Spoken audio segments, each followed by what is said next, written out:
Yes, Roma wines taste better because only Roma selects from the world's greatest wine reserves for your pleasure.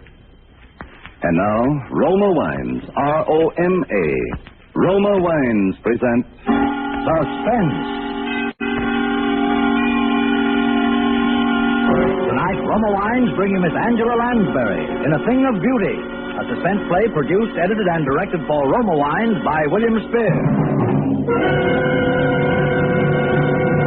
Suspense, radio's outstanding theater of thrills, is presented for your enjoyment by Roma Wines. That's R-O-M-A, Roma Wines. Those better-tasting California wines enjoyed by more Americans than any other wine. For friendly entertaining, for delightful dining. Yes, right now a glassful would be very pleasant, as Roma Wines bring you Angela Lansbury in a remarkable tale of suspense.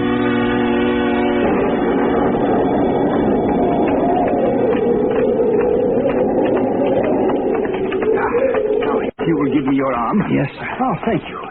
I think we shall just miss the storm if we hurry. A rather somber place, isn't it? Well, it gives her seclusion, and that's all she's ever asked for since she came here. That and what little spiritual comfort I've been able to give her. How long ago was that, sir? That she came here, I mean. Oh, 8 let me see. Oh, no, 9. 9 years ago in May. But it was long before that she left the stage. Oh, she was nearly 10 years in an institution, a mental disorder.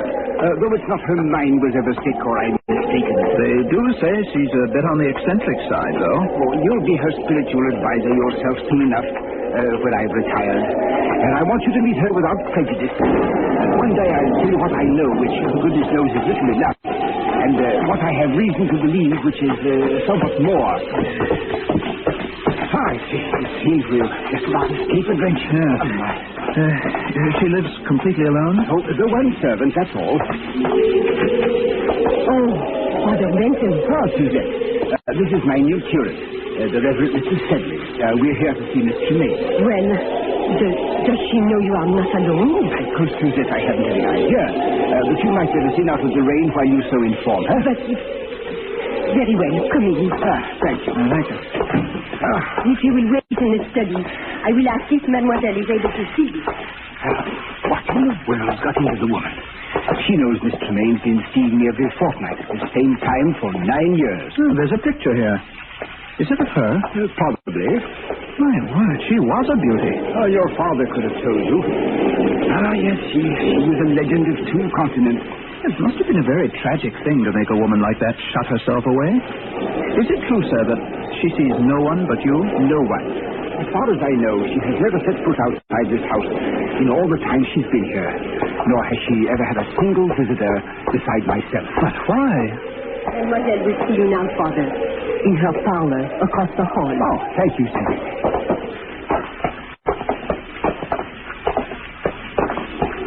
Father Benson. Ah, hello. Come in. Thank you. I do hope you don't mind my receiving you in the dark, but I have a mortal dread of light during the storm. Oh, not at all, my dear. You'll find 2 quite comfortable chairs just there by the window, I think. Oh, thank you. Madeline, this is my new curate, Mr. Sedley. Oh, yes, Mr. Sedley. It's a great pleasure to meet the famous beauty, even in the dark. Yes, I suppose you've heard of my beauty, Mr. Sedley. You know, as you came in, I was looking at this little gold mirror. Engraved on the back are the words, "A thing of beauty is a joy forever." Ah, Keats. Yes, Oscar gave it to me. Oh? He said it was a magic mirror. When you are very old, Madeline, he said, you will only have to look in it to see yourself as you are now, young and radiant and a joy forever. And I believed ever since that Oscar was really something of a magician. Because, you know, it's true.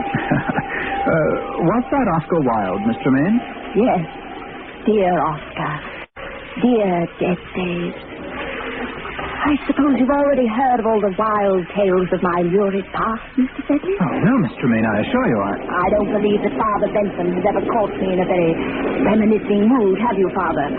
But since you will one day be vicar here, Mr. Sedley, perhaps it would be better if you heard the truth from me. Miss Tremaine, don't think I... Oh, the truth is wild enough. It all began, I suppose, when John Gaylord gave me my first speaking part. That That was, too far ago to tell. My hair was a little darker. My voice was not quite as rich as it is now. I saw more silvery, perhaps. John and Nell Garrett for the leads, and my part, well, it was one of those obscure little parts that no one pays any attention to until some obscure little actress comes along and makes the start of a career with it. It was then that I first experienced what will always be to me in all the range of human feelings, a supreme exaltation when you hear the full frenzied applause of an audience for you alone.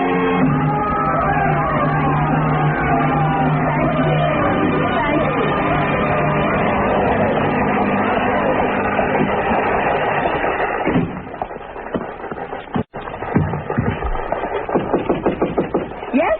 Madeline, may I see you? Oh, come in, John. You are marvelous, simply marvelous. Thank you, John. Such a little fool. A fool? I told you to play the part down, but it's getting worse and worse. Tonight she's absolutely furious. She's going to make trouble for you, Madeline. Trouble? What kind of trouble? Oh, you don't know Nellie Garrett? But I know my audience, don't I? Oh, Madeline, you're so young and foolish and so beautiful. Why, thank you, John. So terribly beautiful. Oh, John, you're leading up to it again, aren't you? Oh, Madeline, this play isn't going to last forever. Even you can't keep it alive much longer. Heidi, why don't we make plans together now? We could have our own company. As the great John Gaylord and Mrs. Gaylord? No, of course not. Why, in a couple of years, you'll be as famous in your own right as Nell Garrett herself. But I don't want to wait a couple of years. Besides, John, I don't love you. Oh, do you love anyone? No, but when I marry, it will be an up-and-coming young member of Parliament like you. You're in for it now, Madeline. So there you are, my son. Go easy, Miss Garrett. She's meant no harm. No harm indeed. She has merely ruined my entire last act curtain for 29 consecutive performances, hoisting her skirts clear above the ankle, opening the stalls like a music hall breakfast. It's only because it's that kind of a... Oh, is it indeed? Well, as long as I play the leads in this company, I will not have my best speech in the whole play utterly ruined by rowdy applause for the gutter antics of a half-baked archduke. Now, please, you're making a fool of yourself. And while we're on the subject, Mr. Gaylord, there are a few points I should like to discuss with you. When you help Miss Tremaine down from the swing in the second act, there's no need for you to keep your arm around her during the entire remainder of the scene. I'll admit that she appears ready to swoon at any moment. But one peep show performance is quite enough for an evening in Drury Lane. Well, really, Miss Garrett, if you can no longer hold either your audiences or your lovers... I'll kill you for that, Nell Garrett. If I die for it, I'll kill you.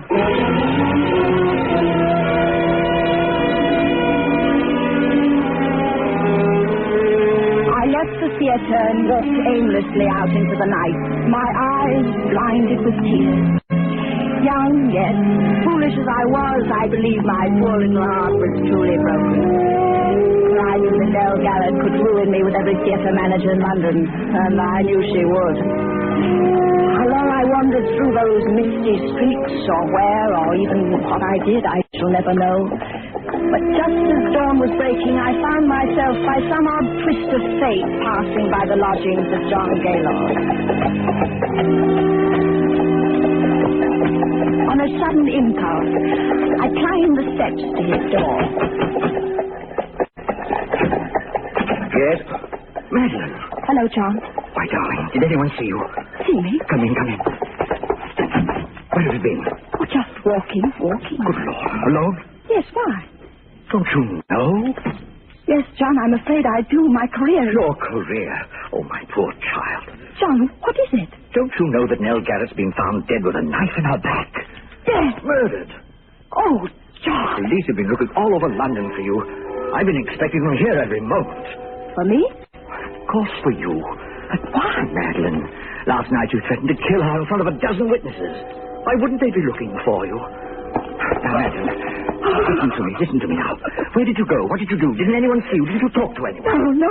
But you've got to tell me something. What can I tell them something? Because if you don't, they'll... Yes, they'll hang you, Madeline. No. Please, Madeline, you've got to think. Try to remember something. Oh, I'm so alone. If only I had a friend. I have got a friend, Madeline. I'm your friend, believe me. Someone who loved me enough to at least say they were with me. Oh. Who is it? Detective Turner, Scotland Yard. Madeline, in there, quickly. The bedroom. John, don't worry, I'll tell him something. Hurry. I'm coming. I'm sorry to rouse you at this early hour, Quite sir. all right, sir. Come in. You are Mr. John Gaylord? Yes? Of the Queen's Players Company, Drury Lane? Yes? Can you tell me, Mr. Gaylord, anything of the whereabouts of Miss Madeline Tremaine? Madeline Tremaine? Yes. Why, Did you call me, darling? Oh, excuse me. Who is this lady, Mr. Gaylord? Well, who are you? I'm from the police, madam. Police? There's been a murder. Miss Nell Jarrett of the Queen's Company was found stabbed in her home last night. Now, Jarrett. Yes. You know her? Why, of course, this is... I'm afraid, madam, that I shall have to ask you for your name. I am Madeline Tremaine. I'm so sorry that you find me somewhat in disarray. Miss Tremaine, I'm afraid I shall also have to ask you to account for your whereabouts after you left the theatre last night. Very well. Mr. Gaylord can account for my whereabouts. Well, Mr. Gaylord? You see, Inspector, it's rather a delicate matter. Because since I left the theatre last night, I've been here. Is that true, Mr. Gaylord? yes, quite true, Inspector. I see. Is that satisfactory, Inspector? Yes, yes. Well, I don't think I need trouble you any further, for the moment. I quite understand your position, Inspector. It's a terrible, terrible thing. Yes. Well, good day to you. Good day, sir. Oh, Madeline. Yes, John? Madeline, you shouldn't have done it. Why, they'll have the scandal all over every newspaper in the city. But a scandal is better than a hanging, isn't it? Oh, but there must have been some other way. Now they'll tear you to shreds. They won't have you in anything better than a music hall for the rest of your life. John, there won't be any scandal if... If what? John, it wasn't just my tiff with Nell Garrett that sent me wandering through the fog last night. I was thinking about something much more serious. What do you mean? I was thinking about what you said. What I had said? John, perhaps I don't really love you yet, but there's no one else. And you're the finest, kindest man I've ever known. Madeline. And now perhaps you saved my life. Oh, Madeline, I love you more than anything else in this world. But I wouldn't have you marry me for gratitude. I wouldn't marry any man for gratitude. Madeline, if I were to tell you that I wasn't here last night either, that I couldn't explain my whereabouts. Oh, I see. Would you still marry me? Yes, John. I will marry you.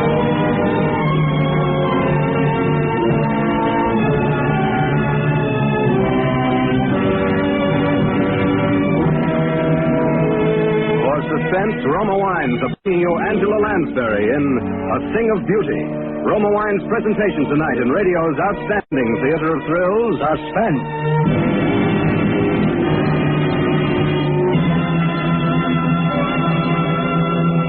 Between the acts of Suspense, this is Truman Bradley for Roma Wines. Whether you serve wine infrequently or often, enjoy the better taste of Roma Wines. Yes, Roma wines give you more pleasure with every sip. A better 3 ways: in fuller bouquet, richer body, and better taste. To bring you better tasting wine, Roma begins with California's choicest grapes. Then, with ancient skill and wine-making resources unmatched in America, Roma master vintners guide this grape treasure unhurriedly to tempting taste perfection. These choice wines are then placed with mellow Roma wines of years before. And from these reserves, the world's greatest reserves of fine wines, Roma later selects for your pleasure. This holiday weekend, enjoy rich Roma California port or Tokay. Serve after dinner or in a tall glass with ice and soda as a refreshing warm weather cooler. Served any way, Roma tastes better. That's why more Americans enjoy Roma than any other wine. That's R-O-M-A, Roma, your best buy in good taste. And now Roma Wines bring back to our Hollywood soundstage Miss Angela Lansbury. who as Madeline Tremaine resumes the recital of her brilliant and stormy career. It is a tale told to two clergymen in a darkened room. A tale well calculated to keep them and you in suspense.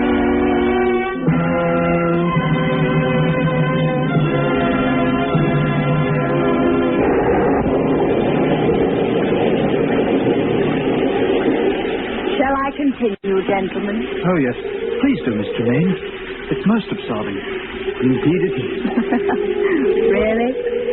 I hope you don't mind the lights turned off. It's the storm. I suppose I am a sort of an elemental creature, but I always love to sit here and have it dark when it's stormy outside. Not at all. Well, then, our marriage is a very happy one.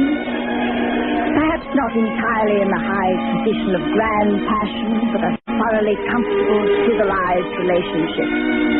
Until something happened which is so often a tragic feature of wedded life between two stage personalities. You see, for the first 2 seasons, John and I always played together. And then managers began to ask for me alone. What could I do? I was young, just reaching the peak of my career. John was past his prime and popularity, and so at last he had no longer even tried to have a career, but lived along on false hopes and idle dreams and tiresome reminiscences. We both took up those little hobbies to pass the time away. Oh, a little stout. It was very difficult for both of us. And then, for me, came the time and opportunity that every actress dreams of.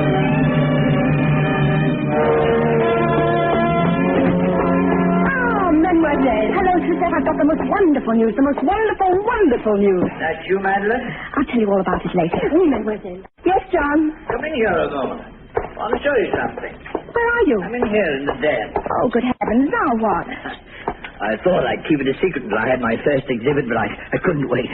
I've taken up etching. Etching? Yes. Oh, here. What's that? You? What? Well, it's only the copper plate, of course. You see, the whole principle of etching is... Madeline, What's the matter? You almost knocked over that vat of nitric acid. One drop of that on your beautiful white skin would burn a hole right through you. Well, if you must have that sort of thing around, darling. Oh, of course, that's the whole thing. You see, the sketch simply scrapes the wax off the copper plate. Then you drop it in the acid. Well, that's very interesting, darling, but... Oh, yes. Well, tell me, what happened in town? Anything? Anything. Everything. Oh, plans, eh? Anyone ask for me? Oh, yes, everyone asked for you, John. I told them you were well. No, I mean, well, I thought there might be a couple of Yes. decent plays for a change. I might consider something. Yes. John, darling, how are you on Romeo? Romeo? Yes, you see, Maxwell has finally asked me to do a Shakespeare repertory. And high time, by the way. I'm starting in Romeo and Juliet, and I needed... Madeline, why didn't you tell me, Romeo? We'll be a sensation. It's just the very thing I need. I know. Now, oh, John... I can do it all right. It'll take off a little weight. Brush up in the lines. I've done it before, you know. I know, John, Oh, darling. Madeline. Oh, you're the dearest wife and the best friend I've ever had. You know, lately I've actually wondered sometimes if you might not think I wasn't... Oh, my darling. I know, John, but don't count too heavily on this. I'm not quite sure yet that things will work out. Work out?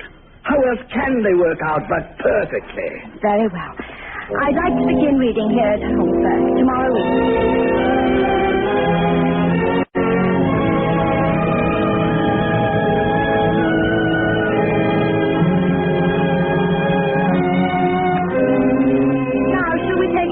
From yet I should kill thee with much cherishing. Of course.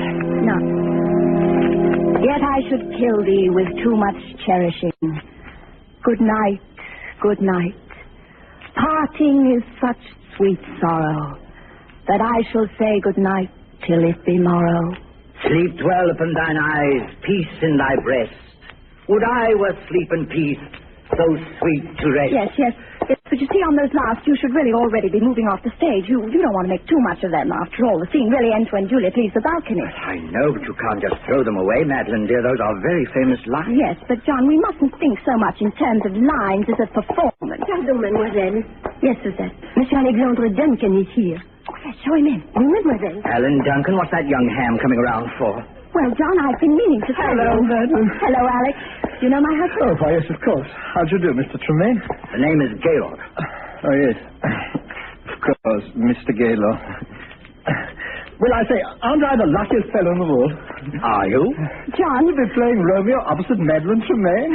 Oh, Madeline, when I got your cable, I could hardly believe it. I jumped on the boat without even packing a bag. Is something wrong? John, I've been trying to tell you, but I didn't want to hurt your feelings. If I've interrupted something... No, it's all right, Alec. John, please don't make a scene. I had to have someone to rehearse with me until Alec got here, and I knew you wouldn't be the slightest help to me if you... Oh, Madeline. John, why must you make an issue of this? I've always known you're a thoughtless, selfish woman. But I never would have believed that you could do anything quite so vile. How dare you speak to me that way? You didn't really think that a man with a 40-inch waistline and a double chin could ever play Romeo, did you? I say... Get out of here. Get out. Get out. Get out. I say... Oh, I have to go and apologize, I suppose.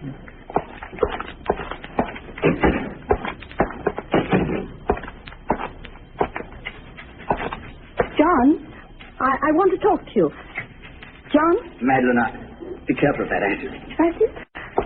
Oh, John, I'm terribly sorry for what I said. It was beastly of me. Oh, it's quite all right, Madeline. Oh, John, I knew you'd see it that way when you came to see it. Yes, because you see, I am going to play Romeo. Oh, really, John? Must we go through it all over again? Madeline, I've forgiven and forgotten a lot of things since we've been married. I pushed you out in front. I've given you the spotlight. And watched your regard for me become somewhat less than for your servant, or somewhat more for your dog. John, now look here. But this, if only for my self-respect, I will not allow to dangle before my eyes the thing that I wanted most in all the world, except your beauty, that I gave it up for. The thing I've been wanting so much I didn't dare admit it to myself. And then to have you snatch it from me. No, Madeline, no. Waistlines and double chins can be concealed, but a mean spirit, never. This one thing you can do for me, and you will. John, really, you're being... You see, I've always known that you married me to save your career and to keep my mouth shut. But there's one thing you haven't known.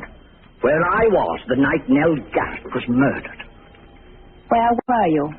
I was at Nell Garrett's home. Well, that explains quite a number of things, doesn't it, John? Madeline, where did you get that gun?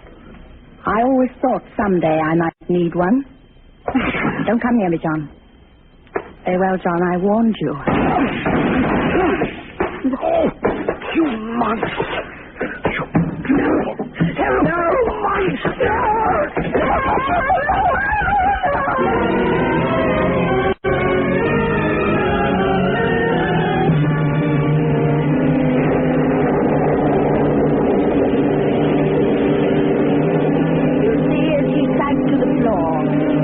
The bowl of acid in my face.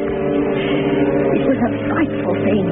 Of course, it was self-defense. And I was never even brought to trial, particularly when I told that it was he who killed poor Nell Garrett. But I suffered a complete nervous collapse. I suppose I never really recovered. And yet Providence always seems kind to leave something to be thankful for, even in the worst of tragedies. Because, you know, not a single drop of acid ever touched me. I suppose if it had, I should be horribly disfigured to this day. Well, have I bored you, Mr. Sedley? Oh, no, Mr. Tremaine. Goodness gracious. Well, Madeline, the storm is almost over. I think we'd best push on. Must you? Well, excuse me for just a moment. Oh, of course, my dear. Oh, my word. The poor woman. Yes. I say, look here. What is it? This mirror. It's not a mirror at all. It has a picture pasted in it. The photograph that's in the study. Oh, poor Madeline. Father Benton, Mademoiselle would like to speak with you a moment before you go. Oh, yes, of course. Very well. I'll only be a moment, Sedley. This way, Father. Thank you. Ah, Father. Well, Madeline? You may turn the lights on, Suzette, as you go. You, Mademoiselle. So that is your young curate, Father Benson. Yes. Do you like him? He seems like a dear boy, but... But what, Madeline? I'm afraid I can't see him again. Madeline, why? Well, I don't want to hurt his feelings, but it would not be the same. You have been my only true friend in all these years. And when you are gone, I would rather be alone again. I'm sorry, sir. But Mrs. Stokes is outside. Her little girl is dying. She heard you were here. Go away. Madeline. Go away. Go, both. Come, sir. Go away. Go away. Good Lord. Poor Madeline. It was too much for her. Yes. Well, she killed them both, of course. The woman and her husband. I think I always must have known it. All these years, she's lived a lie. Oh, yes, but that's not the lie that's hurt her. It was the acid. Acid? Didn't you see her face, sir? You forget, my boy, that I am blind. She has no face.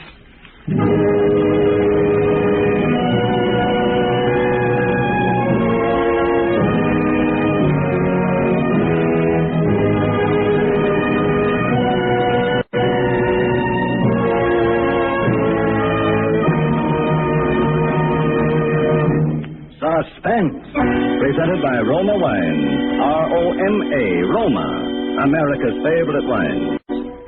Before we hear again from Angela Lansbury, star of tonight's suspense play, this is Truman Bradley reminding you that in Roma Wine, you enjoy an important difference, an extra dividend of pleasure in fuller bouquet, richer body, and better taste.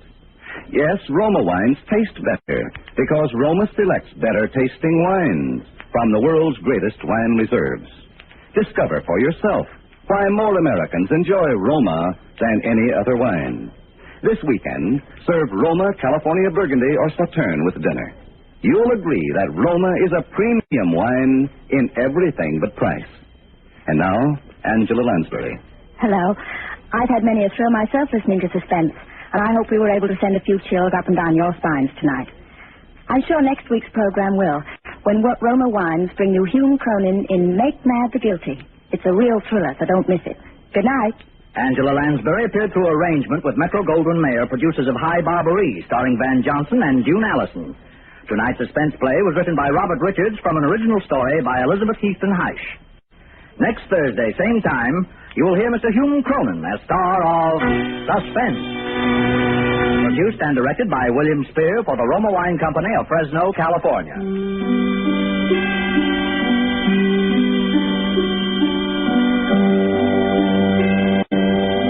In the coming weeks, Suspense will present such stars as June Havoc, Vincent Price, Marcia Hunt, and others. Make it a point to listen each Thursday to Suspense, radio's outstanding theater thrill.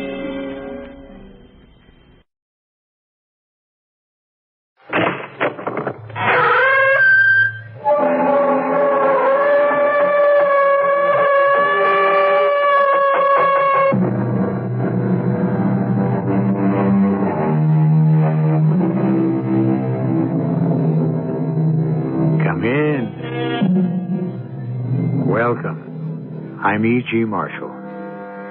Welcome to a world where fears and suspense are the order.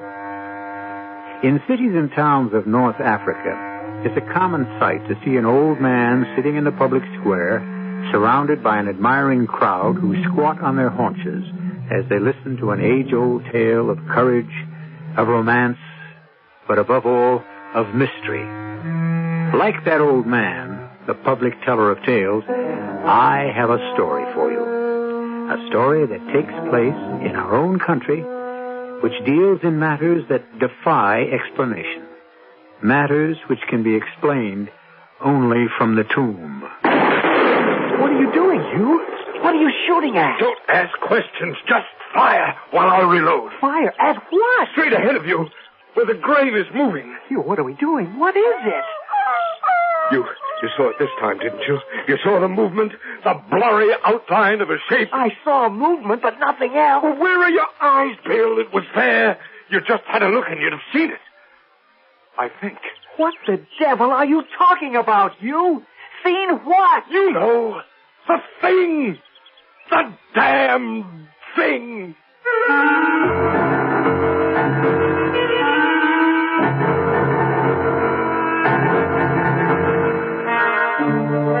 Our mystery drama, The Damned Thing, was inspired by the celebrated American writer Ambrose Bierce. It was especially written for the Mystery Theater by Arnold Moss. It stars Robert Dryden and Joan Tompkins. It is sponsored in part by Buick Motor Division and Sign-Off, the sinus medicines. I'll be back shortly with Act One.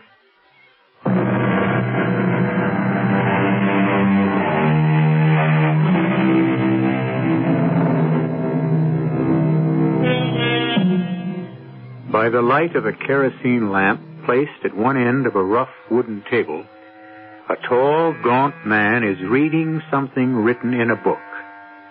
The man reads silently as his fingers trace the words. As the man lifts the book toward the light, the shadows cast by the ledger throw half of the small room into darkness, obscuring the faces of 7 men sitting against the log walls of the little cabin.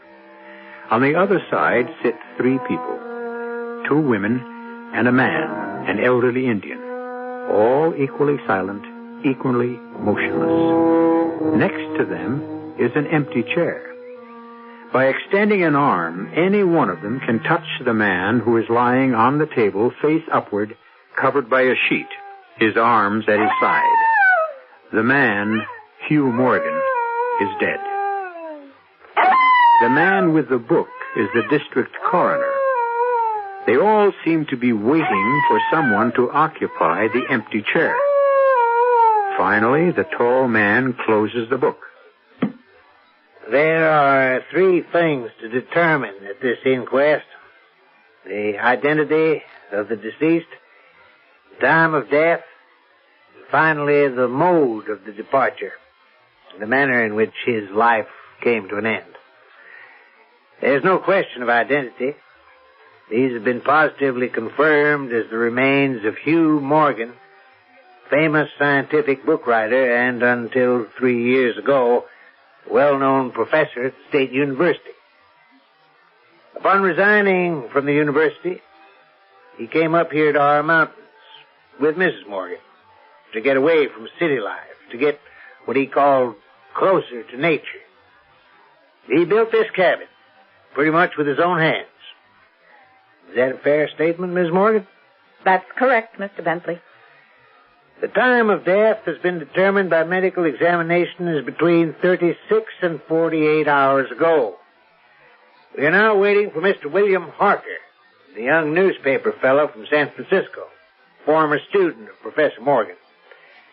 His testimony, we are led to believe, may be of the greatest importance in this determination. Until such time as he arrives, we shall proceed with the investigation. I first call on the wife, the widow of the demised. Miss Morgan, if you please. Yes? Would you kindly repeat to these gentlemen what you've already told me about how your late husband met his death? My husband loved these mountains, second only to his work, his writing. He loved nothing more dearly than walking, hunting, fishing, in all seasons, all kinds of weather. No, of course. Tell us, please, about the visits of young Mr. Harker. Well, as you've already stated, Mr. Harker is a newspaperman, a former student, a protege of Professor Morgan's. He had visited with us for a few days 5 or 6 weeks ago. You do not like Mr. Harker, do you, Miss Morgan? No, I do not. I have my reasons. Did anything unusual happen during Harker's first visit 5 or 6 weeks ago? Nothing, except for the dog. The dog? The hunting dog, Sandy. Professor Morgan and Harker went hunting. Sandy was horribly mutilated by some other animal, and he died. I've never seen Harker so upset after all those things happened. And Miss Harker's second visit? 3 days ago. There was something he said he wanted to talk to my husband about. Something that had happened on that first visit. It had to do with money. I was in the kitchen, and I distinctly remember hearing my husband say... But, Bill, a debt is a debt, and $5,000 is a lot of money. I know that, Hugh. And if I can nail this story down, write it so it makes sense, so people will believe it, I'll get that $5,000 as a bonus. and I'll return it to you. Well, I hope so, Bill. It's been almost 4 years, and we need the money. Trust me. Just help me get this story. I don't know what you expect me to do. All we have to do is go back to where Sandy got hurt. It's one thing for a dog. Now, suppose, just suppose... Stop worrying. What makes you think you can write it so that the paper will take it? With your help, I can do it. Get your gun. I've got it. Is it loaded? Of course. All right, let's go. And the two of them left the cabin, both with loaded guns. What time of the day was it, Miss Morgan? It wasn't day. It was night. Night before last. Clear, bitterly cold. It was a sharp night. I remember looking out the window after them. They had been gone no more than 5 minutes when I heard the strangest sound. It's hard to describe to you. And then almost immediately there was a scream. And then 2 shots, one right after the other. And then, Miss Morgan? A few minutes later, young Harker burst into the cabin looking as if he'd seen a ghost. He could hardly speak. When he was able to catch his breath, he said, Mrs. Morgan, he was dead. Killed. Who killed him, Mr. Harker? I don't know. I was right there. And heaven help me, I don't know. And it's your feeling, Miss Morgan, that... My husband was a big man, sir. A strong man. He played football at college, wrestling team, too. The only thing he couldn't do was swim. But he was in perfect health. And Mr. Harker's a very slight young man. No match physically for my husband. Which leads you to believe... To do away with Hugh, Harker needed his gun. In other words, you're convinced that the shots you heard... Had to come from William Harker's hunting rifle. A double-barreled gun. Harker's motive being... To wipe out Hugh and his debt to him at the same time. For the time being, I must ask these gentlemen of the jury to question what you are implying. You see, there is some doubt whether Mr. Harker or anybody else could possibly have shot your husband. Why is that? Because the condition of the body is such that at this time we cannot tell whether or not it contains so much as a single bullet wound. I call now on Miss Viola May Atwater. Miss Atwater? Call me Viola May, like everyone else does. Yes, of course.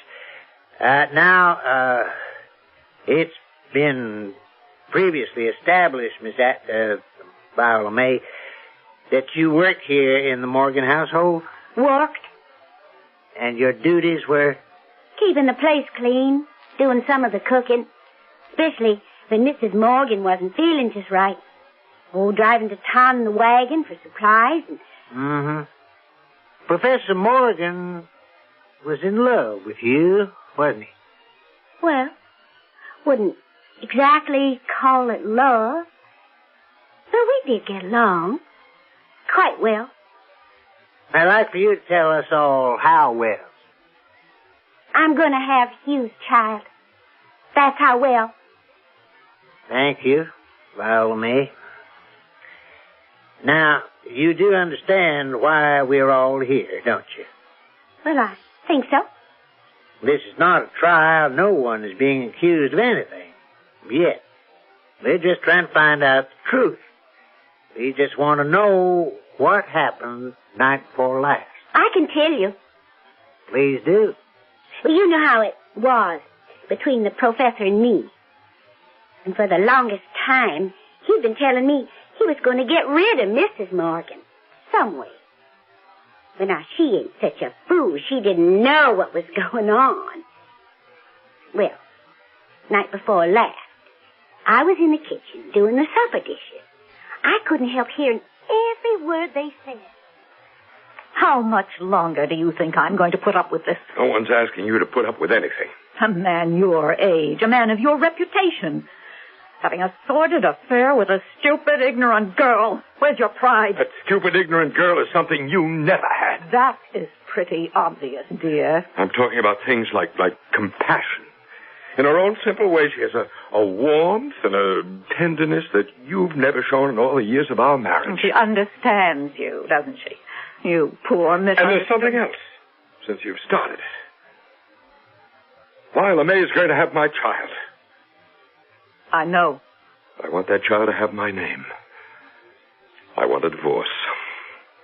Simple as that. Simple as that. Before I'd let you throw yourself away on a girl like that, and before I'd let you toss me aside like some old worn-out shoe, I'd kill you first. I'm sure you would. Don't push me to where I'd have to prove it. Excuse me, ma'am. The dishes are done. Kitchen's in order. Is there anything else you'd like me to do before I turn in for the night? That'll be all. Thank you. Well, then I'll just say good night. Hugh, I'm going for a walk around the lake. I'll go with you.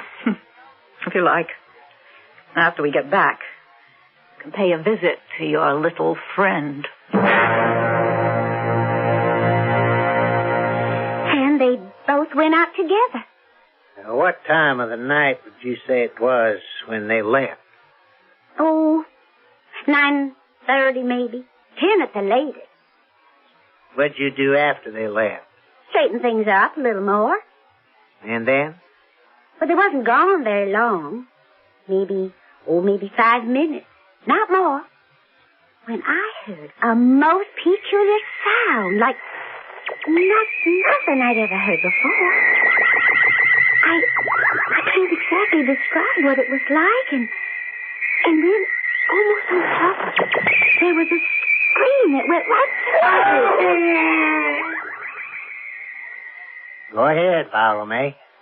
A minute or two later, Mrs. Morgan bust right into the cabin. She couldn't hardly talk. And finally she said, Lila May, Mr. Morgan is dead. Drowned in the lake.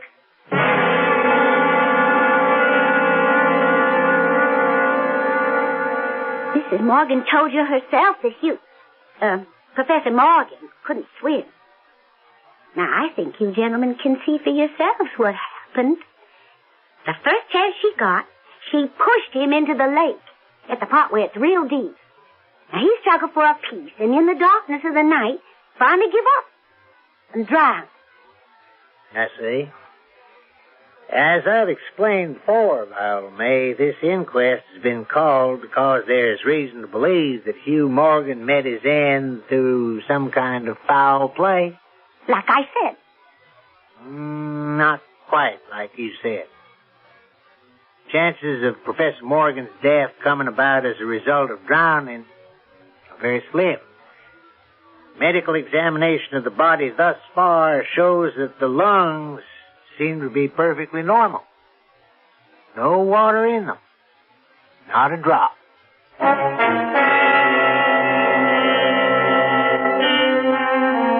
Absolute truth is a very strange thing. What seems real to one person is very often a lie to another. The fact, as one person sees it, becomes a fiction in the eye of his neighbor. What then is real? And at what point does imagination, for example, color reality?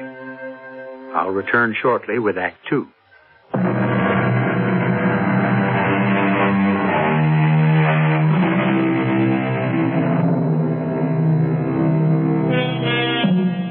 In an isolated cabin high in a deserted area of the mountains of Northern California, a corpse lies cold and rigid on a rough hand-hewn table.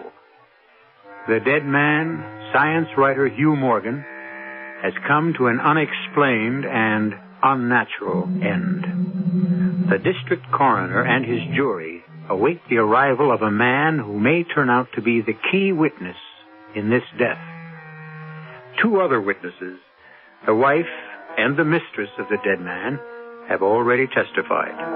The coroner turns up the wick of the kerosene lamp, calls on a third witness, the elderly Indian who has been sitting in stony silence, listening. Joe Crowfoot? Yes, sir. Joe, you earn your living as a guide to hunting parties, is that right? Yes, sir.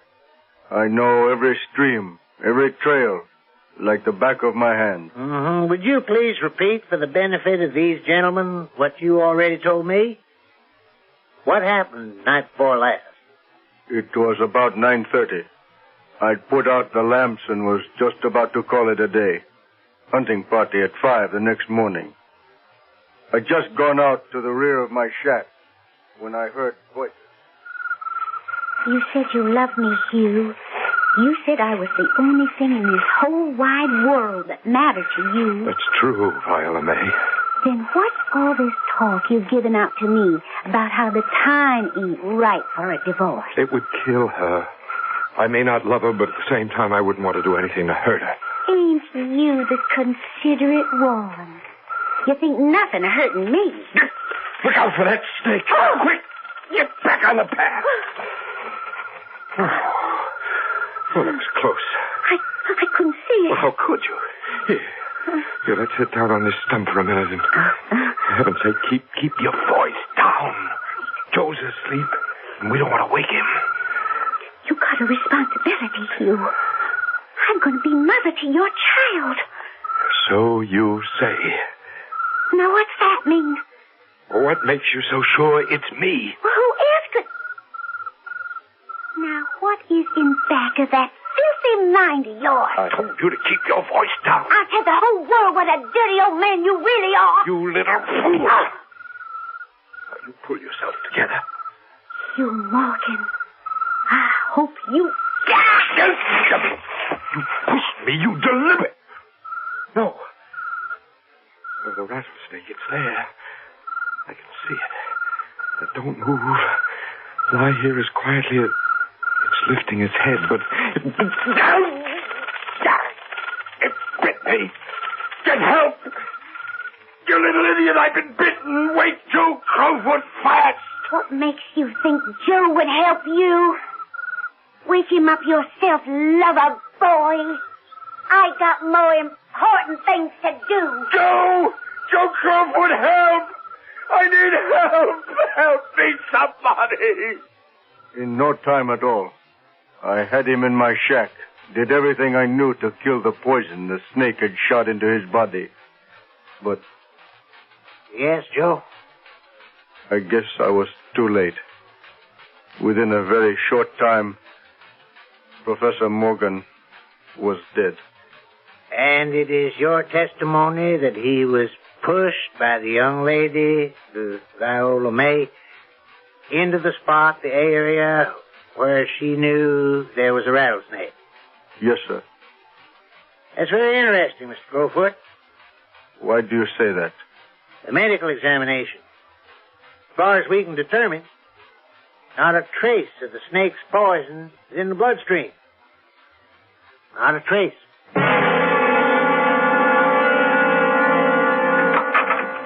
Mr. Bentley, I got here as fast as I could. You, young man, are... I'm William Harker of the San Francisco Press. Forgive me if I've held things up. Oh, delighted to see you, Mr. Harker. I left the minute I got your call. This is not the easiest place to get to. I want to finish this business tonight. Well, I think you should know that when I left here early yesterday morning, it was not to evade your summons. No? No, it was to get the story to my paper. The story of Hugh Morgan's death. Now, Mr. Harker, we've heard 3 different versions tonight of how Hugh Morgan met his death. And none of them has yet been substantiated by the facts of the medical examination of the body. Now, have we any reason to expect that the account you posted to your newspaper, Mr. Harker, will be anything like the story you will give here? That's up to you, sir. I've made a carbon copy of what I wrote for my paper. You're welcome to see it. It's incredible. More incredible than pure fiction, but it is the truth. I'll swear to it. All right, we'll resume the inquest. Mr. Harker, would you kindly be seated? Now, you knew the deceased, Hugh Morgan? Yes. How well? He was my professor at the university. It taught me everything I knew about writing. More than that. He was the closest friend I had. And you were with him when he died? I was with him when he died. How'd that happen? You being here, I mean. Well, I came up 3 days ago to shoot and fish. Part of my purpose, however, was to follow up on the story of the dog, Sandy. You see, I had been here 5 weeks earlier. On a purely friendly visit to your old teacher? Well, on that occasion, we went out hunting, as we'd usually done on previous visits. It was still dark.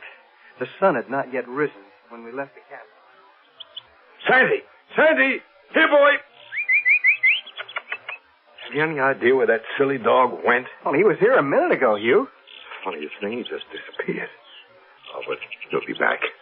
In the meantime, we'll have to do without him. Well, now, let's see if we're as good as he is in raising some quail. What's our best ground? Beyond that ridge, I'd say. We'll have to go through the chaparral to get to it. It's pretty level ground, thickly covered with grain. Let's go, Bill.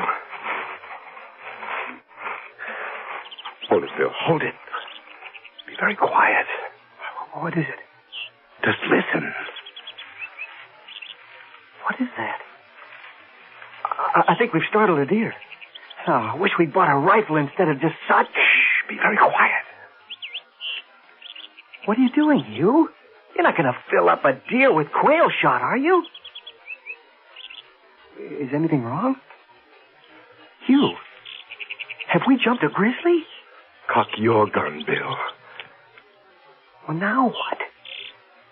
Everything's so quiet. What is it? Just keep your eyes open and your mouth shut. Keep low, very low, and watch. And that's exactly what I did. What happened next? A minute or two went by. Suddenly, there was this weird sound that seemed to come from out of nowhere. It grew louder and louder. It got to the point where I had to put my hands over my ears to shut out the sound. It was so shattering. And then it stopped. As suddenly as it had started. And what did you see, Mr. Hart? Well, up until then, the bushes had been deathly still. Not a bit of movement of any kind. I turned to Professor Morgan and was about to speak when the field of wild oats we'd been watching began to move in the most curious way. It seemed as if the oats were being stirred up by a streak of wind, which, well, not only bent it, but pressed it down, crushed it, so that it didn't rise, as if some huge, invisible, what can I call it, presence was moving slowly along through the oats, stepping on it with giant feet. And this movement, foot by foot, was prolonging itself directly toward us.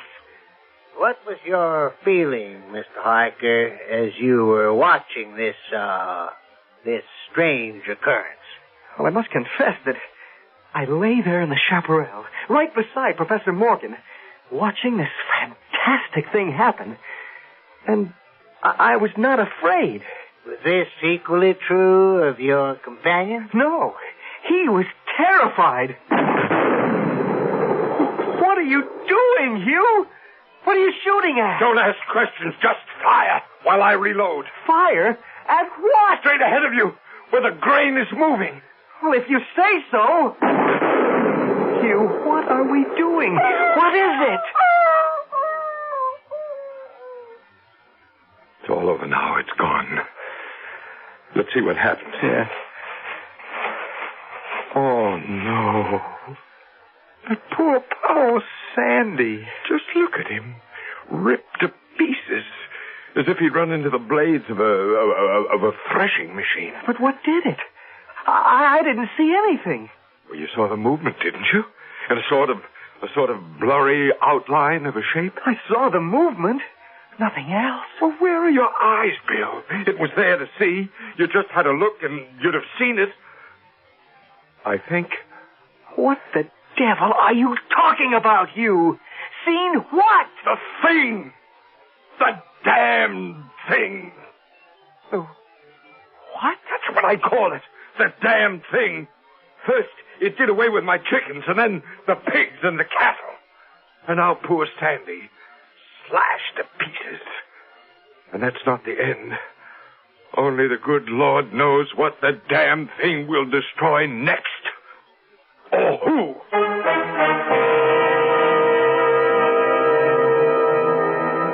Is it possible that there is a grain of truth in the incredible story Harker has just told? And can Hugh Morgan's fear of a shapeless, sinister force, of a thing that seems to challenge all reason and logic, be justified? We'll find out when I return shortly with Act 3.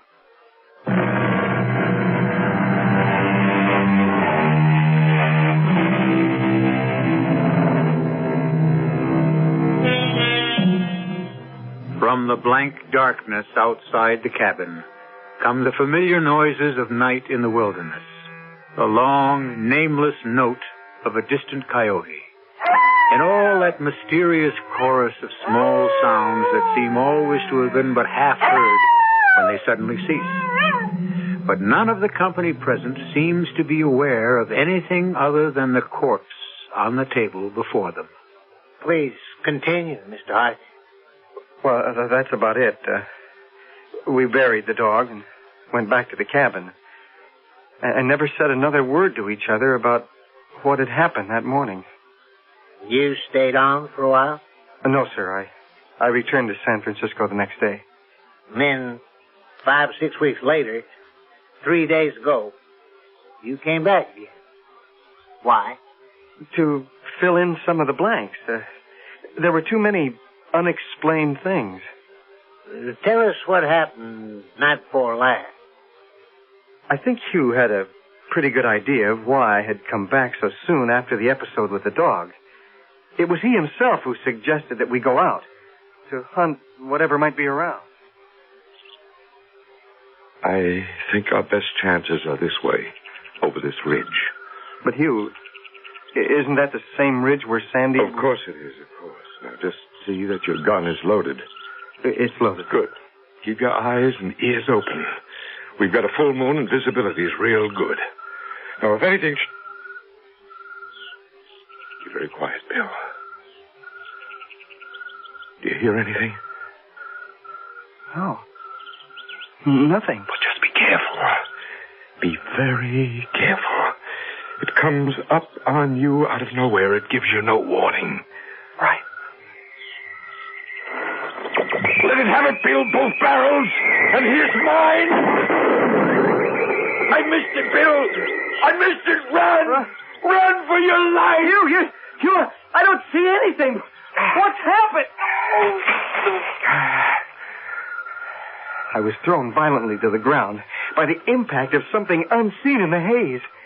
Something soft and heavy hurled itself against me with great force. Before I could get back to my feet, I heard Morgan crying out in mortal agony. Mingling with his cries were hoarse, savage sounds, like from the throats of mad dogs fighting each other to the death, snarling and growling. This time I was terrified. I struggled to my feet. I looked for Professor Morgan and may heaven in mercy spare me from another sight like that. Now, easy, Mr. Hart. Not 20 yards away, my friend was down on one knee, his head thrown back at a terrifying angle. His hat was gone. His long hair was in disorder. His whole body was convulsed with violent movements from one side to the other, backward and forward. His right arm... Yes? It was lifted, and it didn't seem to have a hand. At least I could see none. The other arm was completely invisible. Morgan seemed like a wrestler of some kind, determined and yet overcome, beaten by a force of superior weight, greater strength. And all this time, All you saw was Morgan? Yeah. Nothing else? Nobody else? No, just him. And then, not always distinctly. And throughout the whole thing, such sounds of rage and fury as I have never heard in my life, from man or beast. Now, what, if anything, did you do to help your friend? Well, I ran toward him. I had a funny kind of feeling that he was suffering from a fit or from some kind of convulsion. I looked up, and by the light of the moon, I could see, as I had weeks before, the same mysterious movement of the wild oats, retreating, rolling itself back from the place where Hugh lay, toward the edge of the woods. When I got there, I looked down at my friend. He was lying on his back, absolutely still and quiet. He was dead.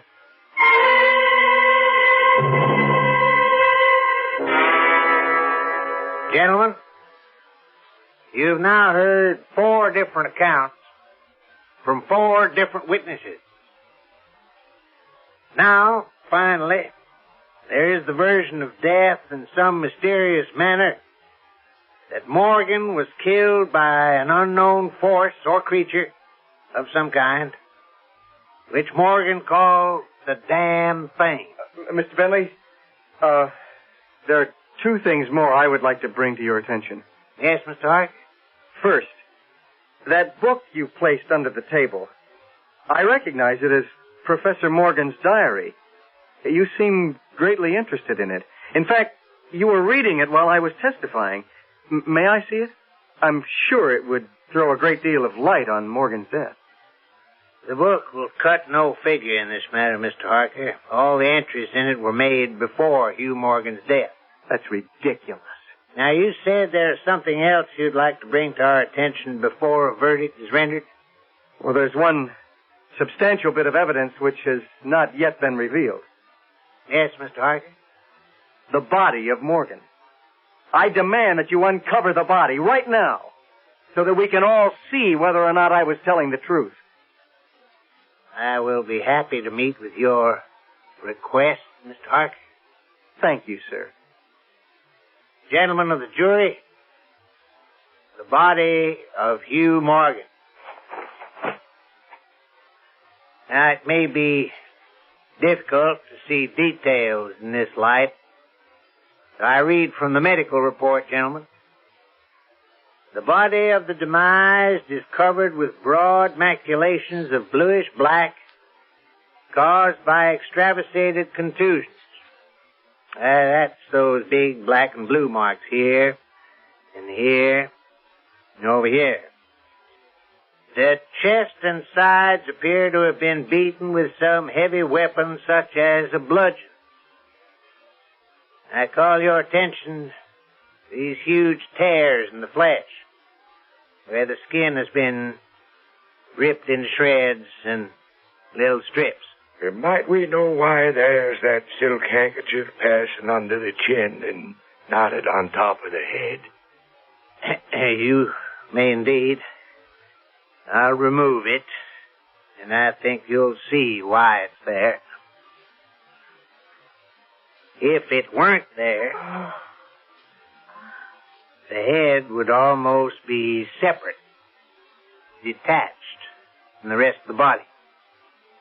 What was once the neck and throat have, as you can see, been chewed away. That satisfy you, Mr. Harker? Thank you very much. Now I will ask the jury to adjourn for its verdict.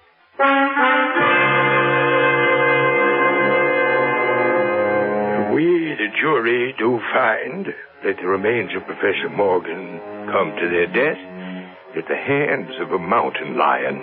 You can't mean that! Just the same, there is some of us thinks that the remains was subject to a simple case of fits.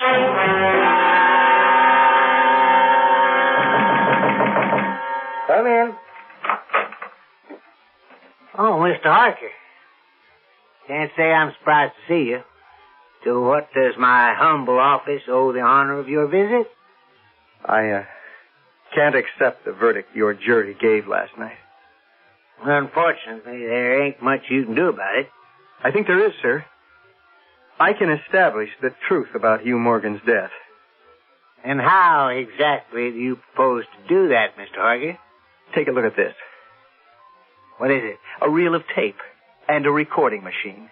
Months ago, I asked Hugh to make a day-by-day recording of whatever he saw, whatever he experienced in connection with this phenomenon. Would you like to hear it, Mr. Coroner? Yes. Yes, of course.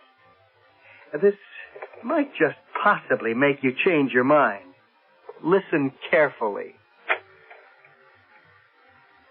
And Sandy kept running in a kind of half circle, keeping his head turned always toward the center. You recognize that as Professor Morgan's voice? Yes, He kept barking furiously. At last he ran away into the brush as fast as he could go. At first I thought maybe he'd gone mad. And then the thought occurred to me, can a dog see with his nose? Can a dog think with his nose? Do odors impress on the brain the image of the thing that gave off the odor? The next entry is a few weeks later. May 27th. It's been here again. I find evidence of its presence every day. In the morning, fresh giant footprints were there as before. I find it impossible to sleep. This is terrible and terrifying. If this is real, I shall go mad. And if it isn't real, then I'm mad already. It's like I said. June 3rd.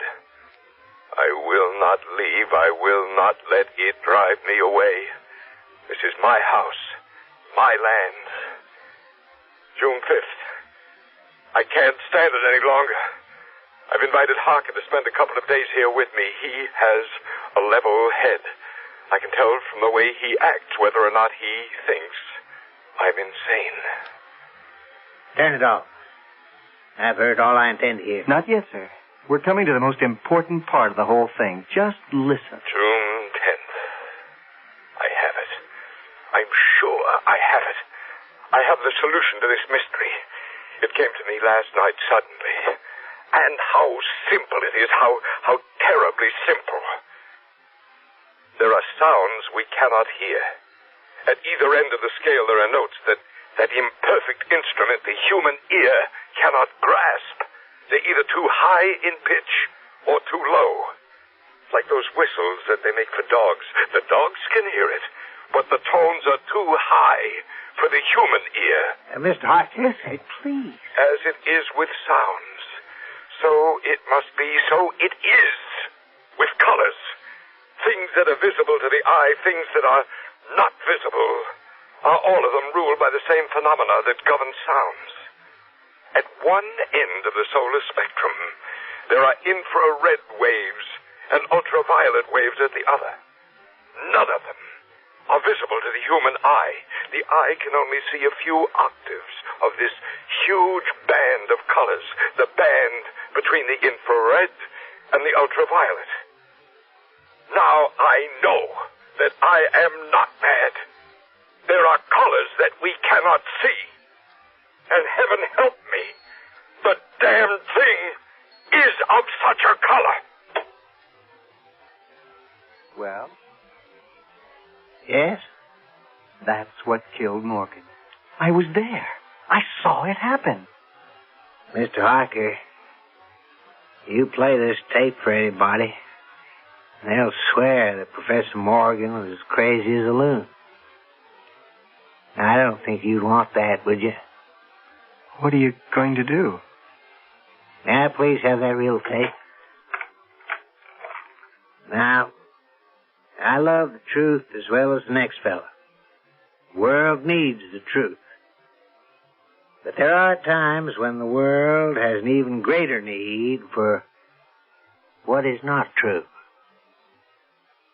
For the untruth that may offer something like consolation, compassion, or hope. And so, Mr. Harker, with your permission, I think destroying this tape is the best thing we could possibly do.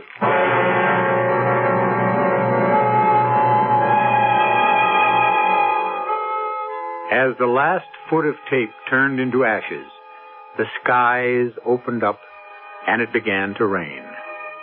And the mutilated body of Hugh Morgan rested quietly where it was. They say, blessed is the bride the sun shines on, blessed is the corpse the rain falls on. Who knows? I'll be back in a moment.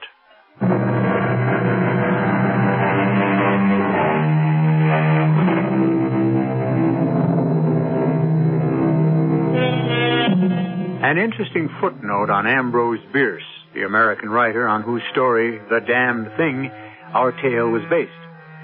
In 1913, he left his work, disappeared into Mexico, and every trace of him was lost forever. Never heard from again. Is it just possible that he, like Hugh Morgan, met his end at the hands of some damned thing? Who knows? Our cast included Arnold Moss, Robert Dryden, Joan Tompkins, Evie Juster, and Bob Caliban. The entire production was under the direction of Hyman Brown. And now, a preview of our next tale. Even tricks go wrong sometimes, don't they? Yeah, they do. Did anything like that ever happen to your husband? Well, yeah, once. He couldn't open the lock on his handcuffs. See, he had a key hidden in the cuff of his trousers, but it slipped out of his hand and fell between the cracks of the floorboard. He wasn't hurt or anything. It was just a wicker basket escape on stage. I see. But if anything like that happened now, I mean, at the bottom of a lake. Well, that would be terrible. It'd be awful. Yeah. It would be really tragic. I don't want to think about any such thing. I just don't want to think about it. No, of course not, Wanda. At least we won't think about it tonight. Radio Mystery Theater was sponsored in part by Anheuser-Busch Incorporated, brewers of Budweiser.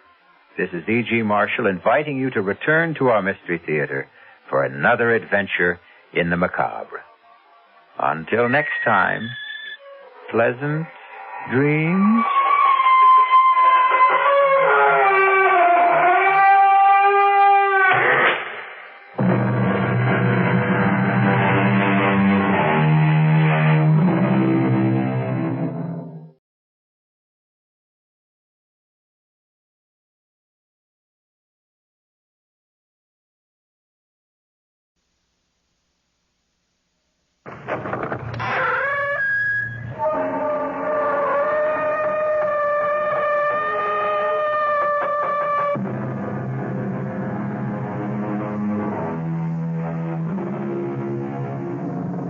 Come in.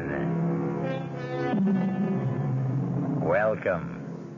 I'm E.G. Marshall, and I want very much to tell you the story of a young lady named Barbara.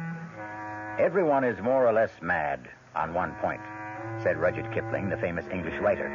And I'm inclined to agree with him, since I myself am more or less mad on the point of mystery. But our sweet heroine's madness took a strange turn, as we shall soon discover in the unfolding of the tale entitled, All Living Things Must Die. Our mystery drama, All Living Things Must Die, was written especially for the Mystery Theater by Elspeth Eric and stars Mercedes McCambridge. It is sponsored in part by the Kellogg Company, makers of Kellogg's Special K cereal, and by Anheuser-Busch Incorporated, brewers of Budweiser. I'll be back shortly with Act One. Great taste in the morning. Kellogg's has that wholesome taste to get you up and grinning. This is Jerry Coffer for Kellogg's Special K. You know, for years we've been talking about the Special K breakfast, a great way to start the day if you have a weight problem. You may have seen or heard our latest commercials, which symbolize the problem of being a few pounds overweight by using this ball and chain. That's the sound effect.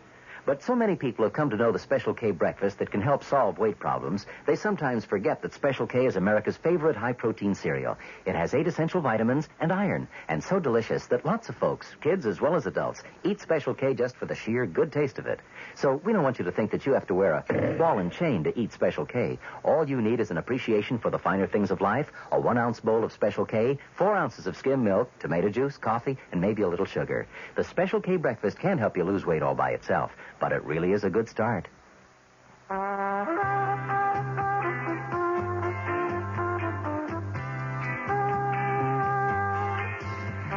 matter what you're saving for, that's what Suburban Savings for Suburban. Suburban Savings offers you an easy way to borrow without touching a penny in your regular savings passbook account. Just let Suburban loan you the money. It's called Suburban Savings Passbook Loan. You can borrow up to 90% of the total amount you have on deposit at reasonable rates, and you can pay off your loan at your convenience. When your loan is repaid, you still have all of your savings intact, plus interest. So if you need money, why not take a loan from Suburban without touching your savings?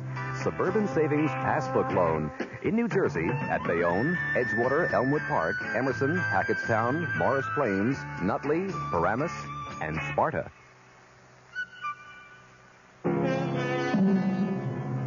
Now begins our story of the lightly demented Barbara. A lovely lady of 31 or 2, even 4 or 5.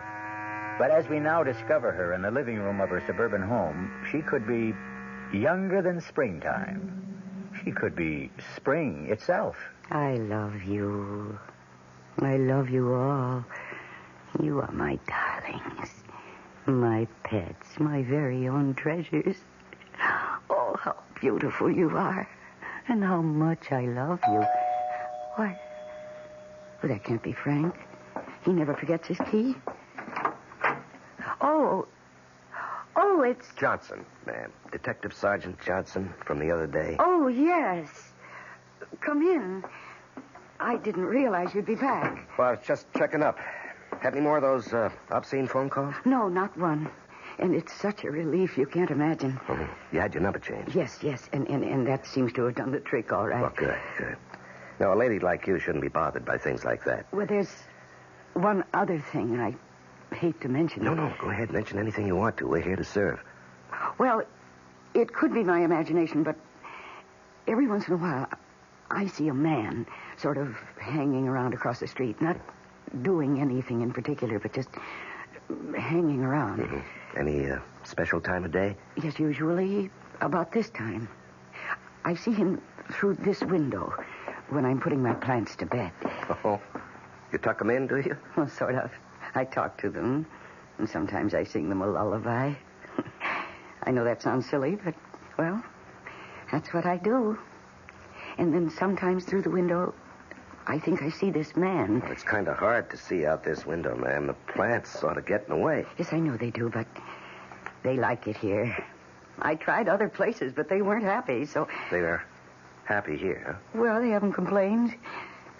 Although I'm not sure about Annabelle. This one is Annabelle. That's Arthur. And that's Kenneth. Mm-hmm. And this is Marianne. And that spider plant over there is Michael. Oh, Michael's in great shape, isn't he? Oh, yes, he is. Are you laughing at me? Please don't. Do I look like I'm laughing? My husband laughs at me sometimes. Well, I wouldn't know why. Oh, because... Now, you see this one, Marianne? Mm-hmm.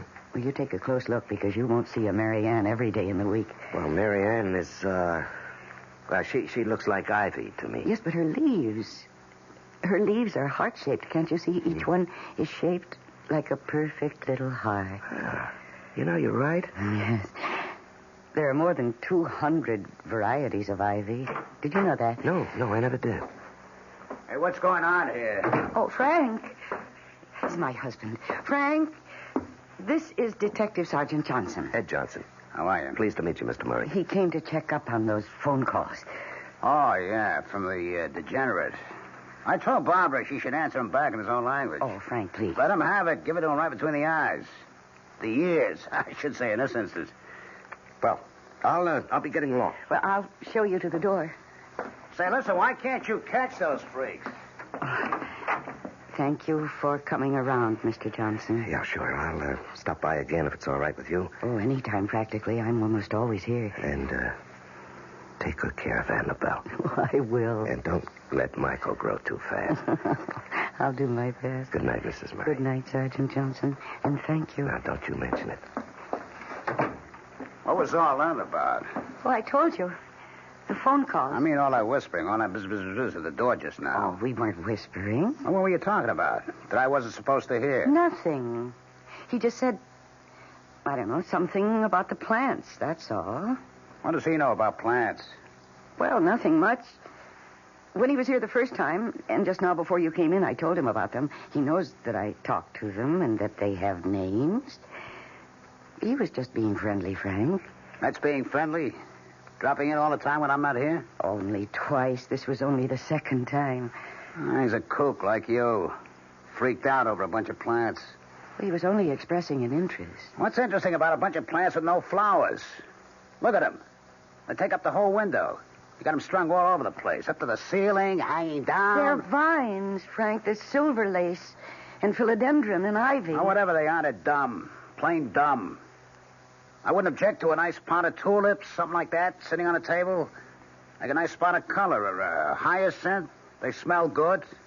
But these things... Don't hurt them. Don't. I got no use for them at all. Get rid of them, why don't you? No, never. You can't make me. Oh, boy, you sure cry easy. What did I say was so terrible? You said get rid of them. Well, all right. Forget I mentioned it. What's for dinner? It's Swiss steak. Again? Well, it's been a whole week. Well, get it on the table, because I got to get out of here early. You mean you're going out? I got a date to go bowling. Tonight? Well, certainly tonight. What do you think, next year? But you were out last night and the night before. And I may go out tomorrow night, and the night after that. So what? Frank, I get so lonely. Well, read a book. Watch TV. Listen to the radio. But almost every night and all day. Well, all right. Talk to your plants. That's what you got them for, isn't it? Have a nice little conversation with Michael and Mary Louise and Archibald, whatever you call them. Never mind. Just never mind. Well, look, I'm going to take a quick shower and then we'll eat. 10 minutes on the outside, okay? Okay. Oh, Arthur. Annabelle. Tell me that you love me. Marianne, do you love me? Michael. Kenneth. Oh, somebody love me. Please. Somebody love me or I'll die.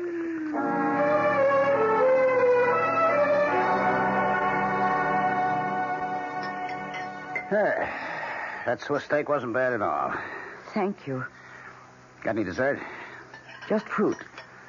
I'll take an apple with me. Frank, don't go for a minute. Well, I told you I got a date. No, I want to talk to you about something. I'll go ahead, but keep it short, will you? Oh, Frank, remember when we got married? Well, how could I forget with you to remind me? Well, you said then that you didn't want to have any children right away. I don't believe in rushing into things like that. Frank, that was 10 years ago. Yeah, I know. But isn't it different now? Well, not necessarily. I mean, I think I'm too old for kids. Oh, you're only 45. And by the time my kid grew up, I'd be an old man. No, not really old. Well, aren't you kind of old to be having a kid for the first time? Frank, lots of women have children at my age. Lots of them. I don't know if it's safe. Yes, it is. It happens all the time, and I'm very healthy. I'm very strong. You don't look too strong. Well, I am, because the doctor said so. When did you go to see a doctor? Last week. I don't like you doing that without asking me first. Well, I wanted to be sure before I talked to you. And the doctor says it'd be perfectly all right for me to have a baby. As a matter of fact, he said it'd be the best thing in the world for me. Well, I can't see it. On account of the loneliness, Frank, I don't think you realize how lonely I get. That's why I talk to the plants and sing to them. Because I haven't got anybody else. Well, make some friends, why don't you? That's not easy for me. Well, why not? I do it all the time. Anyway, it's not the same as having somebody right here in the house with me all the time. It's not the same intimate kind of thing. If I had a baby, Oh, Frank, I wouldn't ask for anything else ever. And I'd give that baby so much love and attention. It would grow up to be the most marvelous person because it would know from the very beginning that it was loved and wanted. Oh, so much wanted. Well, I don't want it. You got that? A kid is the last thing in the world I want. Please. No. I live in this house, too, you know. I don't want a kid running around, messing up everything, making a lot of noise.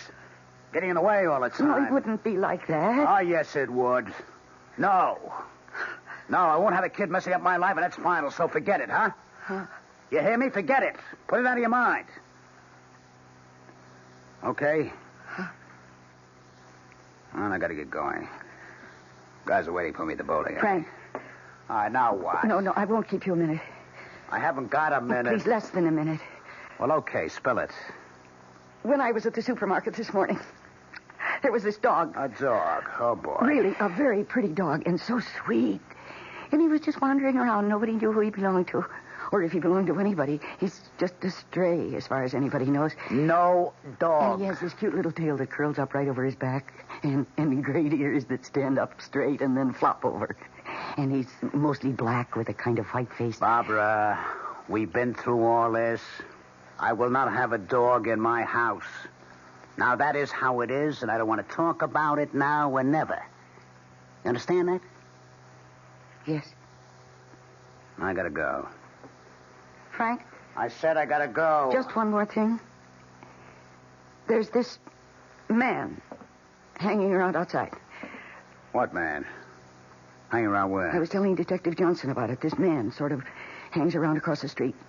And I thought, if he's a prowler or a dangerous kind of person, well, a dog would be protection for me, see, when I'm alone. What makes you think this guy's dangerous? I don't know that he is, but every night now when I'm watering the plants just before you come home, I can see him through the window, just sort of standing there and looking around. This window? Yes. He looks kind of shifty, Frank.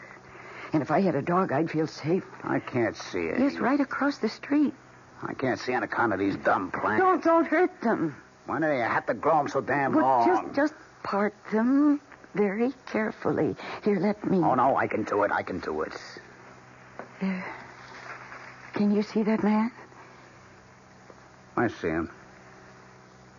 Barbara, you're a nut, you know that? Why am I?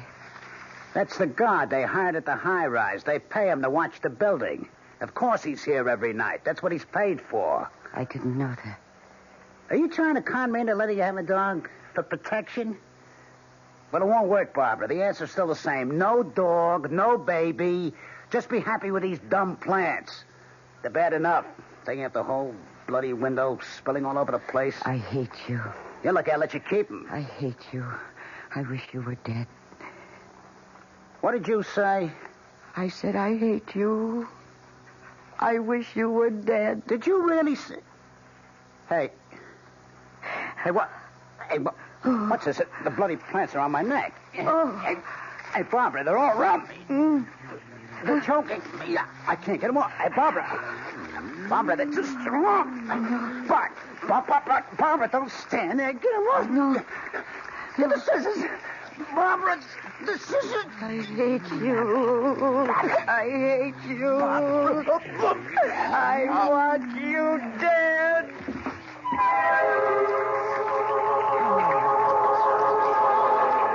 We'll return shortly for the second act of All Living Things Must Die. Hi, I'm Goldilocks, Ms. Goldilocks, if you please, and I'm a professional taste tester.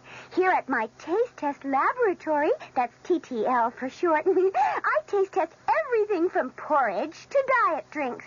Actually, there's not that much taste testing in porridge these days. There used to be. Once upon a time. I mean, that's how this Ms. got into the biz. But lately it's been diet drinks. I mean, with so many diet drinks going sugar-free, I've been really busy conducting taste tests.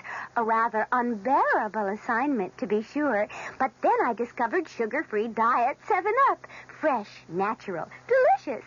My only problem is that sugar-free diet 7-Up tastes so good that it broke my Goldilocks diet drink taste-o-meter. Well, sugar-free diet 7-Up certainly has my seal of approval. This one's just right. Hey, Mom, what's for dinner? Hey, Mom, what you got? It's time to get ready for the great outdoors, and your ShopRite supermarket has everything you'll need for cookout dinners and fun in the sun. And for this week's dinners, ShopRite is featuring whole grade A frying chickens, just 37 cents a pound. Roasting chickens up to 4 pounds, 47 cents a pound. Choice rib steaks, $1.19 a pound. ShopRite Franks, 89 cents a pound. Get all your outdoor cooking equipment and many great food values at your ShopRite supermarket. She loves her family. She wants the best. She does all that she can do. She lets ShopRite do the rest. Hey, Mom, what's for dinner? ShopRite has the answer. Macy's store-wide spring sale blossoms all this week with beautiful values in every department, every Macy's store. Values like a 40-piece Nyko ironstone service rate, regularly $55, now just $39.99. And hand-cut lead crystal selection of Hostess items, regularly $15 to $25, now $9.99 to $14.99. Save in every department all this week. Macy's store-wide spring sale. This is WOR New York and RKO General Station. Now for the second act of All Living Things Must Die. It is a year later, and our heroine no longer lives in the little suburban house, nor is her name Barbara Murray. She lives in a cheery little 2-room apartment, and she is married to Detective Sergeant Ed Johnson. But Kenneth and Arthur and Mary Ann and Michael and Annabelle, all the plants are grouped together in the largest window, and all appear to be in the best of health. Baby boat's a silver moon sailing on the sea. Big. Oh, he's home. Ed? Hello, sweetheart. Hello, darling. Hey, watch out. What have you got there? Oh, just a little addition to the family. What? What is it? Well, let me get the paper off, will you? Okay. How's that, huh? Ed. Oh, it's beautiful. You know what it's called? Yes, do you? Sure, purple passion plant. Oh, that's right. Yeah. I thought it was very appropriate for two people who've been married a month. Oh, it is, Ed. It's beautiful. And you were so sweet to think of it. Well, there's something else I've been thinking of. What's that? Honey, is it too soon for us to be thinking about having a baby? A baby? Well, you do want us to have a baby, don't you, Barbara? Well, I guess so. I brought the subject up too soon. I can see that. Dumb me. I'm sorry. No, that's right. No. I was stupid. Forget I mentioned it, huh? Only, it doesn't do any harm to think about it a little, does it? No. I guess it doesn't do any harm to think about it.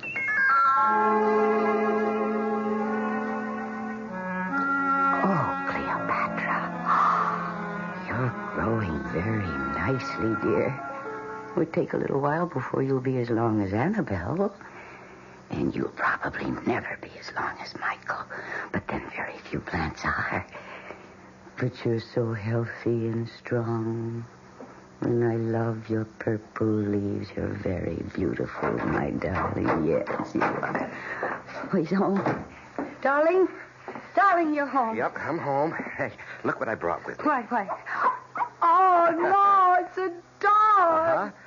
Oh, isn't he darling? Yeah. He wandered into the station house about a week ago. We've been feeding him, and he's been sleeping there. Look, his tail curls up over his back. Yeah, he's got a great disposition. Oh, my.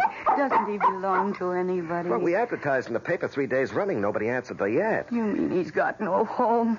Nobody wants him? Well, not unless you do. You mean I can have him? He can live here with us. Well, would you like that? Oh, yes.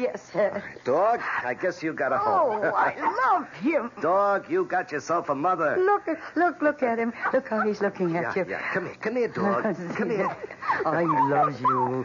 You can see it in his eyes. He just loves you. Well, I'm his father, aren't I? Hey, dog, do you love your father? Of course he loves you. How could he help but love you? How could anybody help but love you? Well, there's only one person has to love me. That's you. Uh-huh. But you have to, baby. It's absolutely necessary. It's essential that you love me, because if you don't, it's the end of me. Oh, Ed, I love you so much. I can't even talk about it. Just believe me. I love you, and I love you, and I love you.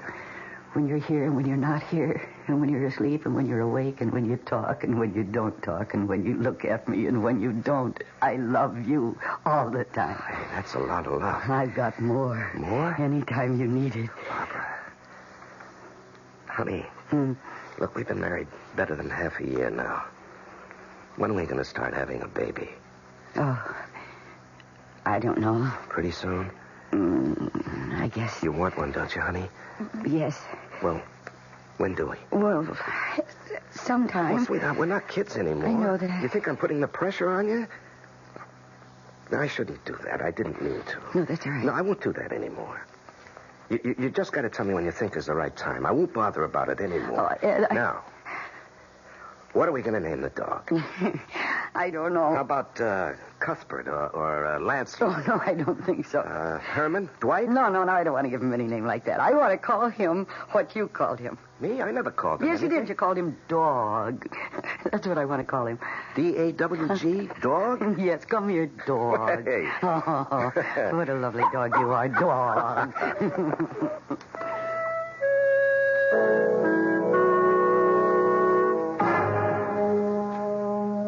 Hi, darling. Hello, love. How do you feel? I feel marvelous. Well, you look marvelous. How's the family? Well, I've been giving Annabelle a little too much water, but everybody else is fine. Oh, I brought you a present. A first anniversary present. Well, I have one for you, too. Here. That's an engagement ring. You never had one. Oh, Ed, this is lovely. Do you like it? Oh, yes, I love it. Almost as much as I love you and Dog and Annabelle and Kevin. Hey, watch it. And I got you a ring, too. A what? Yes, a wedding ring, because you never had one. Oh, hey, Yeah. that's nice. That's real nice. Is it okay for a man to wear this? Well, it just shows everybody that you're married. Well, everybody knows I'm married. Does everybody really know you're married? Well, I talk about it all the time. Do you Sure. really? Do you Sure. talk about it? Well, I'm married to you, so naturally it's you I talk about. I bet you bored everybody to tears. Yeah, I bet I do. Of course, there always comes a time when they break in and say, any kids? You got any kids? Yes, I suppose they do say that. And, of course, I say no, and they say, well, why not? And I don't know what to say. Ed, I'm so sorry. Honey, why not? You have to tell me. Well, it's a feeling that I have. Well, don't you want to, baby? I always thought you were the kind of woman who'd want a family. It's hard to explain. Well, you've got to try. Okay, I'll try. Only yet I don't think you're going to like what I'm going to tell you. Anything. I want to hear anything you have to tell me. Well, I have to go back to the night that Frank died. Frank? Yeah. What's Frank got to do with it? I'm going to tell you if you listen. Yeah, I'm listening. Go ahead. Well, you remember when I called you that night and I told you that Frank was dead? You remember that? Yeah, sure. Of course I remember. And you came over with the others and you asked me how it happened. Yeah? And I said I didn't know. I said that Frank was going to go out bowling and he must have been in a hurry. And the room was dark. And he must have stumbled into the plants and got tangled up in them and he couldn't get out. Yeah, but he was strangled by the plants, baby. It was a freak accident. No, that isn't what happened at all. Honey, are you trying to tell me... I don't know. Are you trying to tell me that you pushed him or something? That you wrapped the plants around his neck? I didn't. All right, now, wait a minute. Maybe you better tell it to me from the beginning. Well, you remember Frank came home that day while you were still here. Uh-huh. And then you left. And he told me to hurry up with dinner because he was going out. And I got upset. I told him I get so lonely here. Lonely every night. Almost every day. Read a book, watch TV, listen to the radio, talk to your plants. That's what you got them for, isn't it? So after dinner, I said I wanted to talk to him about having a baby. A kid is the last thing in the world I want. And I think maybe it was then that I got the idea. What idea? It just seemed awfully important to me to get Frank over by the window where the plants were hanging. So I told him that there'd been a man hanging around outside across the street. What man? Hanging around where? And he started walking toward the window. And I started feeling this awful, wild excitement. The nearer he got to the window, the nearer he got to the plants. And then I said it. Said what, honey? I hate you. I said, I hate you. At first, Frank didn't hear me. Or maybe he didn't believe his ears, but I said it again. I hate you. And then I said, I wish you were dead. He heard me say that. Then what happened? He started to look angry, and he made a little move toward me, and it was then, when he started to move, that the plants moved. They moved faster than anyone would think plants could move, and they wound themselves around his neck, around and around, and tighter and tighter. And Frank began to choke. Barbara, they're all around my neck. They're choking me. Oh, no. I can't get them off. Don't stand there. Get them off. Get the scissors. No. Barbara, the scissors. Because there were scissors there, you know, on the windowsill. And Frank couldn't reach them because the plants were holding him so tight and tighter all the time. And I knew the scissors were there. I kept them there all the time, just the way I do now, to cut off the dead leaves and things. But I didn't move. I just stood there, repeating those awful words. I hate you. I hate you. I wish you were dead. Barbara. Barbara. I watched his face turn purple and then blue. And then he dropped to the floor. And I watched him drop. And I looked at him. But all I said was, dead. Oh, darling. I listened to the plants for a while. They seemed to be telling me, see how we love you. See, we'll do anything you ask. We are your true loves. We've killed for you. Now you know how much we love you. And then I went to the phone and called you. Darling, you had a bad dream, that's all. No, it wasn't a dream. I made the plants do what they did, don't you see? I said I wanted Frank dead, and they heard me. Or they felt what I was feeling, or they sensed it, or something.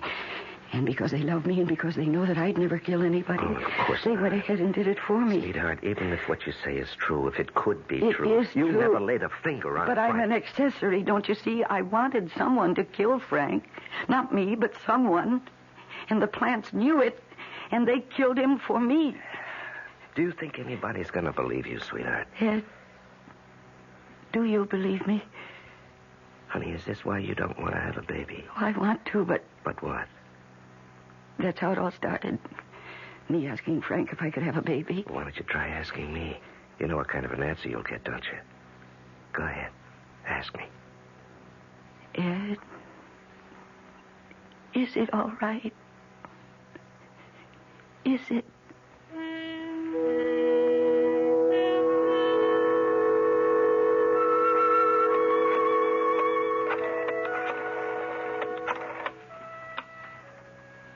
Hello. This is Mrs. Ed Johnson. Yes. Well, I saw the doctor a couple of days ago, and well, he was going to have a test made to see if I... Oh, you can't tell me. It is? Really? Really? Oh, yes, I believe you. Thank you very much. It's true. It's really true, dog. Michael, Marianne, I'm going to have a baby. Annabelle, it's true. Kenneth, Cleopatra, Arthur, finally, I'm going to have a baby. What do you think about that? Are you pleased? Are you happy? Tell me what you think, because you're very important to me. Yes, you're my best friend. I'm not young anymore, and there are people who think I'm, well, strange.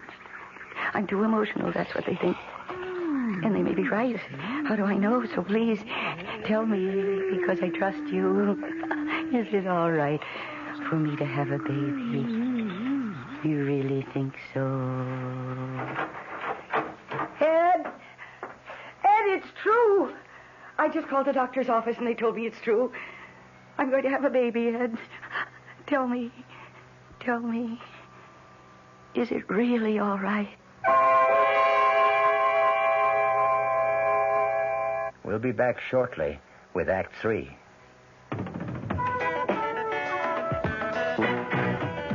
When you say Budweiser, When you say Bud, you've said a lot of things nobody else can say. When you say bud, you've gone as far as you can go to get the very best. Yeah. When you say bud, you tell the world you know what makes it all the way. When you say bud, you say you care enough to only want the king of beer. There is no other one. There's only something less. Something less. The king of beer is being all the rest. When you say Budweiser, you said it all. You said it all. Anheuser-Busch, St. Louis. Macy's store-wide spring sale blossoms all this week with beautiful values in every department, every Macy's store. Values like all wool pile oriental design rugs, regularly $200, now just $150. Save in the rug department on worsted wool, imported, woven Saruk, and Kerman designs. Save in every department all this week. Macy's store-wide spring sale. Aren't you glad? Aren't you glad for things that make a happy day? Aren't you glad? Aren't you glad you found the love to grow and stay? Aren't you glad that we're pulling together? Aren't you glad that we're feeling free? Aren't you glad? Aren't you glad? Aren't you glad? Aren't you glad? Aren't you glad? Aren't you glad just to be? Aren't you glad? Aren't you glad for feeling cool and clean all day? Aren't you glad? Aren't you glad you've done your best to stay that way? Aren't you glad? Glad we're getting together. Aren't you glad that the people smile? Aren't you glad? You use dial. Aren't you glad? You use dial. Aren't you glad? Aren't you glad? You use dial. Aren't you glad? We're still in a little two-room apartment, and the plants still hang in the window, but everything else is different, for it is precisely 8 months since we last heard her voice. There. They're gone. Ed, they're gone. What's that, honey? The movers have gone. They took the last chair out just now. Oh, I hope they don't break anything. Oh, sweetie, they won't. Don't worry about it. Oh, I don't worry about anything anymore. Do you mean that? Sometimes I try to worry, because after all, I used to worry all the time. I mean, I worried all my life, but now I can't worry. I've forgotten how. It's being pregnant. Well, maybe I ought to try it. Oh, I'm so sorry for you, you know that. How come? Being a man. You can't ever be happy the way I'm happy. I've got my own way. I feel so complete, so... So fulfilled? I guess so. As though there'd been something missing from the day I was born. And now I've got it. I was so unfinished before, but now... I'm complete. Just you wait till we get settled in the new apartment, baby. Wait till we get the little baby's room decorated and the crib moved in and all that other stuff. Shouldn't we go over there now? Well, I suppose we ought to give the movers time to get there. No, I want to go now. I can't wait. Yeah, neither can I. Oh, honey. Isn't it wonderful how we always seem to feel the same way? Oh, honey, you never have that other feeling anymore, do you? What feeling? You know about how Frank died, the plants. Oh, that. You don't ever feel that maybe you shouldn't have a baby. Oh, no. Well, you know, when you first found out, you weren't too sure. Oh, but that was 8 months ago. That was before I started feeling the baby grow. Before I knew that it was going to be my baby, my child. And then I knew that if there ever was anything that was right, having this baby was that thing. And Frank? You ever think about him, about that night?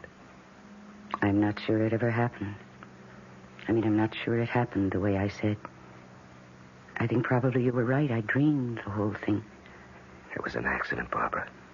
Frank and the plants. It was a freak accident. I guess so. Now, come on, let's go over to the new apartment. Movers ought to be almost there. Yeah, okay. I'll take the plants down. Oh, no. I want to do that. No, honey, no. I don't want you doing things like that. Not now. 8 months. Holy cow. Oh, don't be silly. I know just how they're tied up because I did it myself in the first place. Come on, hand me the scissors. They're right there. Baby. Now you cut the string. I think I ought to. No, really. They wouldn't like anybody else touching them. I know what you can do. You can get those cartons we saved to pack them in and all that tissue paper. Go on, you do that. That'd be a big help. Okay, if you say so. Oh, here's the scissors. Right. Only take a minute. Yeah, I'll be right back. Now then, here we go. Now, Cleopatra, let's get you down first. No, Michael, you'll have to wait until last because you're so long and strong. It'd be hard to separate you from the others. Oh. Gee, it's hard to reach. I don't know if I can... Oh, maybe I should have let Ed take you down. My arms hurt. Isn't that funny? I never had any trouble before. Well, of course, it's being pregnant. It's this baby I'm carrying around with me. Are you a boy? Or are you a girl? Or are you twins? I think you're twins. Wouldn't that be heavenly? An old lady like me having twins. A boy and a girl. Oh, I don't care. I don't care about anything anymore. Except my husband and my child. I don't even care about the plants. Isn't that strange? For so long, so many years, they were my dearest friends. They were my only friends. And now, they just don't matter anymore. I know what I'm going to do. I'm going to leave them. Right here. You don't need them. We've got a new place to live. We're going to have a baby. We have each other. We don't need these old plants anymore. They can just stay right here. Ed! Ed! I just decided that we don't... No, don't. Get away. Get away from me. Ed! Ed, it's the plants. They're choking me. Ed, the plants. I got the cart. Barbara. Oh, my God. They're choking me. The scissors. Quick. I can't breathe. All right, I've got him. It's all right. It's going to be all right. Barbara. It's all right. Barbara, it's going to be all right.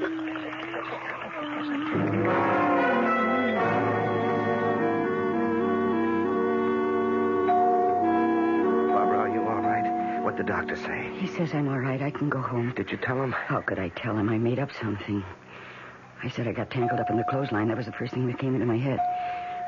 Anyhow, he didn't ask me many questions because he could see that I wasn't really hurt. I was just scared. Oh, you sure had me scared. Well, they didn't hurt me much, really, the plants. Well, why should they hurt you at all? You love those plants. Ed. While I was taking them down, it was harder than I thought it would be, and my arms got tired. Well, I told you to let me do it. And I stopped for a minute, and then I thought, why am I bothering with these plants? Taking them down and carting them to the new place and then putting them up all over again. So I thought, I'm not going to do that. I'm just going to leave them. I'm happy. I've got everything I want. I don't need them. I even think I said that out loud. And they heard me. Now, Barbara. But it wouldn't have made any difference. They didn't have to hear me say it out loud. Because they knew what I was thinking. Honey. No, you see, you can't live that close to somebody for so long and so close without knowing what she's thinking. And they knew that I was going to go off and leave them. After all our years together, I was going to abandon them. I didn't care anymore what happened to them. And they knew that. Oh, no, it's just hard to conceive of plants. They wouldn't have killed me, Ed. They didn't even really mean to hurt me. They were just saying, don't go. Or if you must go, take us with you. You can see that, can't you? All I know is I came into the room and I saw you with the vines around your throat and you were saying, choking me, get the scissors. Well, I got those scissors so fast, they were right there on the windowsill, and I cut those vines so fast. Boy, you had me worried, baby. Oh, you must have fainted by then. Yeah, and I picked you up and put you in the car, and you came to before we got to the hospital. And here I am, and I'm all right. Yeah. Barbara, you don't suppose I hurt the plants, do you? I just slashed away. Well, I don't suppose you cut them down very carefully. Oh, heck no. Oh, they'll be all right. I'll trim them properly when we get back. You're not going to leave them there? You're going to take them to the new apartment? Yes. Yes, I am. I don't know what I was thinking of. How could I just go off and leave the things that I've loved and that have loved me? I can't walk out on them. I forgot that. And they were trying to remind me. Yeah, I guess you're right. But then you always are. Well, I'm right about this. Yeah. Well, let's go, huh? Yeah. Oh, poor Cleopatra. Why, poor Cleopatra? Well, I knocked her on the floor. You what? Yeah, when I was trying to cut you loose, I knocked Cleopatra on the floor, broke the pot and everything. You mean she's lying there? The pot is broken and she's lying there on the floor with no dirt? Yeah, I guess so. Oh, Ed, come on. Now, Barbara. No, hurry up. We've got to get there before she dies. Look, honey, please, let me do it. There she is. There's Cleopatra. Let me do it, honey. You just stay there. Let me Look pick out, her up. Ed. They're angry.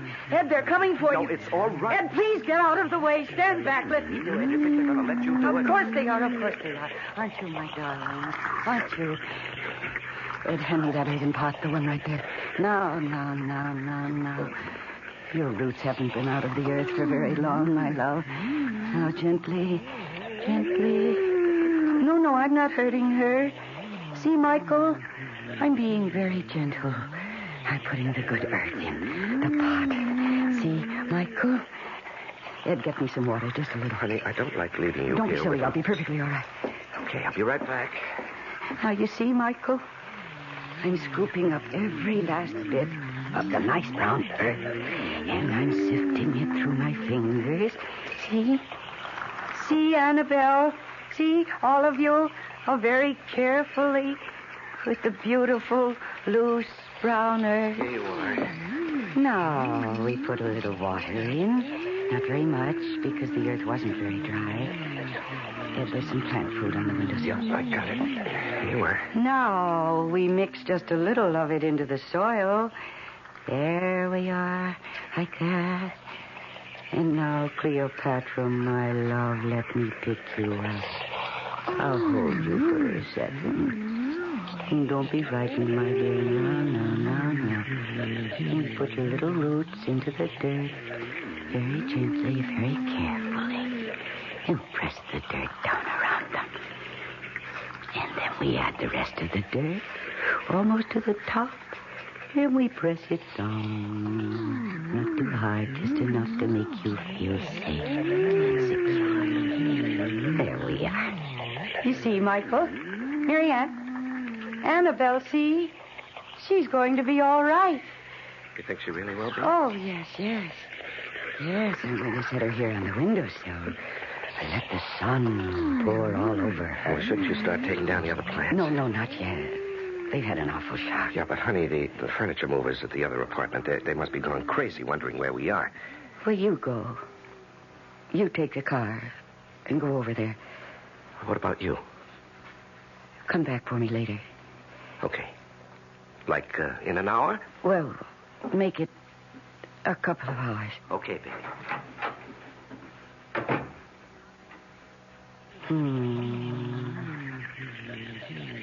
Baby boats of silver moon sailing on the sea. Yes, my dear ones, rest, my darling. Sail, baby, sail out across the sea. Only don't forget to sail home again to me. Only don't forget to sail home again to me. The next time you pass by a plant, stop and look. Make a little bow or tip your hat. And if its leaves flutter and make a sound, listen. It may be trying to tell you something. I'll be back shortly. Commuting. We're big on that. Time is money in the business world. That's why Ozark offers commuter flights that get you there and back the same day. Don't ever let a few hundred miles stand between you and big business opportunities. If you're long on work but short on time, let Ozark make your day pay off. Commuting, we're big on that. Jet to Champaign-Urbana, Peoria, and Springfield, Illinois. Call Ozark or your travel agent. Macy's store-wide spring sale blossoms all this week with beautiful values in every department, every Macy's store. Values like Lee's Broadloom. Save $2 to $4 a square yard installed over sponge rubber padding. 35 styles, 500 colors. Regularly $12.99 to $21.99 a square yard. Now sale priced $9.99 to $17.99. Save in every department all this week. Macy's store-wide spring sale. Our cast included Mercedes McCambridge, Larry Haynes, and Ralph Bell. The entire production was under the direction of Hyman Brown. Radio Mystery Theater was sponsored in part by new sugar-free diet 7-Up. This is E.G. Marshall inviting you to return to our Mystery Theater for another adventure in the macabre. Until next time, pleasant dreams.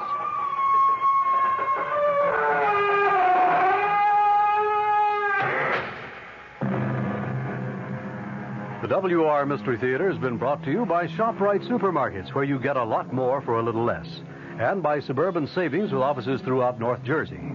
The preceding Mystery Theater program was furnished by the CBS Radio Network.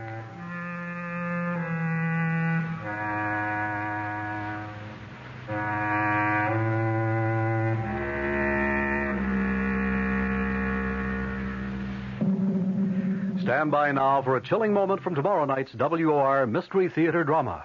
You belong to her now, Claude. You belong to Venus. What are you saying? You made a vow to the statue. I was only joking. We were all only joking. Perhaps. But she took it seriously. But it's only a statue. It's the statue that stood in the shrine of the Temple of Venus. It is the Venus herself. But what does she want?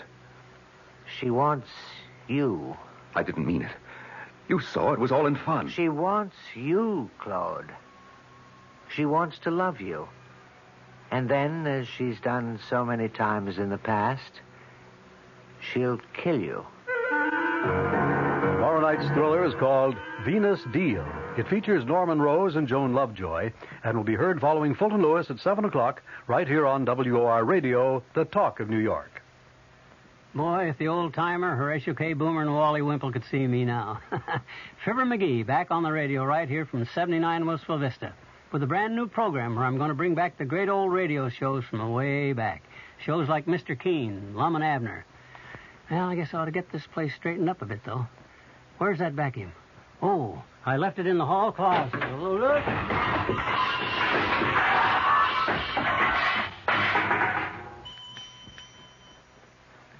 Hear the good old days of radio tonight at 9:05 right here on WOR New York and RKO General Station. I'm Fulton Lewis in the Mutual Broadcasting System studios in Washington, D.C. Now, my commentary. President Nixon goes before the television cameras and radio microphones tonight to explain to the nation why he will only partially comply with a House Judiciary subpoena for tape recordings of some 42 White House conversations. It is not known just how partial the president's compliance will be. Most bets are that he's going to deliver some of the tapes in their entirety. Others may be edited with discussions which the president feels are not germane to the House Committee's impeachment inquiry excluded. In some other cases, Chairman Peter Rodino's panel may just get written transcripts of the tapes, not the tapes themselves. Knowing that that would not satisfy the Judiciary Committee, Chairman Rodino has said that he will be satisfied with nothing short of complete compliance with the subpoena. President Nixon tonight is likely to strike out at some happy middle ground, or a middle ground that he thinks would be happy, selecting perhaps some mutually acceptable third party who would vouch for the authenticity of the transcripts and who would ensure that any areas which are edited out are in fact non-germane. Again, though, that is not likely to satisfy the Judiciary Committee, which has insisted all the way along on getting only the original materials. The president, of course, has until 10 a.m. tomorrow to formally comply with the subpoena. It is an unprecedented situation in which a House committee is clearly treading on what some constitutional attorneys regard as sacred executive territory. The Constitution, remember, establishes 3 separate but totally equal branches of the federal government. Each has a right to remain aloof from the other. The president, in other words, if he so chose, could probably duck behind the so-called executive privilege in refusing to even partially comply with a House committee subpoena. It would be a contest that would eventually wind up in the federal courts, no doubt the Supreme Court, and technically, even if the Supreme Court were to side with the Congress, the president could just challenge the court to enforce its ruling, knowing full well that the Supreme Court has no enforcement powers. You can be sure, though, that even though these options may have crossed Mr. Nixon's mind at one time or another, they have never been seriously contemplated. There is an element of politics in his present dilemma. An impeachment threat is breathing heavily down his neck. He must be certain, on the one hand, that in responding to the demands of a panel of the House of Representatives, which has been charged with the initial impeachment inquiry, he does not establish any precedents which would do irreparable damage to the doctrine of separation of powers.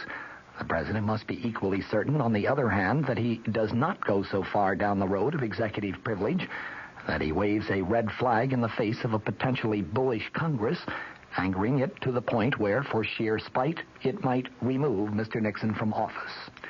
Well, yesterday, a jury in New York acquitted the two men who were at the top of the official totem pole throughout the Watergate scandal.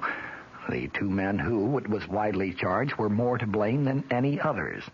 Charges of presidential guilt have always been conditioned on the degree to which Mr. Nixon may have known about or cooperated with men like former Attorney General John Mitchell and former Commerce Secretary Maurice Stans in their quote-unquote crimes. Well, after a long and heated and belabored trial, it turns out that a jury in New York feels that neither Mitchell or Stans did commit those crimes. They were not guilty of 9 charges of criminal conspiracy. They were not guilty of lying to a federal grand jury in connection with a secret $200,000 cash contribution to the president's 1972 campaign. With that court decision, the bottom literally dropped out of the case against President Nixon. How on earth could the president possibly be guilty of some criminal cover-up of a crime if a court feels that a crime was not in fact committed? Granted, the acquittal of Mitchell and Stans yesterday does not completely absolve Mr. Nixon. There remains hanging the questions of H.R. Haldeman and John Ehrlichman and others, whether they tried to cover up the story of Watergate itself, and if they did, whether their actions in turn were done with the knowledge and blessing of the president.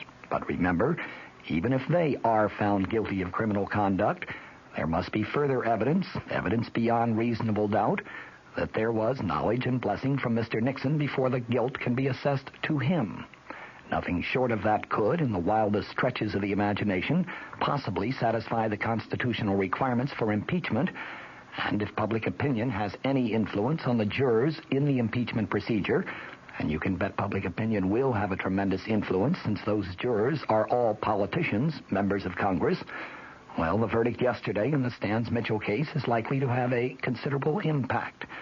It demonstrated clearly that at least a few charges of corruption within the highest levels of the Nixon administration in recent years were unfounded charges, and the public is bound to wonder, if Stans and Mitchell were accused falsely, isn't it just within the realm of possibility that President Nixon has himself been the victim of equally false accusations? That verdict in this respect is probably the first really good news that Mr. Nixon has had since the Watergate era started, a long 15 months ago. These are the events that shaped the past few days. The events of the next 24 hours are likely to go a long way towards shaping the political destiny of Richard Nixon as a person, and with him, of course, the political destiny of our entire nation. They will be hours of great historical significance, great historical importance. Another key point in the Stans-Mitchell trial was noted today by the foreman of the jury that acquitted the two former cabinet officers. She said that she and her fellow jurors doubted the truthfulness of one of the major prosecution witnesses, former White House counsel John W. Dean III. Dean's credibility came in doubt, she said, when he admitted that he had pleaded guilty to a charge of obstruction of justice in the Watergate scandal, pleaded guilty in hopes of drawing a lighter sentence. Here in the nation's capital, Vice President Gerald Ford had some comments of his declaring that the jury's verdict in the Mitchell-Stans case, in the Vice President's words, says to me that John Dean's credibility has been severely eroded. It is John Dean, of course, who was the key witness against President Nixon. Indeed, when you get right down to it, he was the only witness who actually tried to implicate the president in any criminal wrongdoing at the Senate Watergate hearings. It is the same John W. Dean III who was slated to be a key prosecution witness in other cases which are still pending against other former high-level Nixon administration officials who have been accused of involvement in the Watergate scandal. You remove this John W. Dean III from the prosecution case, and that apparently is what the jury in the Mitchell-Stans case did, and all of a sudden you have a large sailboat with no wind in its sails. It's not going to go very far. Dean's credibility, rather his lack of credibility, was precisely what the Nixon forces hoped to establish, and apparently they have achieved that number one objective. From the Mutual Studios in Washington, I'm Fulton Lewis, and that's the top of the news.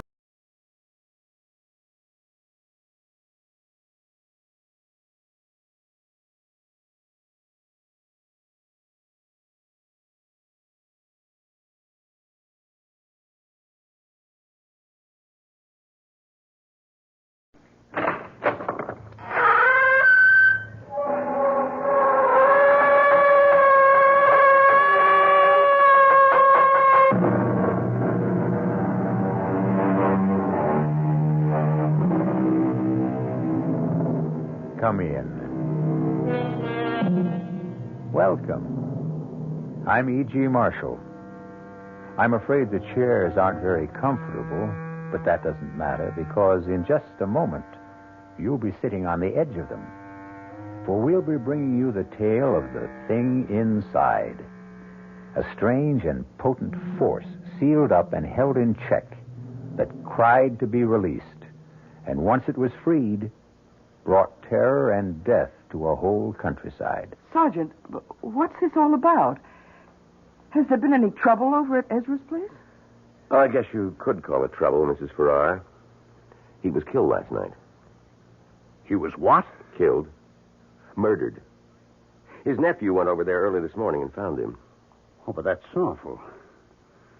I thought he was a dreadful man, but... Well, have you any idea who did it? Not yet. That's why I stopped by here to find out if you'd seen or heard anything. Oh, I'm sorry. I wish we could help you, but... Well, how was he killed? It was pretty bad. Whoever did it must have really hated him or else been out of his mind. Because it was done with an axe.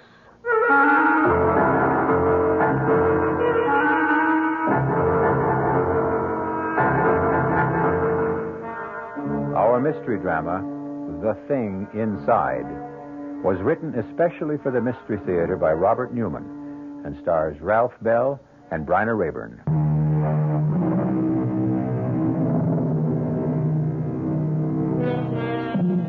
What is evil?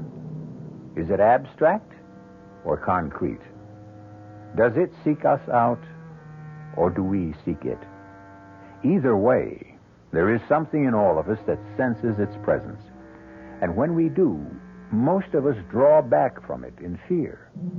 But occasionally, for reasons we do not always understand, we are attracted to it and come under its spell, thus freeing it to work its destruction on an unsuspecting world.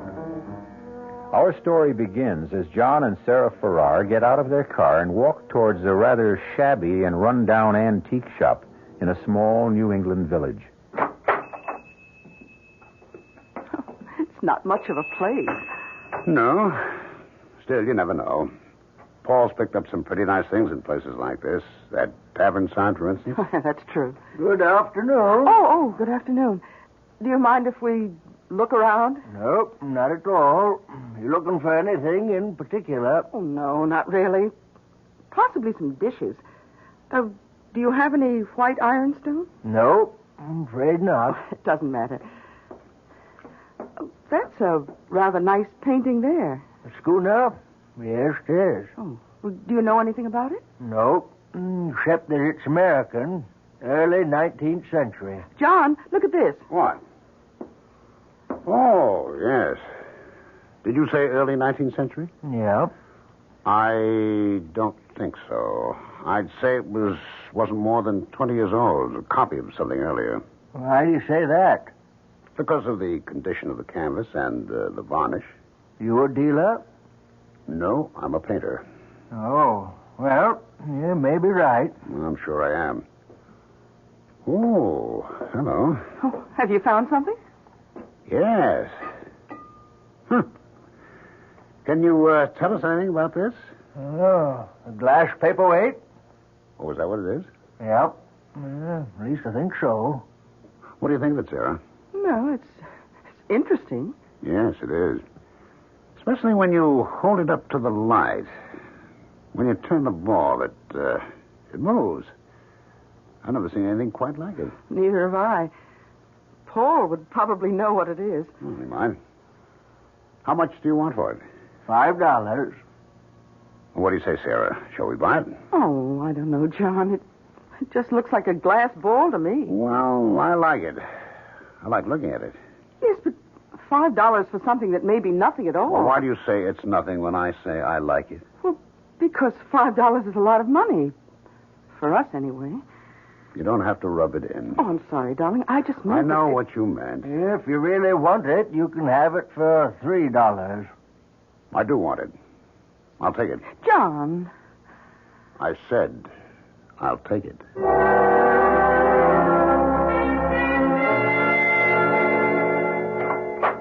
Hello?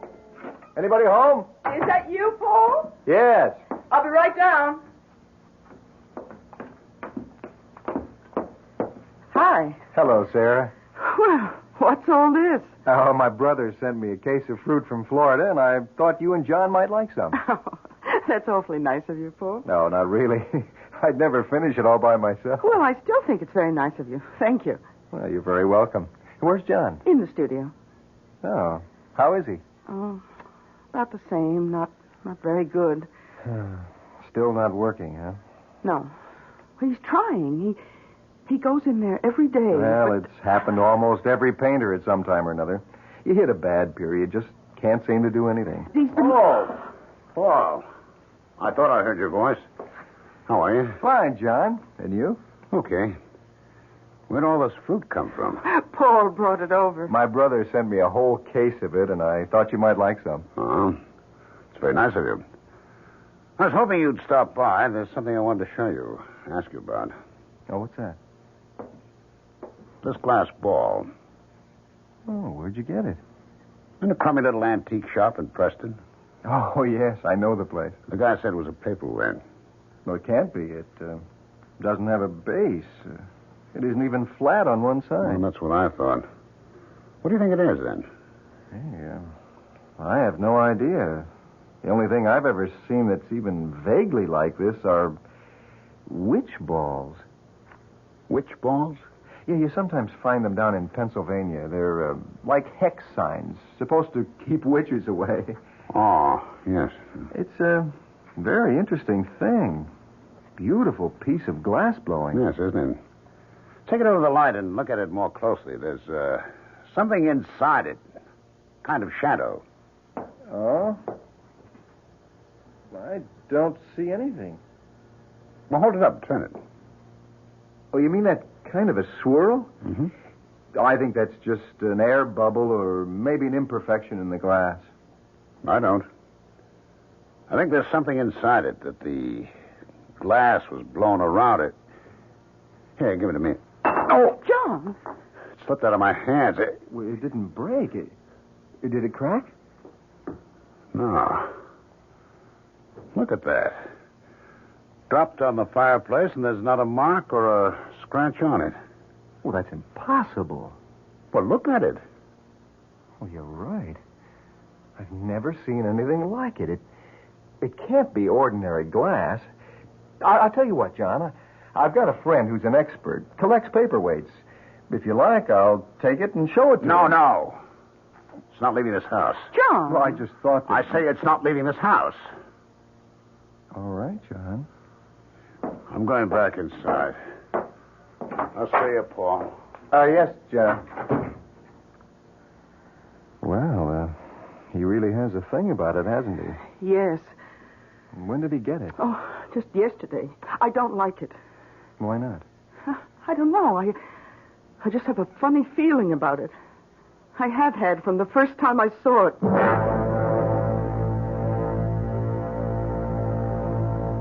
John, can you hear me? What? You can hear me. I know you can. I knew it the first time you picked me up. Because you were the only one who could see me. Yeah. You've got to help me. Save me.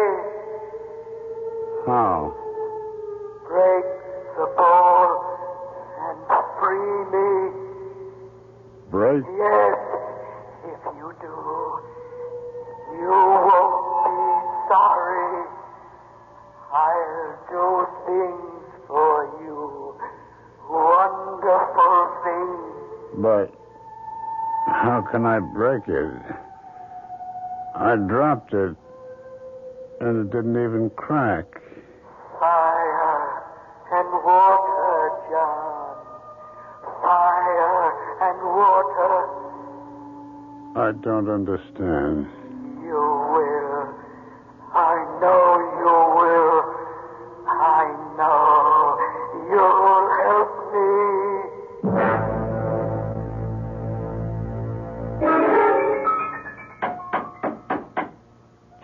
second. Oh, hello, Paul. Sarah, can I come in for a few minutes? Oh, yes, of course. Well, how are you? A little down at the moment. Why? I just got some rather upsetting news. That's why I came over. Oh, I'm sorry, Paul. Well, what's the news?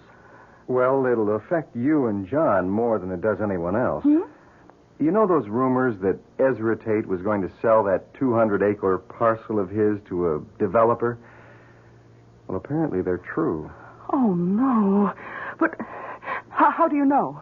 Well, I was just at the bank and Peterson told me. Well, that's certainly not good, that Ezra is going to sell.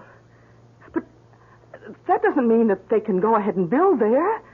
Well, they'd have to get the approval of the zoning board. Have you forgotten that Harry Walker, the board chairman, is his nephew? Yeah, but he wouldn't dare. You mean you think it really may go through? I'm afraid so. Oh, but that's awful. You know, we bought this place, put every cent we have into it, mostly because of the location and the view, and if the deal does go through, that will be the end of it.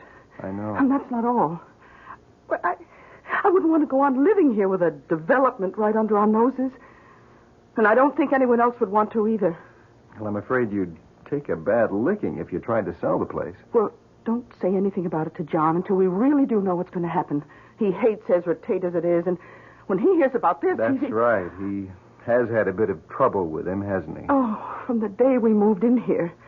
First about the boundary line, and then about... Sarah, do you... Oh. Oh. Hello. I didn't know you were here. I was just passing by, and I thought I'd drop in. Well, I'm glad you did. As a matter of fact, I was going to call you. Oh, about what? You know that glass ball I showed you yesterday? Well, yes, of course. If you wanted to break it, really break it, how'd you go about it? Well, why on earth would you want to break it? It's a beautiful thing. Oh, yes, it is.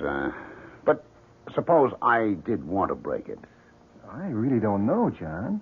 Can you think of any way it can be done with fire and water? Fire and water? Yes.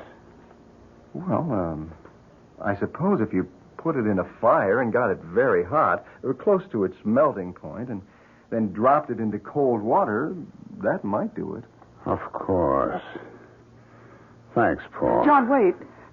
You mean you're really going to... Yes. Why? Because I've got to. I got a feeling that if I do break it, can break it up. What? Never mind. I'll see you, Paul. Don't look that way, Sarah. I know it doesn't make sense, but after all, there's no harm in it. I'm not so sure about that. Why do you say that? I told you, I had a funny feeling about the thing from the first time I saw it. Well, if he does break it, destroy it, that will be the end of it. I wonder.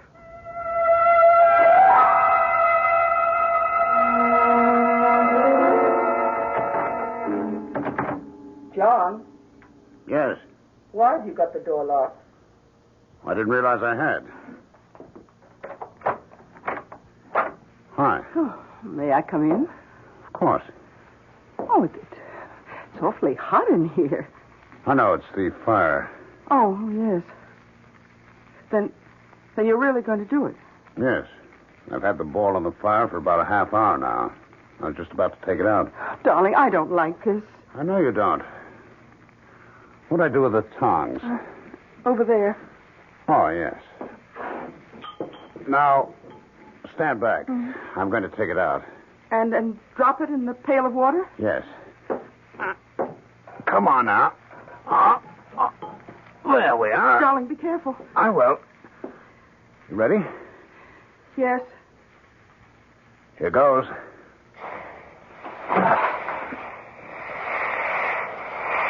Wow. I really think I did it. What happened to the ball? Well, see for yourself. It practically exploded into 100 pieces. Oh, yes. Well, are you satisfied now? Yes. Now, wait a minute. Look at this. This is what was inside it. Its center. Another ball. A small black one. Yes, but it wasn't black before. Oh, the heat must have turned it black. Well, what are you going to do with it? Keep it. Why? Just so. Now, stop looking so upset, Sarah. Things are going to be different now. What do you mean? Well, you'll see. Everything's going to be fine. Better than they've ever been before.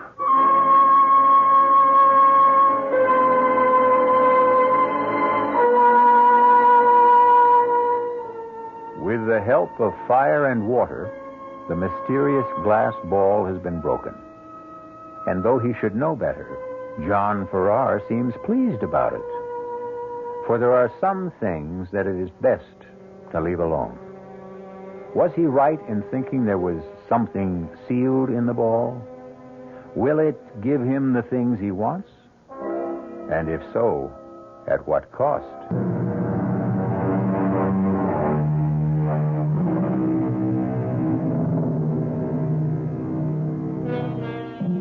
Dusk is a time of uncertainty. And though she could not have said why, Sarah Farrar was not just uncertain, but anxious as she stood beside her husband and saw the glass ball shatter. But now she's beginning to feel that perhaps she was mistaken. For when John woke this morning, he was in better spirits than he has been for months. He went into his studio early and has been in there all day. It's evening now, almost supper time, and he still has not come out. Yes? Darling, it's almost 6 o'clock, and I wondered if... It's what? Almost 6 o'clock. You're kidding. It can't be. But it is. Oh, good Lord. I had no idea. I kept thinking while I had it, I'd stay with it. Keep on going for just a little while longer. You mean you've been working? Have I ever? Oh, can I look? Of course. It's not quite finished. I want to do a little more with the background, but, what do you think? Oh, darling, it's good.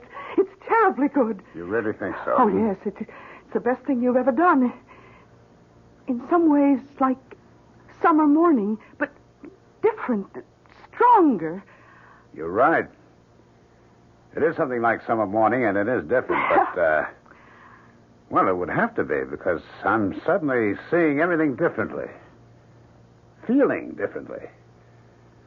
It's as if I'd been handcuffed for months and I was suddenly free. Oh, darling, I'm so glad. Oh, 6 o'clock. No wonder I'm starving. But didn't you have any lunch? I went out around noon. No, I forgot about it. What's for supper? Oh, beef stew. Oh, good. And wine? Well, there's that bottle we were saving for a special occasion. I think this is it, don't you? Oh, I certainly do. Oh, darling, why don't you wash up and... Oh, I'll get it. Hello? Hello, Sarah.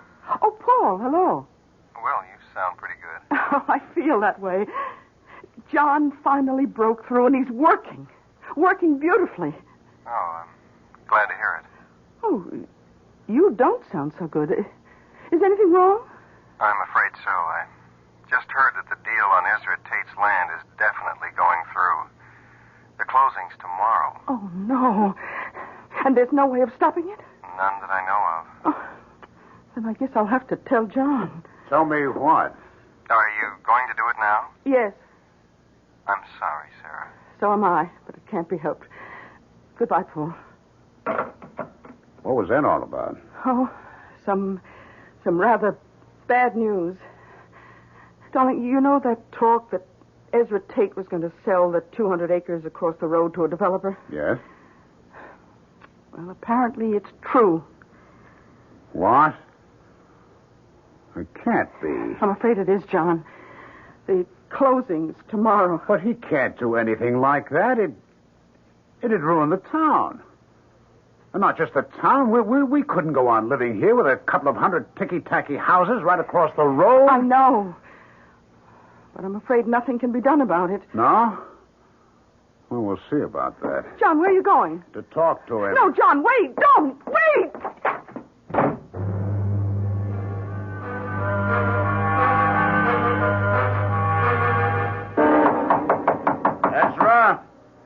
Ezra Tate. Who's there? Who's there? John Farrar.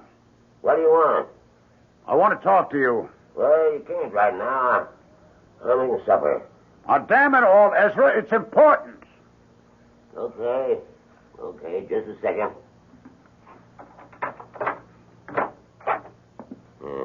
Now, what is all this? Is what I heard true? That you're selling the land across the road from us to a developer? It sure is. But you can't do that. Says who? It's my land. I can sell it to anyone I want. Haven't you any feeling at all for anyone else? Don't you realize what it'll do, not just to me, my place, but the whole town? It can't take another couple of hundred people. The deal's set, and that's that. But can't you see? Okay, how much are they offering you for it? Why do you want to know? Because I'll buy it from you. I'll give you a couple of thousand over their price. What? That's really funny. What's funny about it? Yeah, it just is. You haven't got a dime. You owe everyone in town money, and you want to buy... Never mind about that. I'll get it somewhere. Yeah? Where? From your friend Paul Chandler? What's the deal where I get it? I'd like to know, that's all. Just because he's got a thing about your wife, comes around with fruit and groceries for you, I imagine... You keep away from me, Farrar! You think I'd let you in here without precautions? This gun's loaded. Come any closer and I'll let you have a load of birdshot. For 2 cents... 2 cents is just about what you can afford. Now, you get out of here. Okay. But this isn't the end of it, Ezra.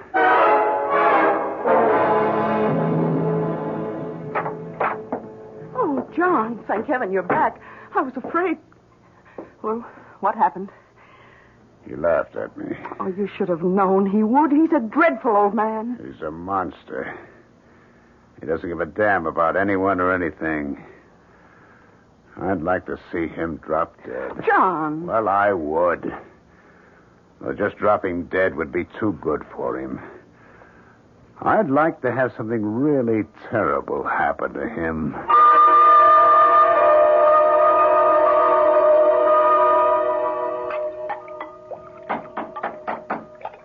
Just a second.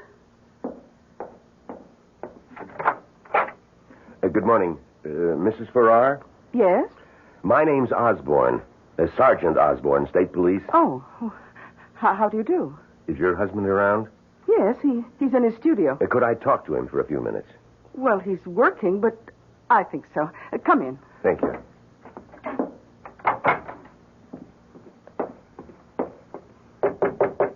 Yes? John, could you come out here for a minute? Okay. What's up? Oh, darling, this is Sergeant Osborne of the State Police. Oh. Good morning, Sergeant. Good morning, Mr. Farrar.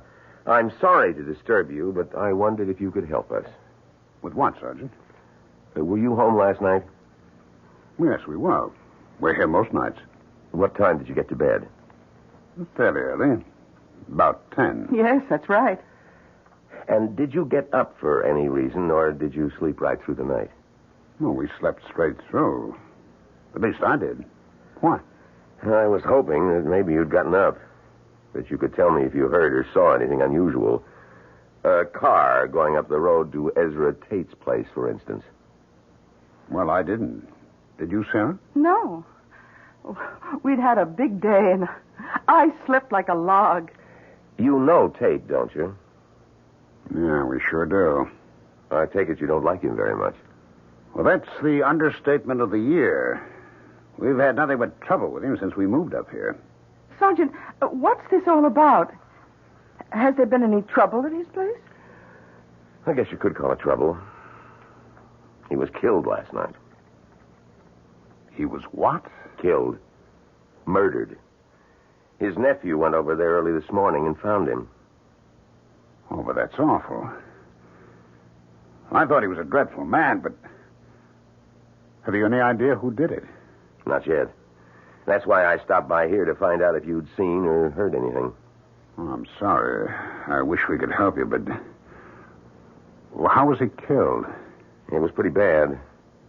Whoever did it must have really hated him or else been out of his mind. Because it was done with an axe.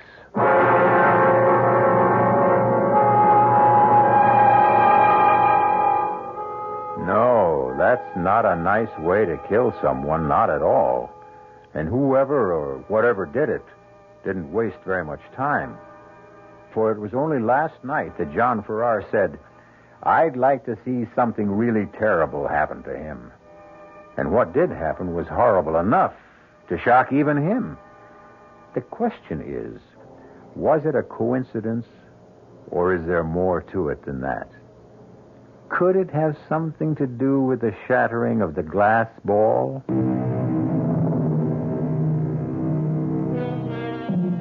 There is a finality to death. Even the death of the unloved and unmourned, that we all find sobering, for it reminds us of our own mortality. It's late afternoon now, and Sarah Farrar is in the kitchen of the old farmhouse when a car drives up, stops outside. She goes to the door, opens it. Hello, Paul. Hello, Sarah. How are you? Well, I've been better. I gather you heard the news then. About Ezra? Yes. Who'd you hear it from? The state police. One of them stopped by this morning. He wanted to know whether John or I had heard or seen anything last night. And had you? No. We were both pretty tired. John had been working like a maniac all day, and we slept right through. I see. How's John? Well, of course he's upset. It's a scary thing when something like that happens so close by, and you don't know who did it or why. But he'll get over it. I hope so. I've been worried about him. Why? Well, he certainly wasn't in very good shape the other day. That whole involvement of his with that glass ball. Oh, that. I was pretty worried about that myself, but, well, once he broke it and snapped his painting block, it started working. Well, he really feels there was some connection there. Apparently. Well, as long as he's working. I take it he still is. Oh, yes. Yes, he finished one painting, and he's already started on another. Oh, good. The reason I stopped by was because I wanted to find out if the two of you were free Friday night. Oh, yes, we are. Then would you come over for dinner? Benson of the Benson Gallery is coming up from New York. And if John is working again, I thought he ought to meet him. Oh, poor. You really are a very good friend. Oh, come on, Sarah. Now, you know how I feel about you. Both of you. You've had a pretty rough time since you moved up here, and if I've done anything to help... Oh, Paul, hello. Hi. I didn't hear your car. You been here long? No, just a few minutes. Oh, Paul stopped by to invite us over for dinner Friday night. Benson of the Benson Gallery is going to be there. Oh, that's nice. What do you think of our big local news? Ezra Tate's death? That's pretty shocking. Yes, it is. On the other hand, it did take care of a pretty serious problem for us. Oh, what do you mean? Well, now that he's gone, that's the end of that housing development. I'm afraid it isn't, John. Well, why not? His nephew is his only living relative. He'll inherit everything Ezra had, including his land, and he's already telling people he intends to go through with the deal. What? Well, he can't do that. He's head of the town zoning board. Yes, he is, but he was willing to push the thing through when it meant money in his uncle's pocket. Don't you think he'll be even more anxious to do it when it means money in his own? But that's even worse. Well, a little more direct and obvious, but no worse. And nothing can be done about it? I'm afraid not. The zoning board is his baby. Does just what he says. Wow. It would serve him right if the same thing happened to him that happened to Ezra. John, that's a terrible thing to say. Is it? I don't like violence any more than you do, Sarah, but when a man is willing to destroy a whole community out of sheer greed, I say the world's better off without him.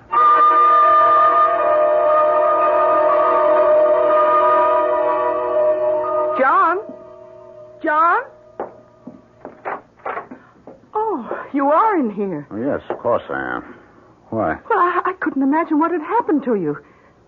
You said you were going into work for just a half hour or That's so. right. What time is it? It's almost 11. It's not. Yes, it is. I must have fallen asleep again. I worked for a while and started feeling tired and sat down here. Well, you've really been at it these last few days. I guess I have. John, why are you keeping this thing here? What thing? This black thing that was in the center of the glass bowl. Well, I told you I was going to keep it. But why? Because I like it. I like looking at it. What? Was that what you were doing before you fell asleep?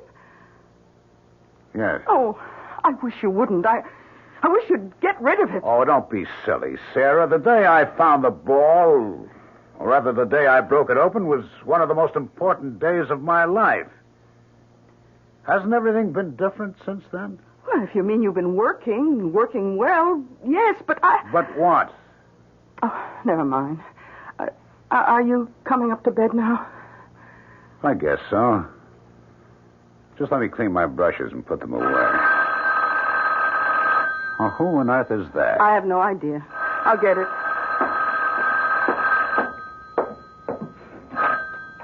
Hello? Hello, Sarah. Did I wake you? No, Paul. I was upstairs reading. I just came down to see what was keeping John. Is he there with you? Oh, he's in the studio. Why? Well, I wasn't sure whether I should call or not, but I finally decided I would. Sarah, I've got some more news that's just as shocking as the last. Harry Walker was killed tonight. What? Where? And how? In his home. His wife was out, came back, and found him dead in the kitchen. Oh, no. And they don't know who did it? Not any more than they do who killed Ezra.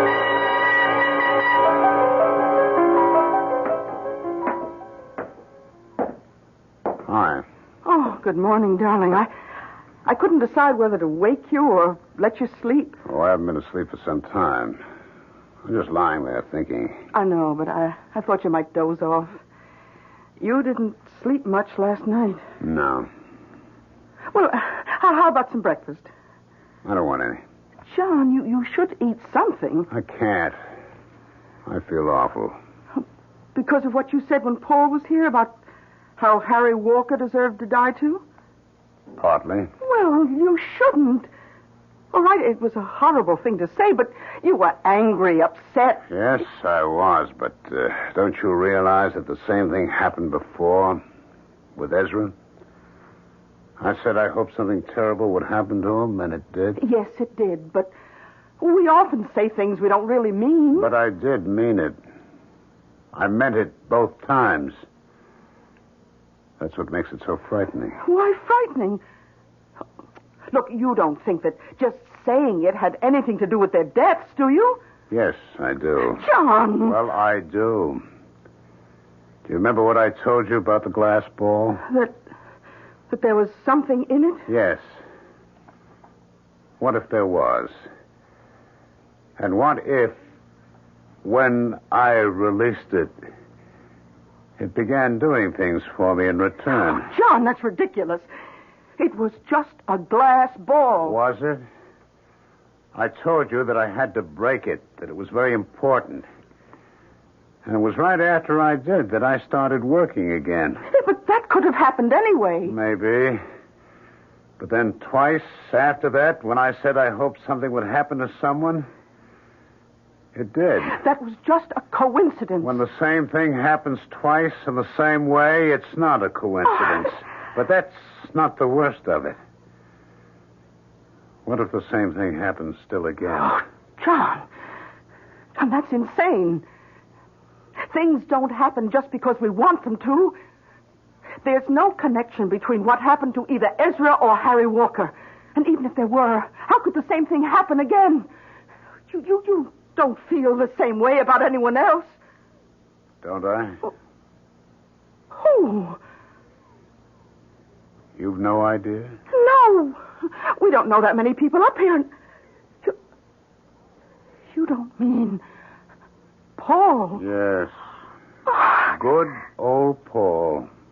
who's always doing things for us. Only it hasn't been for us. It's been for you. He's in love with you, isn't he? Oh, John. John, this is terrible. I've been concerned about you, worried about you for some time, but I never realized you really are sick. Are you saying it's not true? Of course it's not true. He's just a friend, a good friend. I wish I could believe you. Meaning you don't? I don't know. I'll have to think about it. But there's nothing to think about. I tell you, John, where are you going?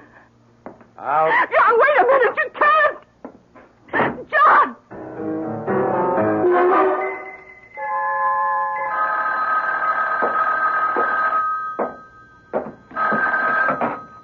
Hello? Oh, Paul, it's me again.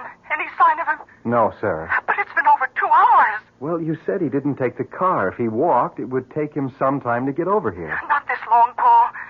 I'm scared. I told you what he said. I know, but I don't think there's anything to be concerned about. The longer he has to think about, the more chance there is that he'll realize it's ridiculous. But suppose it's just the opposite. Suppose Now, don't do that, Sarah. I'm not worried. I hope he does come here. I told you there's something I want to tell him. What? I don't want to go into it now, but I think it may make a difference. Help him. All right. But if he does come to your place, will you call me? Let me know. Of course, Sarah. Thank you, Paul.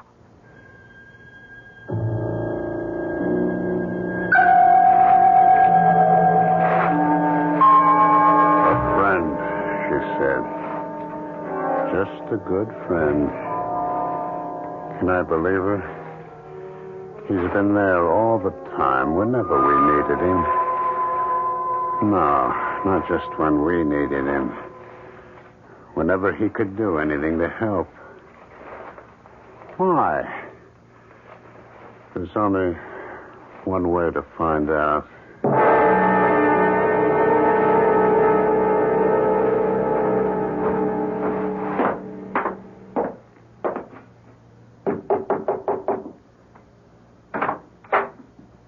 Hello, John.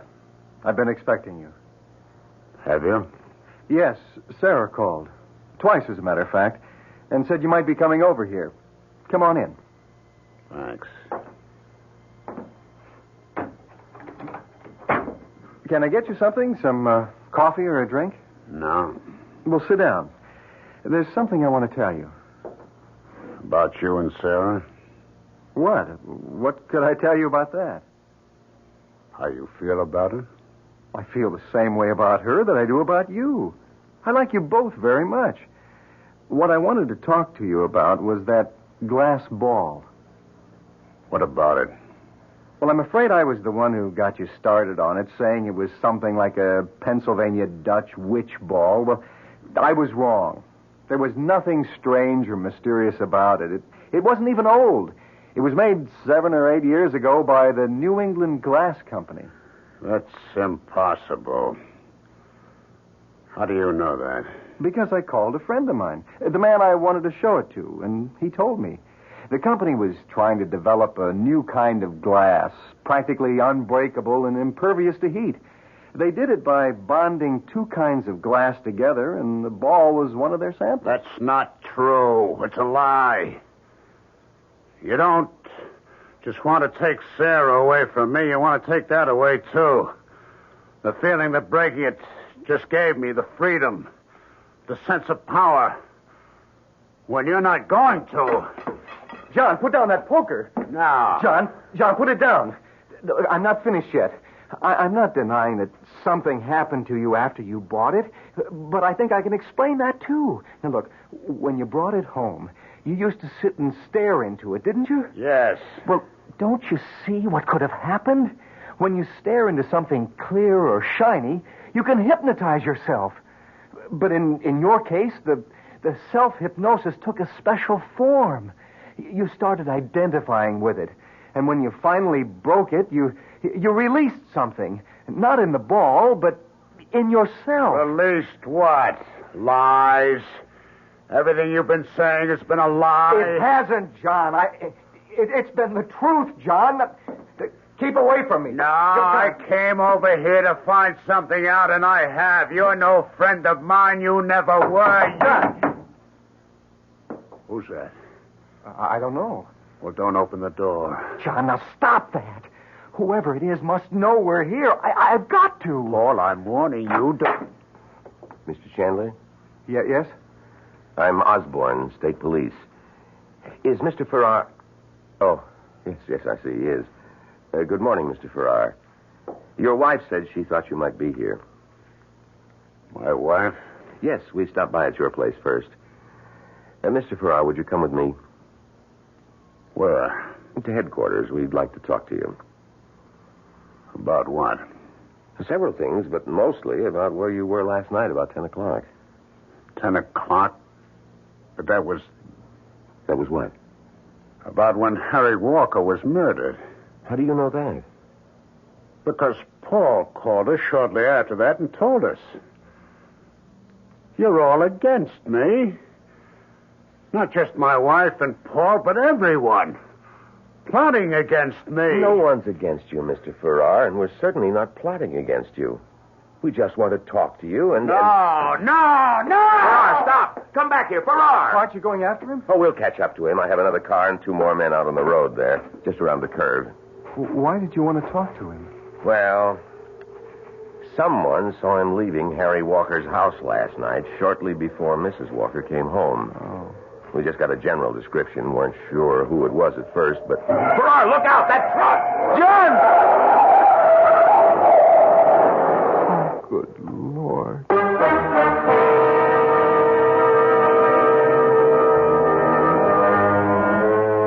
Seek, and you shall find.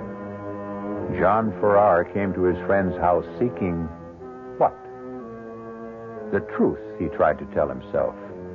But the truth was exactly what he did not want to hear. Not when it stripped away his illusions and did not confirm his jealous imaginings. And so he found what we find so often when we reject the truth and everything else of value: death.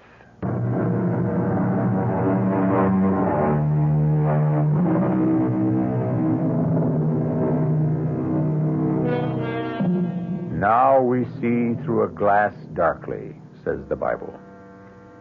That was what John Farrar was doing, seeing something in the strange glass ball that wasn't there. But he wasn't completely wrong. At least it wasn't all imaginary. For as his friend Paul said, there was a thing inside. Not inside the glass ball, but inside John himself, that never should have been tampered with. Our cast included Ralph Bell, Bryna Rayburn, Bob Caliban, and Leon Janney. The entire production was under the direction of Hyman Brown. This is E.G. Marshall inviting you to return to our Mystery Theater for another adventure in the macabre. Until next time, pleasant dreams.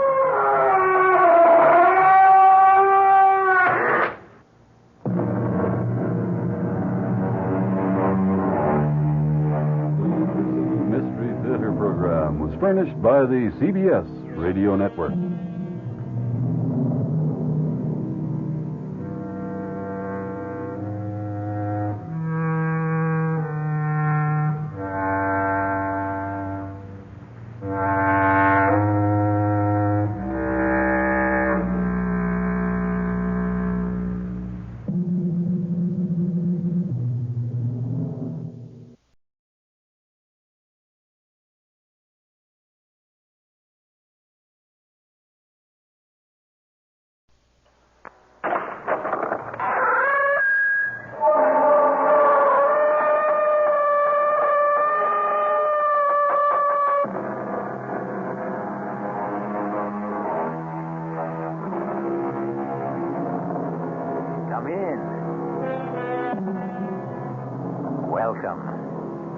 I'm E.G. Marshall. Welcome to the world of unbridled imagination. You know, man is a curious creature. Most of us settle for routine and habit. 8 hours on the job, another 7 or 8 in bed, and the other 8 on some hobby that is neither too physically demanding nor asks for too many mental gymnastics. Few of us stretch ourselves beyond a reasonable limit. We coast through life. Our mettle never really tried.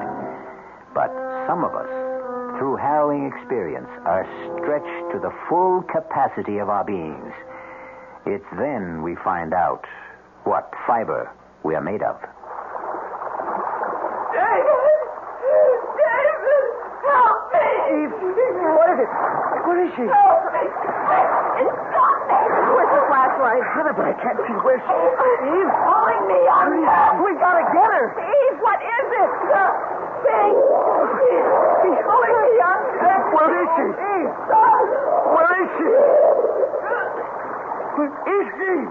She's gone. Where? We dragged her under the arch there. Did you see anything? No, but you heard Eve. It's true. There is a thing that lives in these caves. And we're trapped. Trapped here. At its mercy.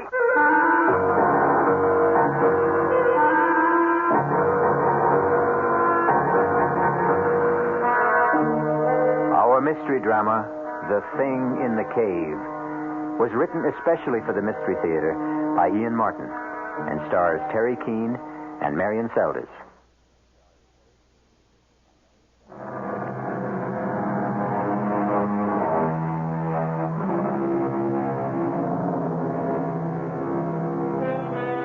I don't suppose many of us ever plan to grow up to be speleologists, since most of us are subject to claustrophobia to at least some degree.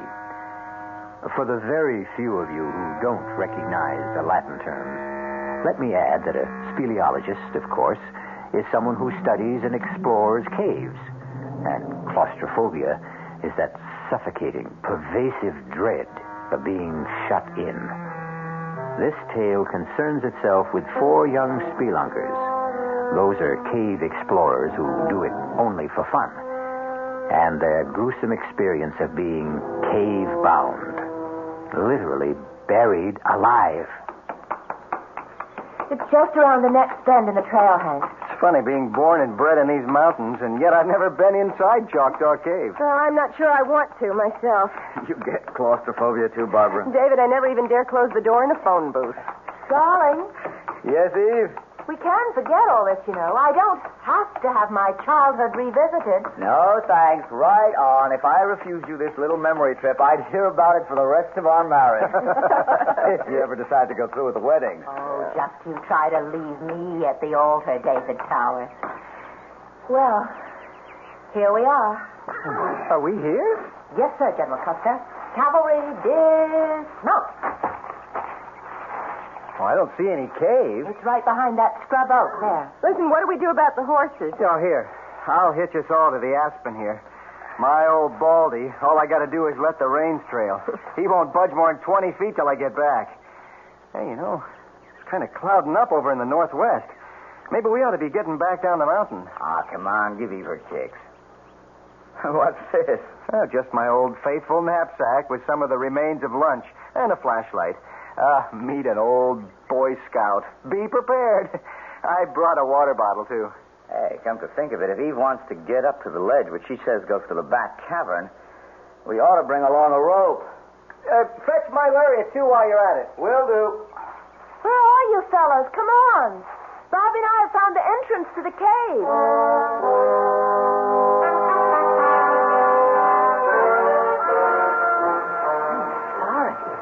It all seemed a lot bigger when I was a kid. Barbara and I can make it all right. Crawling, but it comes in the giant size. Hank, can you make it? It's just about as tight as a cork in a bottle. If I get stuck, you can be sorry if this is the only way in and out. With just a moment, we can all stand up. You'll see. Maybe we should all forget it. You scared? No, but I'm not exactly happy either. I don't know if Hank can... We're here. In the cave. I can stand up.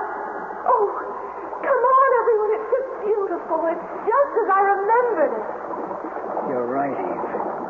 It's breathtaking. Like a cathedral buried at the bottom of the sea. Oh, hey. all green, like Saint-Chapelle in Paris. How in Paris? Oh, it's a marvelous chapel near Notre Dame with all stained glass windows that make you feel as if you're scuba diving and looking at it through water. Hey, I can hear water, too. Somewhere. Come on. I'll show you where. Listen, look out for the, what do you call them? Stalactites, if they hang from the roof. And the ones from the floor are stalagmites, right? Here it is. Here's the waterfall. How about that? Oh, that's beautiful. But where does the pool drain? Well, nobody knows. But some say it's bottomless and it goes right through the earth. Well, where does the river that makes the waterfall come from? Up there? Well, the kids I used to know climbed up to the ledge there and then went in through the cleft. They say it comes from another chamber behind this. Where it comes from before that, I guess nobody knows. What's that? Maybe it's him. Him? What are you talking about? I know, I'm crazy. Oh, but it's such fun to remember how we kids used to come here together and talk about the thing. The thing. Well, what was the thing? It was just something we made up, some country legend someone had heard about this creature, this monster that lived in an underground river, whatever it is. What kind of monster? Well, you know, slimy and slippery and all the blob, with one great red-rimmed eye and long, flaky tentacles that crept and crawled along the rock until suddenly they bounced. What was that? Sounded like thunder. I bet that storm broke outside. Come on. We better get going. Oh, just wanted to get into the cave behind us, where we are. Just once again. Oh, no, count me out. This place is giving me the heebie-jeebies. Yeah, I'm getting a little tight in the throat myself. Come on, darling. You're right, David. I must have been a little crazy. I don't know what it was, but something seemed to draw me here. Almost as if it was something calling. Come on, Eve. Run! Yes! Eve, come on! It sounds like the whole mountain's caving in. No, go back! Go back! Come on! Hurry! Let's do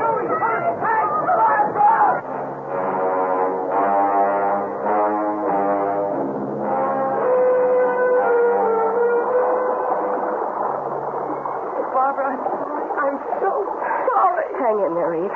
Now, we mustn't lose our heads. So dark. So pitch dark. What happened to Hank and David? They've gone to see about clearing the entrance. If we only had some light. The boys had the only flashlight. Wait a minute. What is it? Is it the... No, cool it, Eve. Just Hank and Dave coming back with the light. Oh, any luck? You both all right? We'll make it. How's Eve? Oh, I'm okay, David. Can we go now? Well, it isn't going to be that easy. Well, can't we help to clear? Eve, Barbara, I don't know. The landslide we heard, it may have covered over the cave entrance outside. You mean that even if people came looking for us, they might not be able to find the entrance to the cave? But that's why we have to start clearing out from inside here. Eve. Well, what is it? I mean, at least we know where the way out is. We can crawl back through the tunnel, Eve, and then we'll... we don't know where the way out is anymore. What do you mean? The whole area where we passed along the stalactites and the stalagmites has collapsed. Even if we could guess where the tunnel going out began, the rocks blocking it are so large, it would take a bulldozer to move them. Oh, good Lord. Then we're trapped. We're sealed in like a tomb. And it's all my fault. Oh, Eve. Come on, darling, baby. Hey, let me handle it. Eve, stop it. Stop it. Take it easy, Barbara. Now, Eve, come on. You've got to get hold of yourself. Oh, I'll be all right. Sure you will. Hank, have you any ideas what we can do? Well, I guess the first thing to do is not to panic. Now, we've got water. I've got some chocolate bars and a couple of sandwiches left over from lunch in my saddlebag. We've got light, as long as the batteries last. Which reminds me. Do we have to be in the dark? Well, there's no sense in using up the batteries when we don't need it. David. Right here, Eve. Hank, what are our chances of being found? Oh, it's hard to answer, Barbara. Of course, they'll miss us back at the ranch by tonight. Oh, we didn't say where we were going. But when they find the horses hitched right outside... That's always supposing they weren't buried in the landslide. Is there any other way out of the cave you know of, Eve? No, not really. Like I told you, some kids got up on the ledge at the top of the waterfall, and they went into some kind of a chamber behind there. But they claimed that... That what? Eve, please, we've all got to keep our heads. Well, it's just that the thing came rising out of the water, hissing and snarling, so they just took up and ran. Well, I don't guess 4 of us grown-ups, as long as we stick together, are going to dream up any boogeyman out of the shadows. I've got to turn the light on for a minute. 20 after 4. They won't miss us till dinner time. By the time they started any kind of search, it'll be dark. Yeah, and with the thunderstorm and the Pacoda River running high as it does at the ford, they may figured we hold up at Halfway House. That's this side of the river? Yes, and there's no phone, right, Hank? That's right. Look, it's only about 20 feet up to that ledge. It'd be easy to climb. Dave and me could go in through that cleft and have a look around. Maybe there's a way out that way. You girls wait here. Oh, no way. I'm not sitting around in the dark. We'll all go, Hank. Well, okay. You climb first then. David, right behind you. Then Barb, and I'll come up last. Let's go.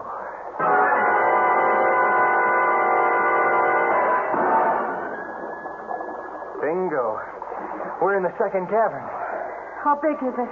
This must be where the waterfall comes from. Is there any way out? Hold it, everyone. Hold it. Let's see.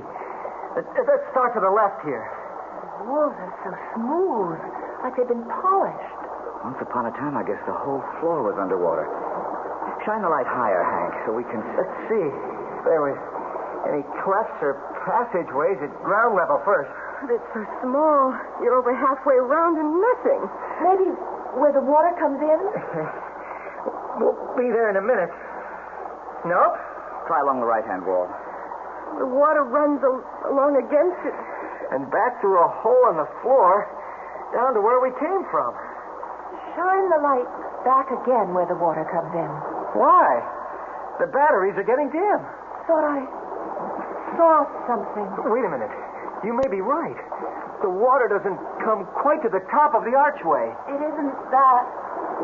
It's something else. It's calling me. The thing. Wait a minute. Wait. Oh, Hank, are you all right? Damn, I turned my ankle. David, the flashlight. I know. I'm looking for it. David! David! Help me! What is it? Where are you? Something quick! Where's the damn light? I have it, Mike. Pulling me under.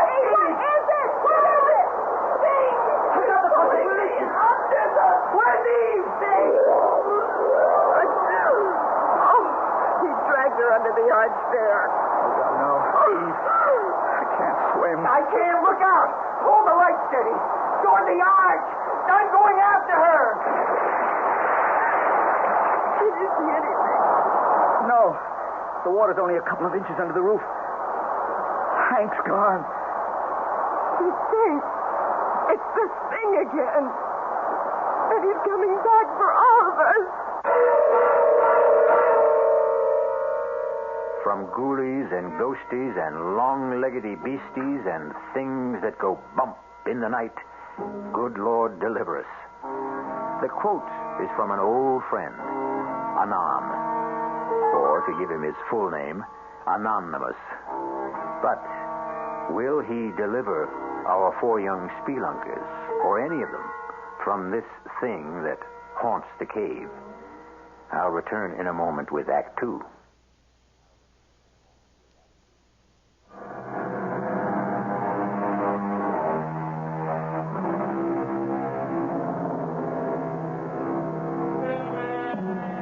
There's a creepy, crawly feeling about the very thought of being shut in anywhere, without doors or windows.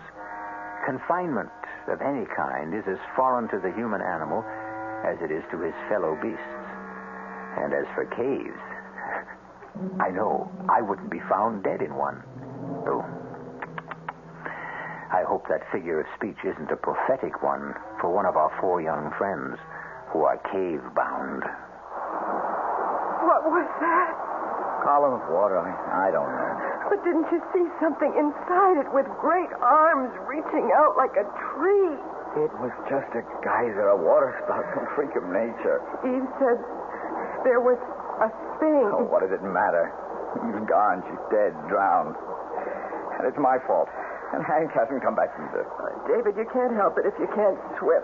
Hasn't helped Hank, but he could. He's disappeared. She was my girl. If anyone had to die with her, it should have been me. Maybe they've gotten to another cave. If they hadn't, their bodies would have come up to the surface. Look at that vortex there, Barbara. Where the spout, or whatever it is, came from. Just before the archway. Spins like a whirlpool. It could have sucked them both down to the bowels of the earth.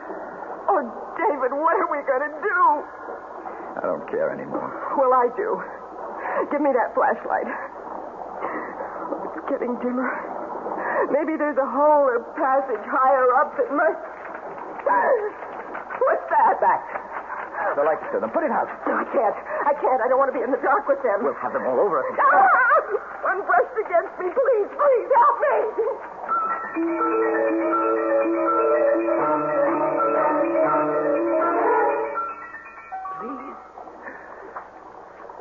Please help me. Help me. Take it easy, Eve. You're all right. You'll be all right. The thing that pulled me under the water. You're out of the water now. Where? I don't know. Dry land, anyway. Hank. Yes. How did you get here? I went into the water. Try to save me? Oh, it's an Eagle Scout. You know, trustworthy, loyal, helpful. What about David? He can't swim. Oh, but how did you... I don't think I could explain. What do you mean? It just doesn't make sense. The stream was flowing out of the arch. So I was swimming against it, but suddenly something just pulled me along against the current. What about you? Oh, don't you see? It was him. The thing. Oh, if it was, why did he save you and me? You thought he wanted to drown you. Yes, I did at first, but then it seemed so kind, as if it wanted to help. But Barbara and David, we've got to get back. Take it easy. Too tired. Oh, yes. Some lights that we can... Nothing but matches. Soaking wet. Maybe dry out. Yeah. Can't even see the time.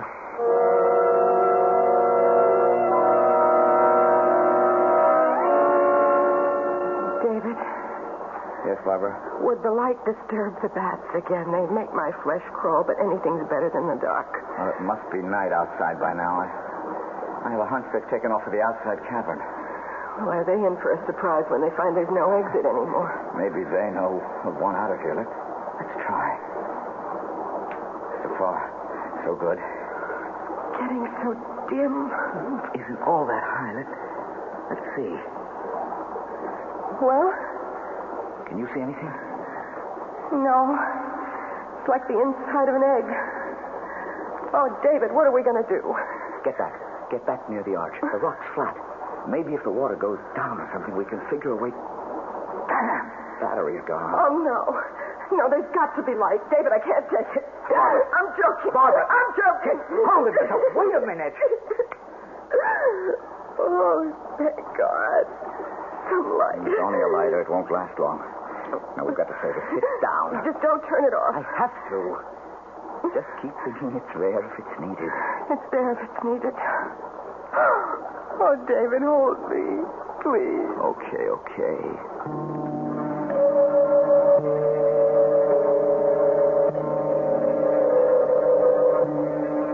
Oh, Hank, I got you, all of you, into this. But Eve, that won't help. What we need to do is move around and try to get warm. At least we're dry. Try those matches again. Oh, no good. If only we could see to... What is it? Look up, Eve. Way up there. What do you see? It's a shaft of light. Sunlight that's coming from outside. It means there's a way out. But it's so high up. It's so little. With any luck, as the sun rises, it'll give us more light. Then we can explore.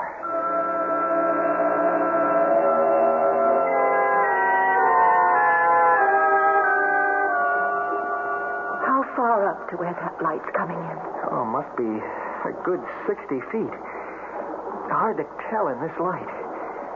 Could we climb up there? Oh, Lord, no. We've got to think about Bob and David first, anyway. Oh, I've been thinking about that. Trouble is, I was groggy when I fetched ashore here. I've no idea how long the underwater swim is. But with the current going with you... Well, there's a good chance I could make it through, but making it back's another problem.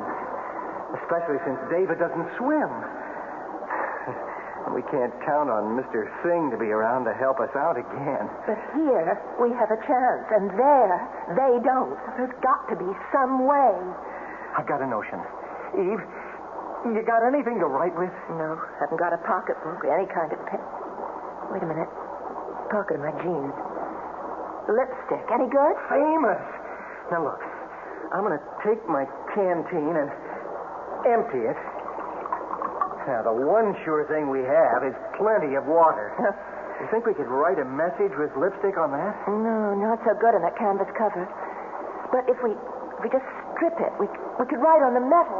You don't think water would wash it off? I don't suppose you've done much dishwashing. Well, even a bachelor does his share. Well, then you know how tough it is to get lipstick off a glass. I sure do. But how do we get this message? Look, with the stopper in this canteen, it won't sink. Now, I'm going to tie it to the end of the rope and let it float on down far as I can. Supposing the rope isn't long enough. Oh, there's 30 to 35 feet of rope here. It better be long enough. Now, let's put our heads together and figure how much of a message we can get on this canteen.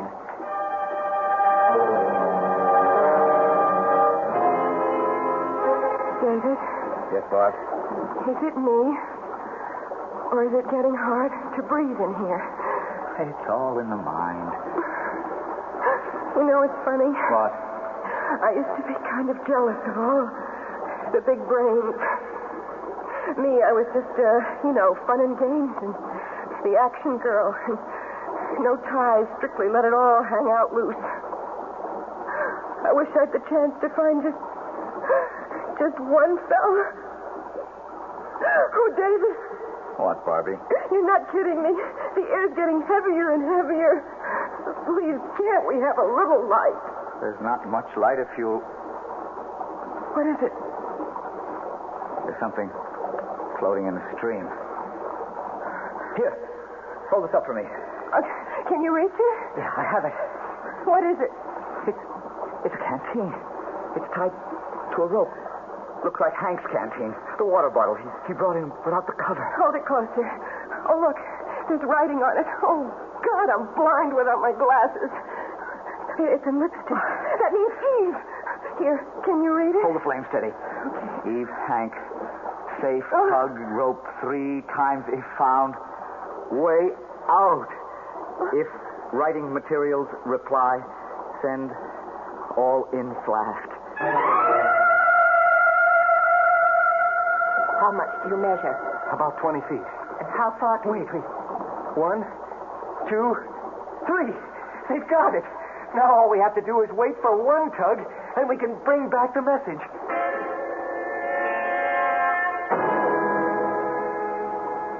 There's so much more we should have told them. The time. The light is almost out of fluid. Thank God my watch has an illuminated dial. If we miss their return instructions, well, we can't, that's all. Hold the lighter. I've got to be sure this bottle's tied to cap. Okay. Here goes. One tug and Geronimo to the light.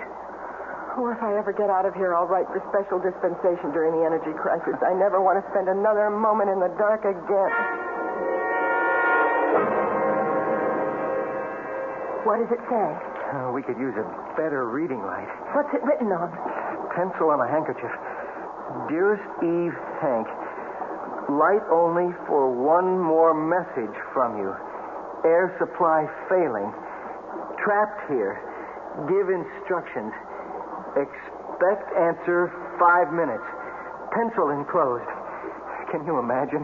The 20th century, a little less than 20 feet away, and we communicate like the Stone Age. Never mind. At least we communicate. Let's just get them here so we can communicate face to face. It's silly, Dave. You know you can't swim. If anything goes wrong and you panic, I'll at least be here. And if I leave you here in the dark, alone? Now, look, let me slip the rope around your shoulders like Hank instructed. I know how to handle a sling like this.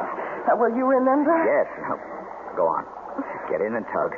Let's get out of here before my lighter gives out.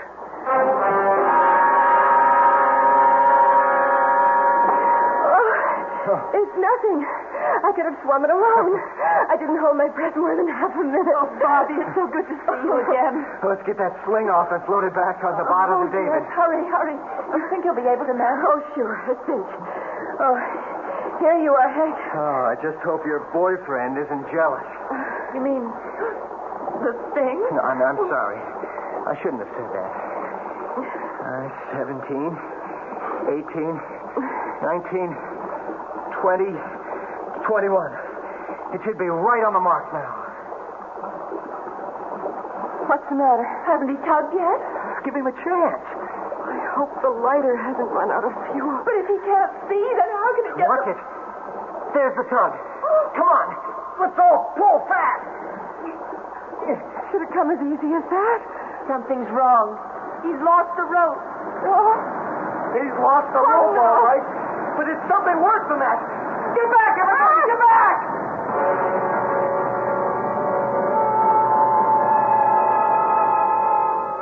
Once again, some malign influence interferes in the tantalizing possibility of escape for the 4 young people whose mettle has already been tested unbearably.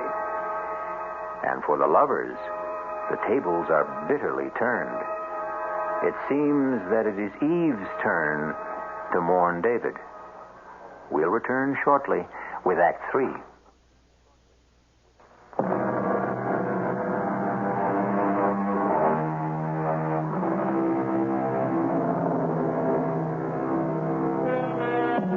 Instead of David appearing from the tunnel, secure on the rope, there is an empty sling tied to the canteen for a float. And behind it, a boiling spout of frothing water spewing from the narrow opening of the channel like a huge fire hose, reversing the normal current till the opposing forces drive a seething lake over the floor of the cavern.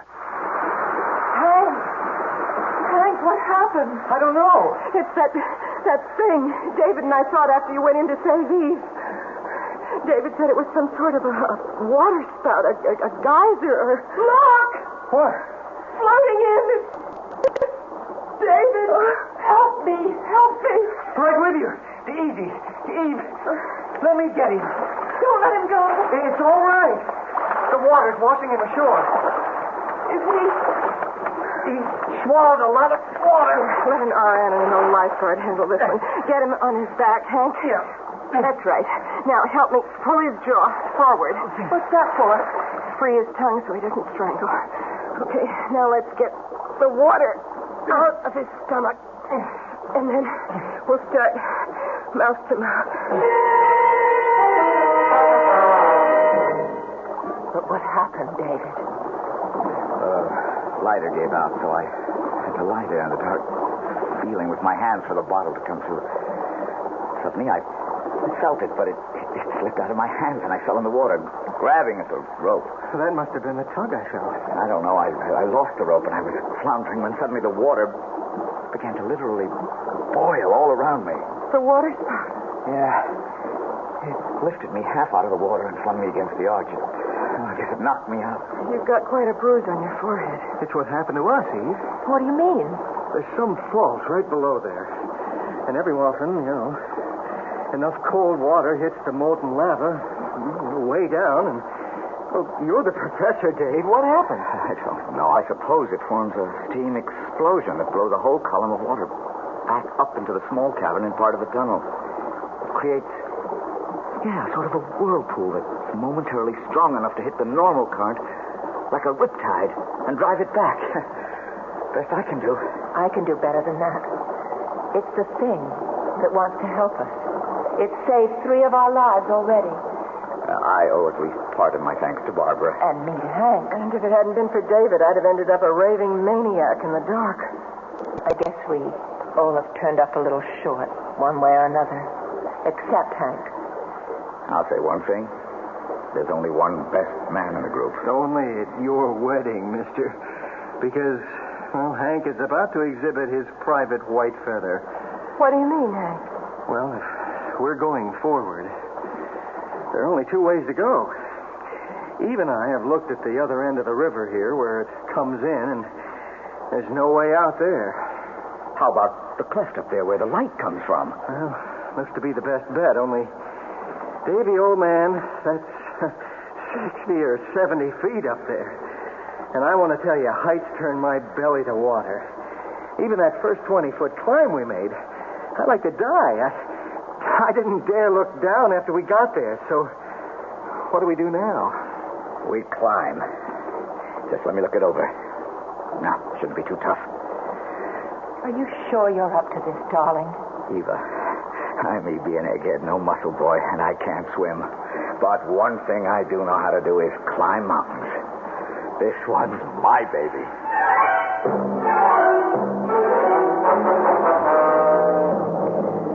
Now, just let me go over a few points once again. I lead, Eve follows, Barb, and then Hank. What if I fall? You're on a sling. The rest of us can hold you, and if you don't lose your head, try to relax. And as you swing back to the wall, grab hold again. But you're not going to fall. Yeah, but... Okay, it isn't a tough climb. The main thing is, don't look down. All right. Just keep your eyes up. And each one follow whatever toe holds or hand holds the one before is used. I'll test each one of them first. Most of the climb we can follow ledges. If they feel narrow, face the wall and move sideways. Don't look down. And no hurry. Don't anyone try to play hero. If you're tired, let me know, and we'll rest, okay?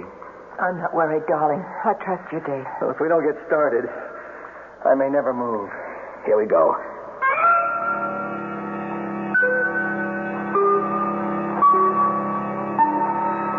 Well, we're halfway up now. Anyone want to take a rest? No, I'm all right. Let's just keep going. I'm afraid to stop. Next part's going to be a little tougher. Hang in and keep your eyes up. Dave! Dave! Hold on, anyone. What is it, Hank? Dave, I can't! I can't! My knees... It's so far down! Hank, damn it! Look up here at me. Now, that's better. Now, you listen. We only have about 15 more feet to go. There's a nice, wide ledge we can settle on while I explore the cleft we're heading for. You lose your head, you can take all of us with you. Just cut me loose and let me... Don't be a fool, Hank. We're a few feet from getting back in the world. Come on, don't let us all down. All right, I'll try.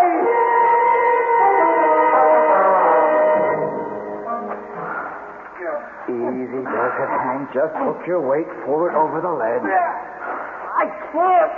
I'm stuck. Now, when I pull, get your knee up. There. All right. Now, slide yourself back against the rock. There, that's it. If I ever get out of this, I'm moving to Kansas, where it's as flat as a pancake. What are you doing? I'm tying the rope. I need it. It was all for nothing, wasn't it, darling? What do you mean? That place where the light's coming from is behind that big rock in the ceiling. We can't climb up there. It would take a fly. I can get there, darling. How?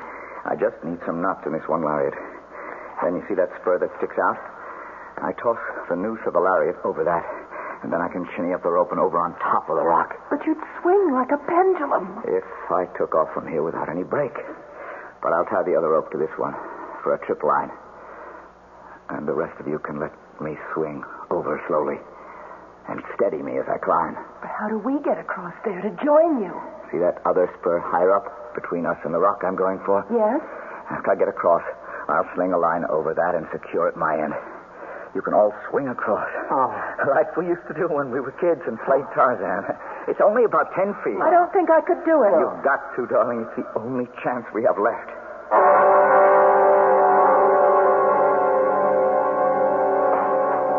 Oh, thank heaven. I never thought he'd make it.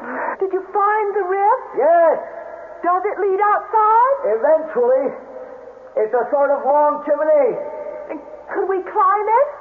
Yes, if we were gremlins. It's wide enough all right one way, but the other, it's not over 6 or 7 inches. None of us could get through. Oh, no. Well, that blows it. But what can we do, David? There's nothing to do except climb down again. Not me. I haven't the guts. I don't think I have the strength. You have a mutiny on your hands, Captain. I couldn't make that climb down again either. Okay. We'll do what I told you before. Swing all of you over here. There's plenty of room for all of us.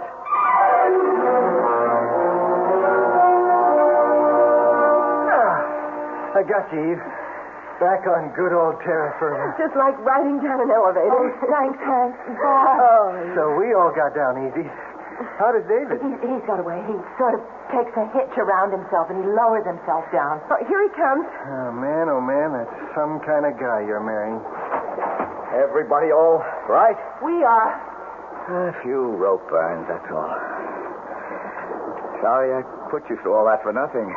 I wasn't much help, but it was worth a last chance. You have to harp on it. I'm not giving up yet. What else is there to try, darling? Faith. Trust in God. I don't think he'd have put us through all this much and not planned to save us. He certainly tried to see what we were made of. Yes, and look at us. We all came through, and none of us is whimpering anymore or thinking of himself. I still think there's something there. Maybe not a childhood picture of a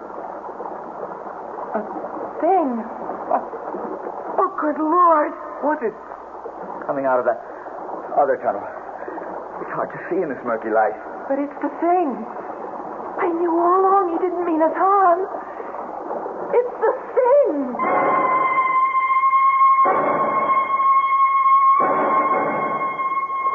I reckon I must have thrown quite a scare into you folks.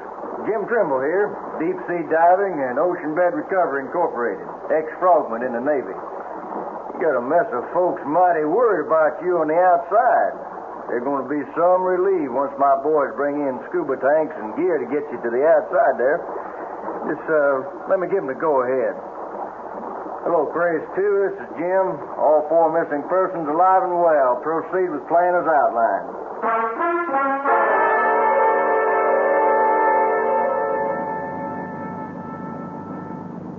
But how did you find us? Well, sir, my daddy was quite a diver in his day. Free diving, that was. Not with gear like today. And he always had a notion there was a back way into Choctaw Cave through the underground river. And he found it one day off Chippewa Lake here, and I was about 16, and, well, he went down, and they never came back. I wonder if he ever made it to the cave. Oh, no doubt about that, ma'am. After I got out of the Navy, I went down myself with scuba gear and a motor outfit just like now. And I found my daddy, or his skeleton. I figure he got down just holding his breath, but trying to make it up again at that angle, the current was just too strong. And after it got him, it brought him back to rest here, you know. I brung him out and buried him proper. I'm sorry, Jim. No need. He died doing what he wanted to do. But how did you find us? Well, Hank's old horse, Baldy, was smart enough to outstep that landslide, and when he turned up downhill, folks got alerted, but There wasn't a hope of digging you out, and they sent for me, and I got flown in from San Diego. And that's how I come to scare you into thinking I was that old legend I guess my father started. But the thing... It isn't a legend, Jim. Your father never really died. He was the one that saved us.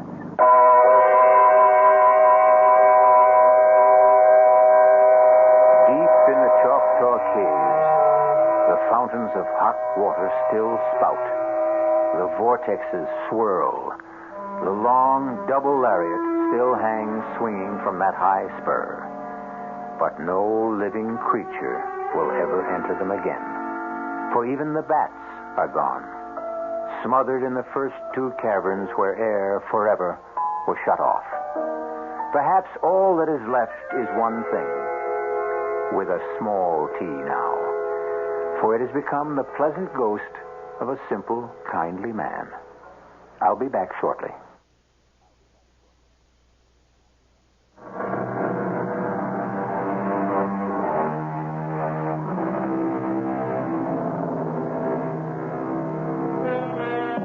So, for this time, a happy ending. And let's write the epitaph to this tale of suspense in Milton's words. Hence, loathed melancholy of Cerberus and blackest midnight born, in Stygian cave forlorn. For myself, I equate cave with the Latin word spelled the same way, C-A-V-E, but pronounced cave. It means beware.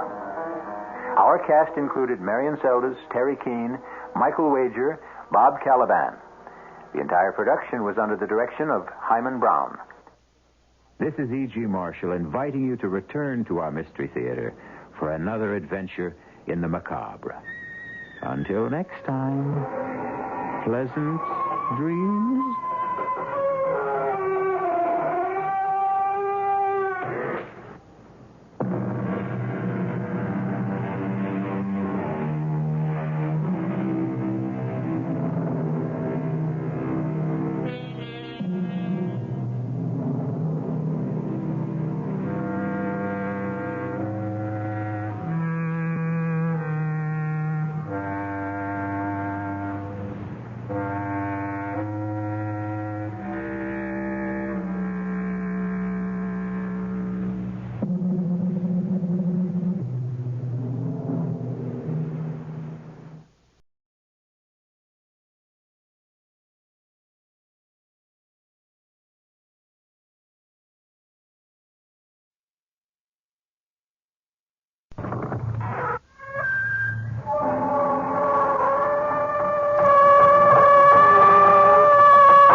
Come in. Welcome. I'm E.G. Marshall. Welcome to the sound of suspense. Welcome to the fear you can hear. But mostly to the world of terrifying imagination. In the next 52 minutes, you'll hear a story about a girl with a most unusual talent. A talent for finding lost dolls or dead bodies. You may not be glad you met Iris Lloyd, but we don't think you'll forget her. Aunt Faith! Aunt Faith! I'm here! I'm here! Come and find me! Where are you? Oh, my poor darling! Where are you? Help me! Help me! It's so dark, and I'm afraid.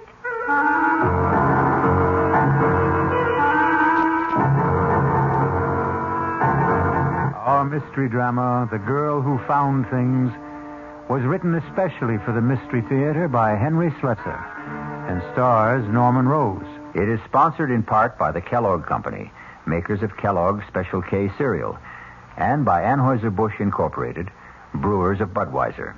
I'll be back shortly with Act One.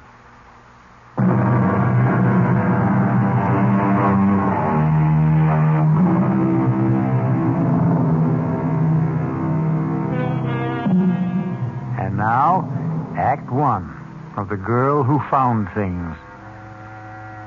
It begins serenely enough in the pleasant little town of Medvale, but with a woman who is preparing to leave it just as soon as her taxi arrives. Come in, Lucas. The door's open. Oh, for heaven's sakes, that man's dead. Oh, evening, Miss Wheeler. I hope I'm not too early. No, I'm all packed. You can take that trunk in the hallway first. Then I've got a few small suitcases, but they can go on the back seat with me. Yes, ma'am. That all you're taking to Europe? I sent the rest ahead to the ship. Well, go on, Lucas. Start loading that taxi. Yes, ma'am. Yeah, I was just wondering if there was something you wanted me to do in the house for closing it up, you know. It's all been done, Lucas. You sure you turned off the gas, electricity? How about the fireplace? I see you had a fire this morning. Are you sure it's good and cold? Oh, I suppose you could check it again just in case. Better safe than sorry, they say. Seems to me you've got a couple of embers burning there. Maybe I could put them out with a shovel. Please hurry, Lucas. Yes, ma'am. I'm going about this as fast as I can. You see, this isn't easy for me. What isn't? Lucas, for heaven's sakes, put the shovel back. You're tracking ashes all over the floor. Please, turn around, Miss Wheeler. Don't look at me. Lucas, are you crazy? I can't do this if you're looking at me. Lucas, put that down! I'm sorry, Miss Wheeler.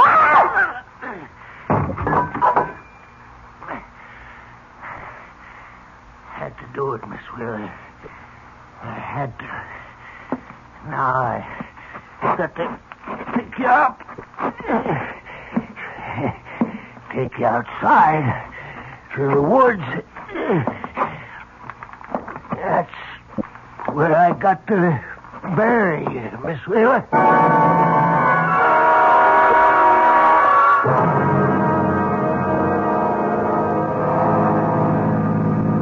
How much farther, David? We've been driving for hours. Almost there, darling. Just relax. Tell me more about your Aunt Faith. I don't really feel prepared to meet her. No one's ever fully prepared for Aunt Faith. I warn you that she's something of a character. Just waiting to be discovered by Monthly Digest. Anyway, after my mother died, she became less auntie and more motherly. That's why she was so upset when I got married and failed to do my filial duty. By bringing your bride home for approval. Something like that. I suppose she's going to resent me for being 2 years too late. So take my word for it. She'll be crazy about you. But remember what I said. She's an old gypsy. Don't be surprised if she drags out a crystal ball and starts predicting your future. Speaking of which, there's our future for the next few months straight ahead of us. The old homestead. David, is that you? It's us, Aunt Faith. Oh, David, my handsome boy. Hello, Auntie. Oh, I'm so glad to see you. It's wonderful seeing you. Aunt Faith, meet Rowena. Well, and it's about time. Hello, Mrs. Demarest. Nice to meet you at last. Oh, David, she's beautiful. Well, come inside. Come in. I've got a fire going. Let me take your coat, my dear. Oh, what a lovely fur. What is it, mink?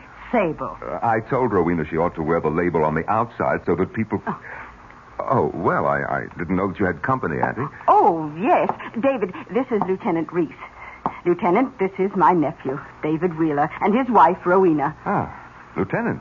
That isn't a military title, is it? No, sir. I'm with the police. Oh, of course. Well, how do you do? I'm sorry we have to meet this way, but then I always seem to meet people when they're in trouble. Of course, I've known Mrs. Demarest for some time. Well, Lieutenant Reese has been a wonderful help with my charity work, David. And he's been such a comfort since this awful thing happened. Yes. Oh, well, it's been years since I was in this room. I'd appreciate it if you and I could have a word alone. Oh? Oh, Rowena, I'll tell you what. Why don't you and I go upstairs and I'll show you your room? Yes, that would be fine. I can even show you the room where David was born and his old nursery. Well, how long's it been since you left Medvale, Mr. Wheeler? Oh, maybe 10 years. I've been back here on visits, of course.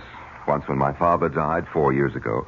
As you know, our family business is down south. Yes, I know. You and your sister... My half-sister. Yes, you and your half-sister, Geraldine.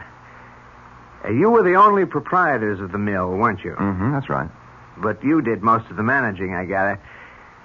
When your parents died, Miss Wheeler kept the estate, and you went to Virginia to manage the mill. That's how it was, right? That's how it was. Successfully, would you say? Lieutenant, I'm going to save you a great deal of time. Geraldine and I didn't get along. We saw as little of each other as we both could arrange, and that was very little. Thank you for being frank. I can even guess your next question, Lieutenant. You'd like to know when I saw Geraldine last. When did you? 3 months ago in Virginia, on her semi-annual visit to the mill. But you were in Medvale after that, weren't you? Well, yes, I came up to see Geraldine in March on a business matter.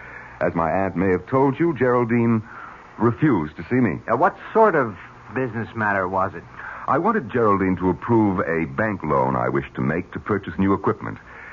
She was against it, wouldn't even discuss it. So I went home.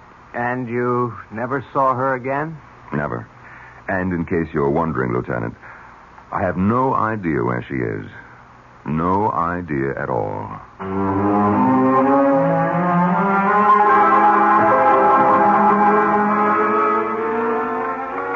Sure you don't want some tea, Rowena? No, thank you, Aunt Faith. I'll stick to scotch. Oh, have some tea, darling.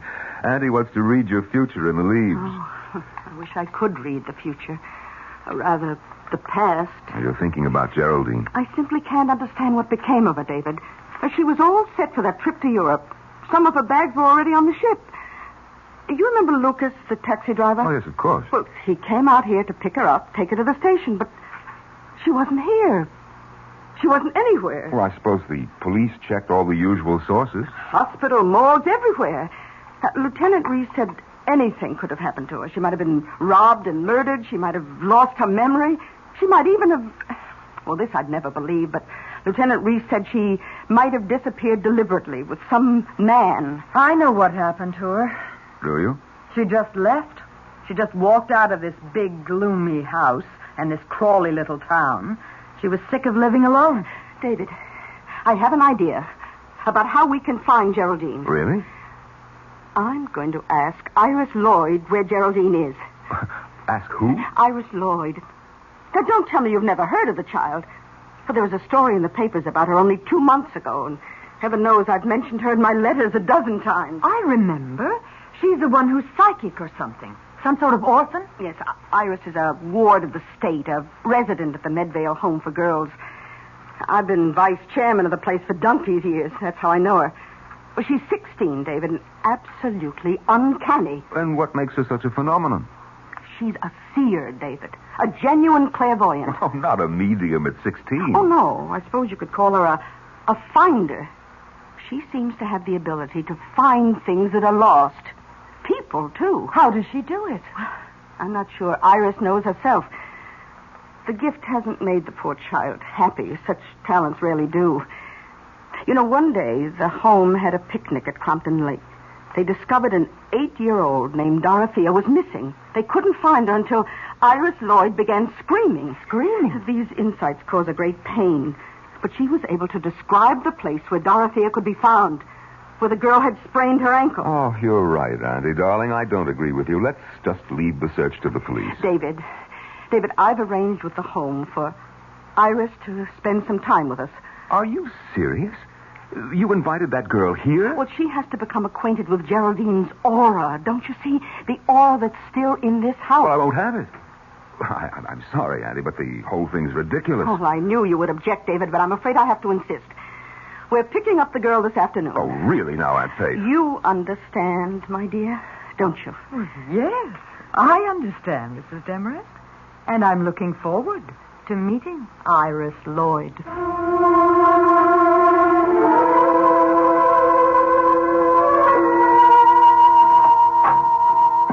Please come in, Mrs. Demarest.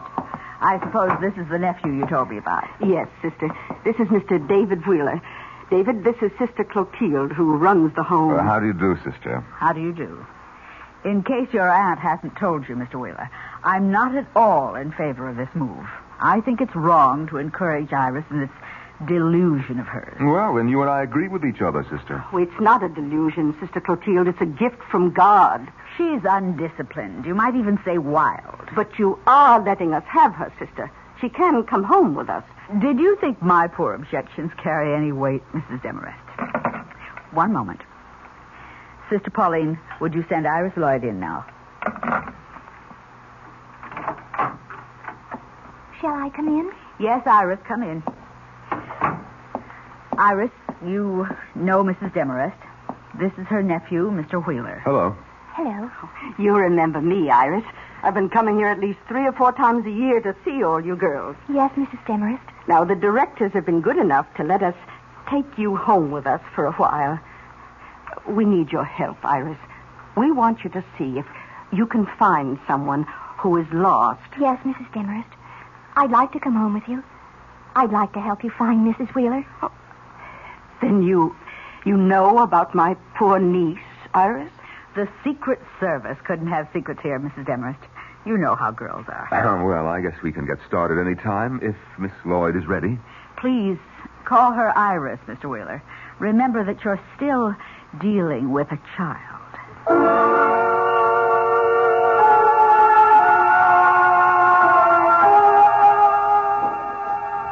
Iris, I hope you'll enjoy staying with us. I have a lovely room for you. I'm sure you'll like it. You know what I'd really like? What's that? A cigarette. Iris. Don't tell me you smoke, Iris. Only when I can get away with it. Well, you're not getting away with it now, for heaven's sake. Oh, never mind, never mind.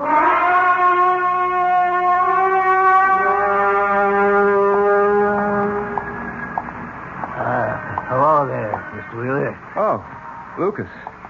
Well, how are you? How's the taxi business, Could I talk to you a minute, Mr. Wheeler? No, Lucas, I'm sorry. I've got to get these groceries home. We have company for dinner tonight. She's at your place, ain't she? That girl. What girl? That Iris Lloyd. The girl who finds things. I'm afraid of her, Mr. Wheeler. I'm afraid she'll find out what we did. Shut up. Don't you ever say anything like that to me again. I'm scared, Mr. Wheeler. I'm telling you, that girl is peculiar. She knows what you're thinking, they say. She knows where you can find anything, even dead bodies. Get away from me, Lucas. I told you to keep away from me when I came here. Now, get away from my car before I run you down. But I'm scared. I'm scared of that little girl.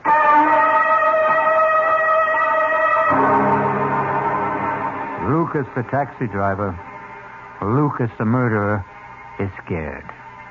But David Wheeler seems to be frightened, too. And maybe we'll learn if the fright is justified when we return shortly with Act 2.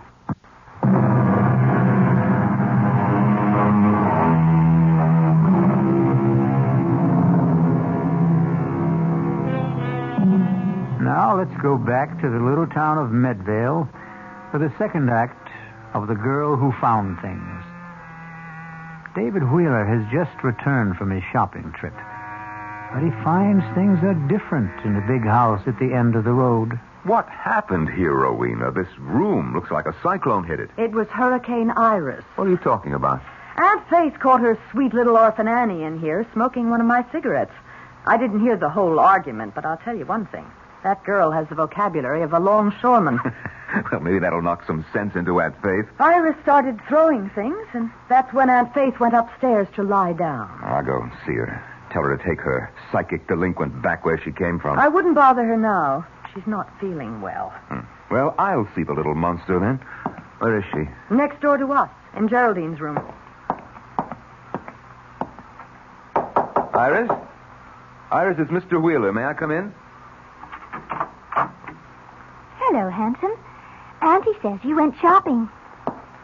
What have you been up to, Iris? Now, my aunt isn't a well woman, and we won't put up with any bad behavior. Now, what happened downstairs? Nothing. I found a button ashtray and took a couple of drags. You'd think I was committing a mortal sin the way she yelled at me. I heard you did some fancy yelling yourself. Is Is that what the sisters taught you at the home? They didn't teach me anything worthwhile. Well, maybe you need more instruction. Maybe you better get back there as soon as possible. Oh, Mr. Wheeler, please. Oh, I'm awfully sorry. I didn't mean to do anything wrong. I didn't. Oh, please don't send me back. No, wait. Oh, please. Wait a minute now. Oh, please don't do it. Oh, don't. What's going on? Oh, Mrs. Demarest, I'm so sorry. I don't know what came over me. It was the devil. I'm sure it was the devil. Trying to take my body into... Oh, there, Iris. It's all right, dear. I know you didn't mean what you said. No, it's a gift that makes you this way. And don't worry about what I asked you to do. You take your time about Geraldine. Take as long as you like. Oh, but I want to help.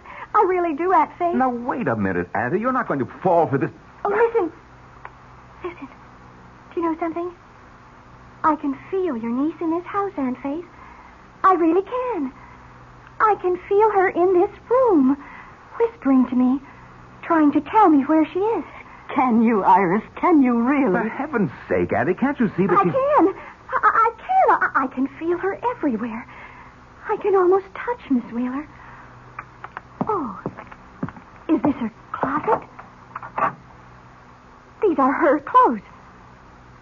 Oh, they're so beautiful. She must have looked beautiful in them. Has Iris ever seen a photo of Geraldine? Oh, look at this one. It's all gold. All shiny gold. And it's so long. Was she very tall? It's an evening gown, Iris. Oh, I can sense her in this gown.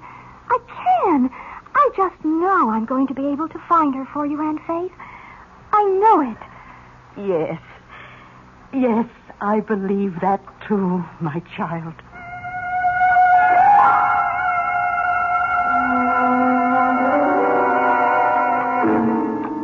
Won't you have some more of the beef, Rowena? No, thank you. We'd better save some for Iris.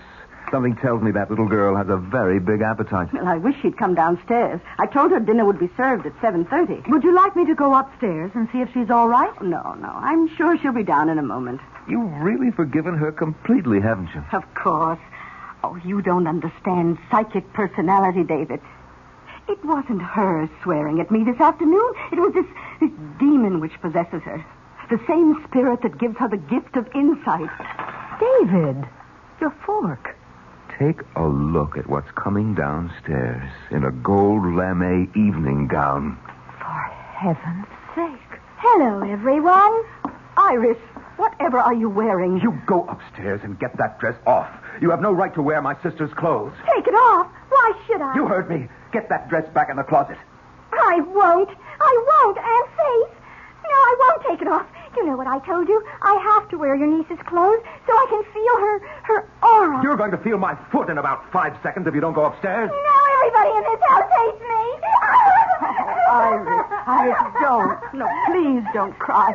Oh, David, you shouldn't talk that way to the poor girl. I won't stay here. I won't help you find your niece, that's all. You can't do anything of the kind, and you know it. Iris, listen to me. Yes. Iris, you remember those things you did at the home? The way you found things for Sister Therese? Yes. Do you think you could do something like that again, right now for us? I don't know. I could try. Would you let her try, David? I don't know what you mean. Now, I want you to hide something or name some object you've lost or misplaced, perhaps somewhere in this house. This is silly. It's a parlor game. The least you can do is try it. All right. How do we play this game of hide and seek? David, what about the cat? The cat? You remember, you once told me about a wool kitten you used to have as a child. You said you lost it somewhere in the house when you were 5, and you were so unhappy about it you wouldn't eat for days. Well, that's 30 years ago, Rowena. All the better, David. Iris, do you think you could find it? Could you find David's claw kitten? Oh, I'm not sure. I'm never sure. Just try, Iris. We won't blame you if you fail. It might have been thrown out ages ago, but try anyway. All right. I will. But you'll have to shut off the lights. And then what? Burn incense and chant? David, please, turn off the room I'll light. do it. There, Iris. The room is dark enough, isn't it? Yes. It's dark enough when I close my eyes. What's he doing? Breathing, obviously. think she's going into a trance. It's so hard to know if she's faking or not, isn't it? Not for me, darling. She isn't, David. I know she isn't. She's in a genuine trance. Listen. Hot. Oh, it's so hot. She's sweating. So hot. She isn't faking that, David. So hot back here.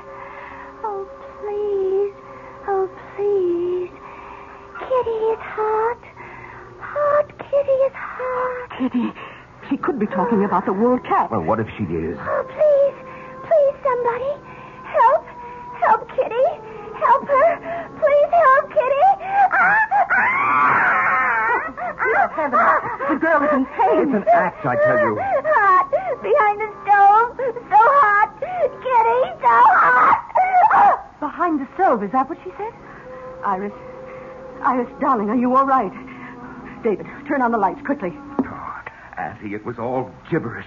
Rowena, it's just nonsense. You're so stubborn, David. Well, she said it clearly. The kitten's behind the stove. Well, you probably stopped it when you were a little brat of a boy. We could find out, couldn't we? Is the same stove still in the kitchen? I suppose so. There's a microwave oven, too, but they've never moved the old iron monster. Let's look, David, please. I can't feel anything behind here. Well, try the other side, David. Oh, this is ridiculous. Well, look, my hands are getting filthy. Here, use this ladle. But it's no use, Rowena. It simply can't. It can't. David, what is it? Did you touch something? Huh? Oh, yes. Something. I don't know what. Well, can you get it out? Well, yes, I think so. Oh, good Lord. David! It's a cat. A wool cat. Yes. It's so filthy and old, but it's still a cat, isn't it? Is it the one you lost? Is it? Yes, it's the one. David, you look so strange. You look frightened.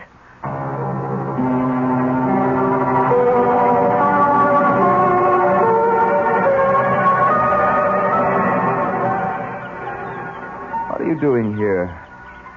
Iris, having a picnic all by yourself?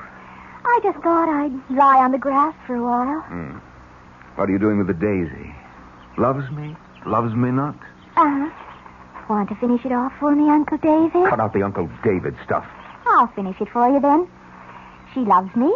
She loves me not. She loves me. She loves me not. Too bad, Uncle David. She just doesn't love you. Who? Your wife, of course. Who else?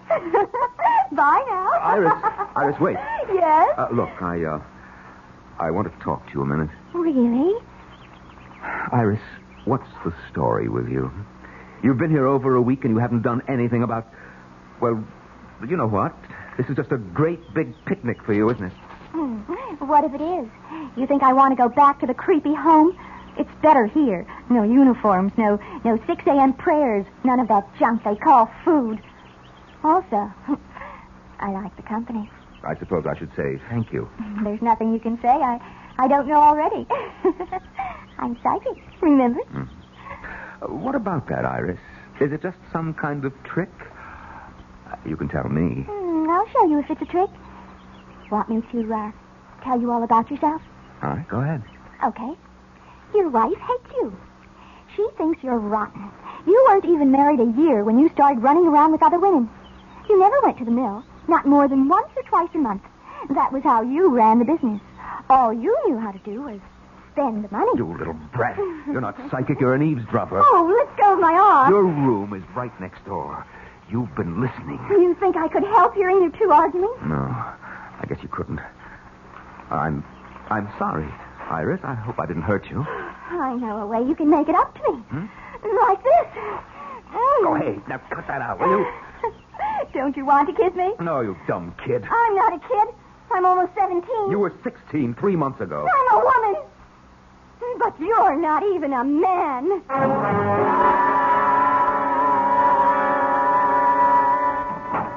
David? Yes, Auntie, it's me. Oh, did you call for a taxi? A taxi? No, why should I? Oh, I don't know, but Lucas's cab is in the driveway. He said he was waiting for you. Lucas? Well, I'd better go and see what he wants. Dinner will be ready around 7, David.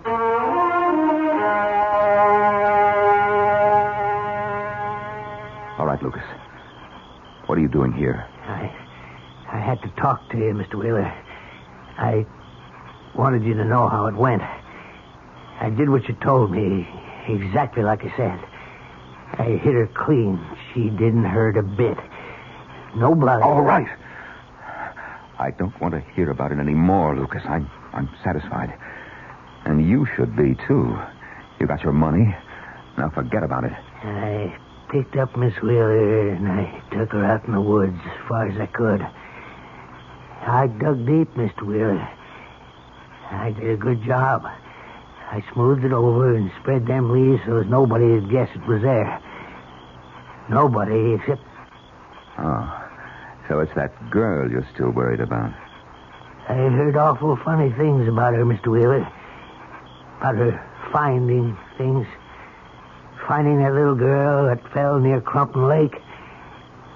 Maybe she can see right into your sister's grave. Iris Lloyd won't find her. Nobody will. But she's right behind the house, Mr. Wheeler. She's so close.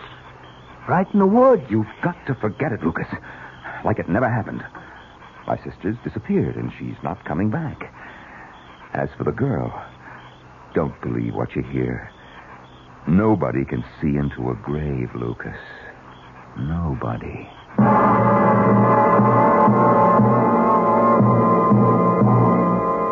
Is David Wheeler really as convinced as he sounds? Or can Lucas detect the doubt in his voice and the fear in his eyes? We'll learn more about the girl who found things when we return shortly with Act 3.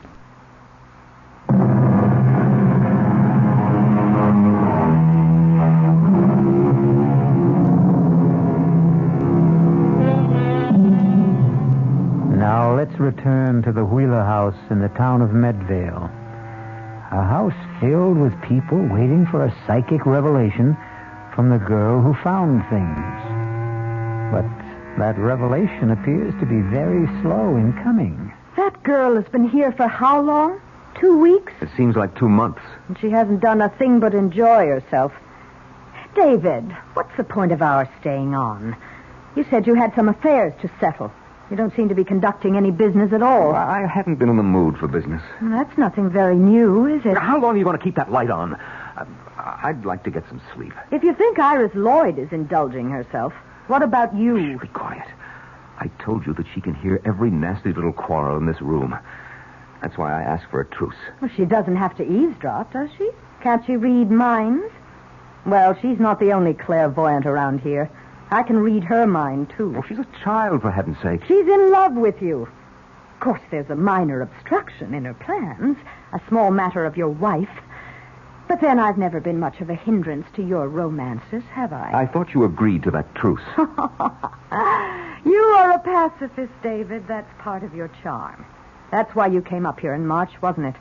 To make peace with Geraldine. I came here on business. You came to keep Geraldine from sending you to prison. That was the business. You know nothing about it. I have eyes, David. I know you were taking money from the mill. Too much money. Geraldine knew it, too. How much time did she give you to make up the loss? All right. If you won't let me get some sleep here, I'll sleep in the library. David? David? Is that you? Yes, Aunt Faith. What are you doing up? Oh, I heard a noise. Oh, well, it was me, probably. I was just going down to the library to find a book to read. No, it wasn't you. David, look. What? Oh, it's Iris. Yes, in her nightgown. What's she doing in the front hall, dressed like that? David, she's sleepwalking. What? Look at her eyes. David, we have to follow her. No, let her alone, Annie. You're not supposed to disturb a sleepwalker, are you? I've got to follow her. All right, I'll come with you. David, she's talking to herself. Can you hear her? What did I forget? What did I forget? Did you hear that? Did you hear what she said? Yes, but I don't understand it. Why doesn't the taxi get here? Why doesn't it get here? Taxi. She said something about a taxi, David. Yes, I heard her. to be going to the station. I'm so nervous. I'm always so nervous when I go on a trip. Please get my luggage. My luggage. Oh, dear God, David. She's in a trance. She's talking the way... Oh, what did I forget? Gas, electricity, telephone. The fireplace. Is the fireplace cold? Oh, no! Not the fireplace! Not the fireplace! Oh, what does she mean? I don't know, but... Auntie, I think this is wrong. I think we should get her back to bed. No. Don't touch her, David. Don't. Look. She's heading for the back of the house. Come on. Yes, we've got to follow her. I think she means to go outside. We can't let her do that. Maybe it's important. Maybe it's something to do with Geraldine. Oh, don't be insane. She's just sleepwalking, that's all it is. Iris, wake up. David, don't. You mustn't. You want that girl to catch pneumonia? Iris. No. Iris. Don't hit me. Don't. Please. Iris. Please don't. Iris, Don't. wake up. Don't. Oh, David, what have you done? You're not supposed to wake a sleepwalker. Everybody knows that. Let me go. Stop it. Help somebody. Stop it. Help me. Iris. Help me. Iris, it's only me, Iris. He's trying to kill me. He wants to kill me. No, darling. It's all right. It's only us. Wake up, I said. Wake up. Oh, you poor child. You poor baby. Oh, David, that was a cruel thing to do. Oh, and Faye. Yes. Iris, I'm here. Oh, are you all right? Oh, yes. Yes, I'm all right now. Oh, I was so frightened for you, dear. Yes, but I'm all right. I think that I'm ready. Ready? What do you mean, dear? I think I can do it now. I think I might be able to tell you. You mean where Geraldine is? Yes. I think I can. Oh, David, we've got to call Lieutenant Reese. Reese? At this hour? I told him I would call him whenever Iris thought she knew something. I promised him I'd call. But it's almost midnight, Auntie. He'll come. I know he will. I'll telephone him myself. You take Iris to her room. Yes, all right. Come on, Iris. Yes, Uncle David.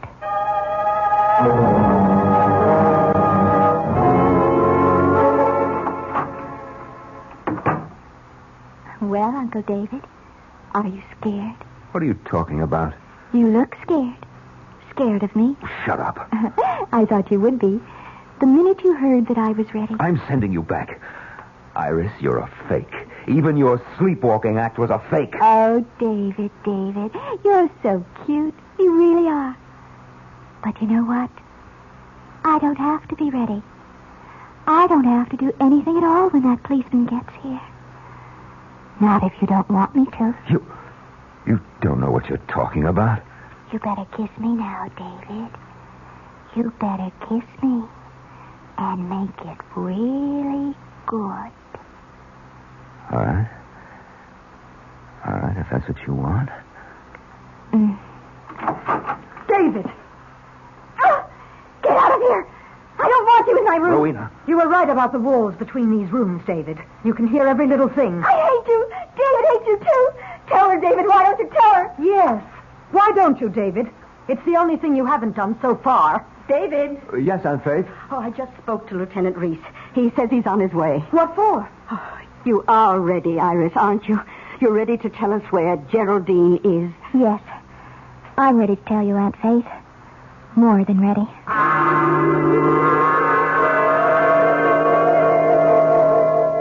Are you sure she's all right, Mrs. Demarest? She looks awfully pale to me. Iris always looks that way when she enters the trance. It's a fraud, Lieutenant. The whole thing is a fraud. You mustn't be taken in. Well, I'm just trying to keep an open mind, Mr. Wheeler. Oh, it's starting. I think she's going to say something. Oh, Now, no. Iris, look, you've got to stop this. That girl is working herself into some kind of fit. It's all her own doing, isn't it? Well, maybe Mr. Wheeler's right. The girl might do herself some harm. No, you must wait. Listen. Aunt Faith. Aunt Faith, I'm here, Aunt Faith. Come and find me. Oh, help me, it's so dark. Oh, won't somebody help me? Oh. It's Geraldine. Oh, dear Lord, it's her. Oh, where are you? Oh, Geraldine, my poor darling. Where are you? Help me, help me. It's so dark. And I'm afraid. Where, Geraldine, where? Tell us where you are. Someplace far away. A place with ships. The sun is shining. I saw hills and green trees. There are bells ringing in the street. She's out of her head completely. A place with ships, bells ringing in the streets. I see water, a bridge, trolley cars in the street, going up and down the hill. San Francisco. I'm sure she means San Francisco. Yes, it sounds like it. Iris, do you mean San Francisco? Is that where Geraldine is? Yes, yes, that's where she is. Well, who knows? It's as good a guess as I've heard. Has Miss Wheeler ever been in San Francisco before? Never. Why would she go there? David? I really wouldn't know. But if that's where Iris says she is, I guess the spirits know what they're talking about. She's waking up. I want to go home. Oh, please, somebody take me home. To Sister Clotilda.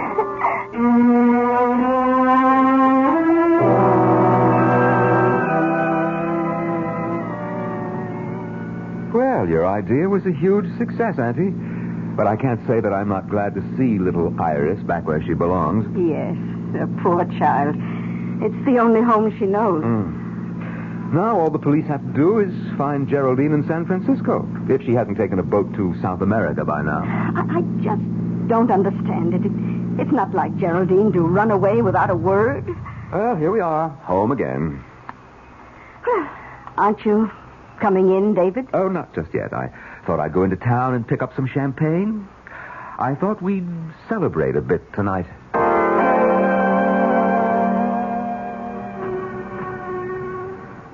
Well, hello, Lucas. How's the taxi business, huh? Could be better.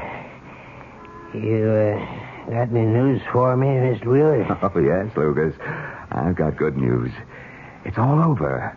Iris Lloyd is back at the Medvale School for Girls. And she didn't know. She couldn't find out where that woman was. She didn't know, Lucas, just as I promised. Oh. I did the right thing. I know it was the right thing, Mr. Wheeler, but I didn't want to tell you. Right thing? What do you mean? Well, I figured that girl could tell if the body was buried right outside the house, but she'd never find it if it was someplace else, someplace far away. Lucas, what are you talking about?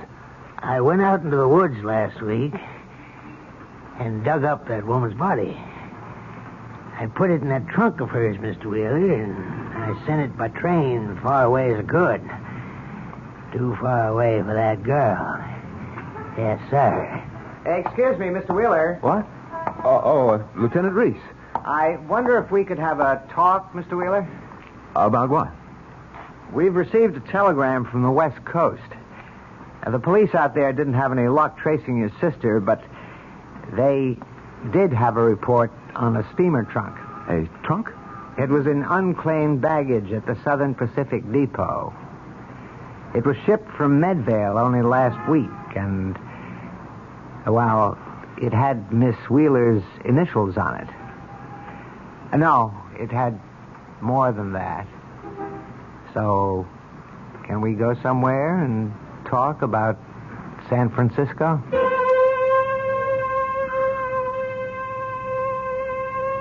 Well, Iris Lloyd is back in her own bed tonight, and her dreams will probably be peaceful. But David Wheeler is in for a nightmare that may last him for the rest of his life. I'll be back shortly.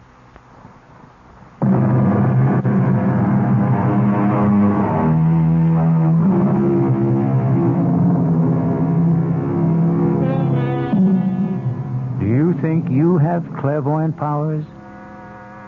Have you ever had the experience of finding something that everyone else thought was lost? Actually, you've done exactly that. You found the magical world of radio drama. And now that you've made this find, We hope you'll come back for more suspenseful dramas to play inside the theater of your mind. Our cast included Norman Rose, Bryna Rayburn, Robert Dryden, Martha Greenhouse, Barbara Caruso, and Ann Costello. The entire production was under the direction of Hyman Brown. Now, a preview of our next tale. All right, Mr. Thompson, I'm a human being, too, and I guess if I got a letter telling me that I was rich, I wouldn't go into mourning. I'd probably go out and celebrate. That's why I wanted to see you, to suggest arranging that happy event without the slightest trouble on your part, without any obligation until you're completely satisfied. Now, in a short time, you'll receive another letter from Johannesburg informing you of the sad news that your cousin, Mr. Well, I still won't reveal his name. Let him remain anonymous. That'll make your decision a great deal easier, I'm sure. What decision? The decision to inherit his estate. This is E.G. Marshall inviting you to return to our Mystery Theater for another adventure in the macabre. Until next time, pleasant dreams.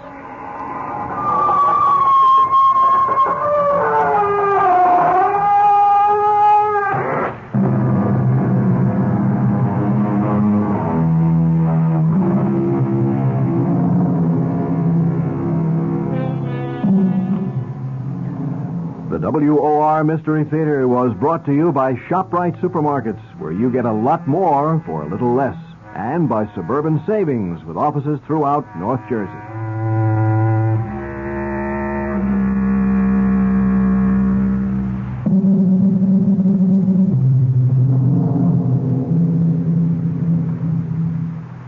The preceding Mystery Theater program was furnished by the CBS Radio Network. Join us tomorrow night for another Mystery Theater presentation at 5:05, right after the 5 o'clock news. WOR New York, your station for the Mystery Theater.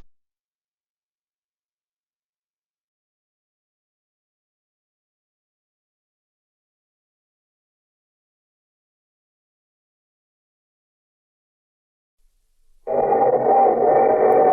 Mutual Broadcasting System presents I Love a Mystery. Transcribed.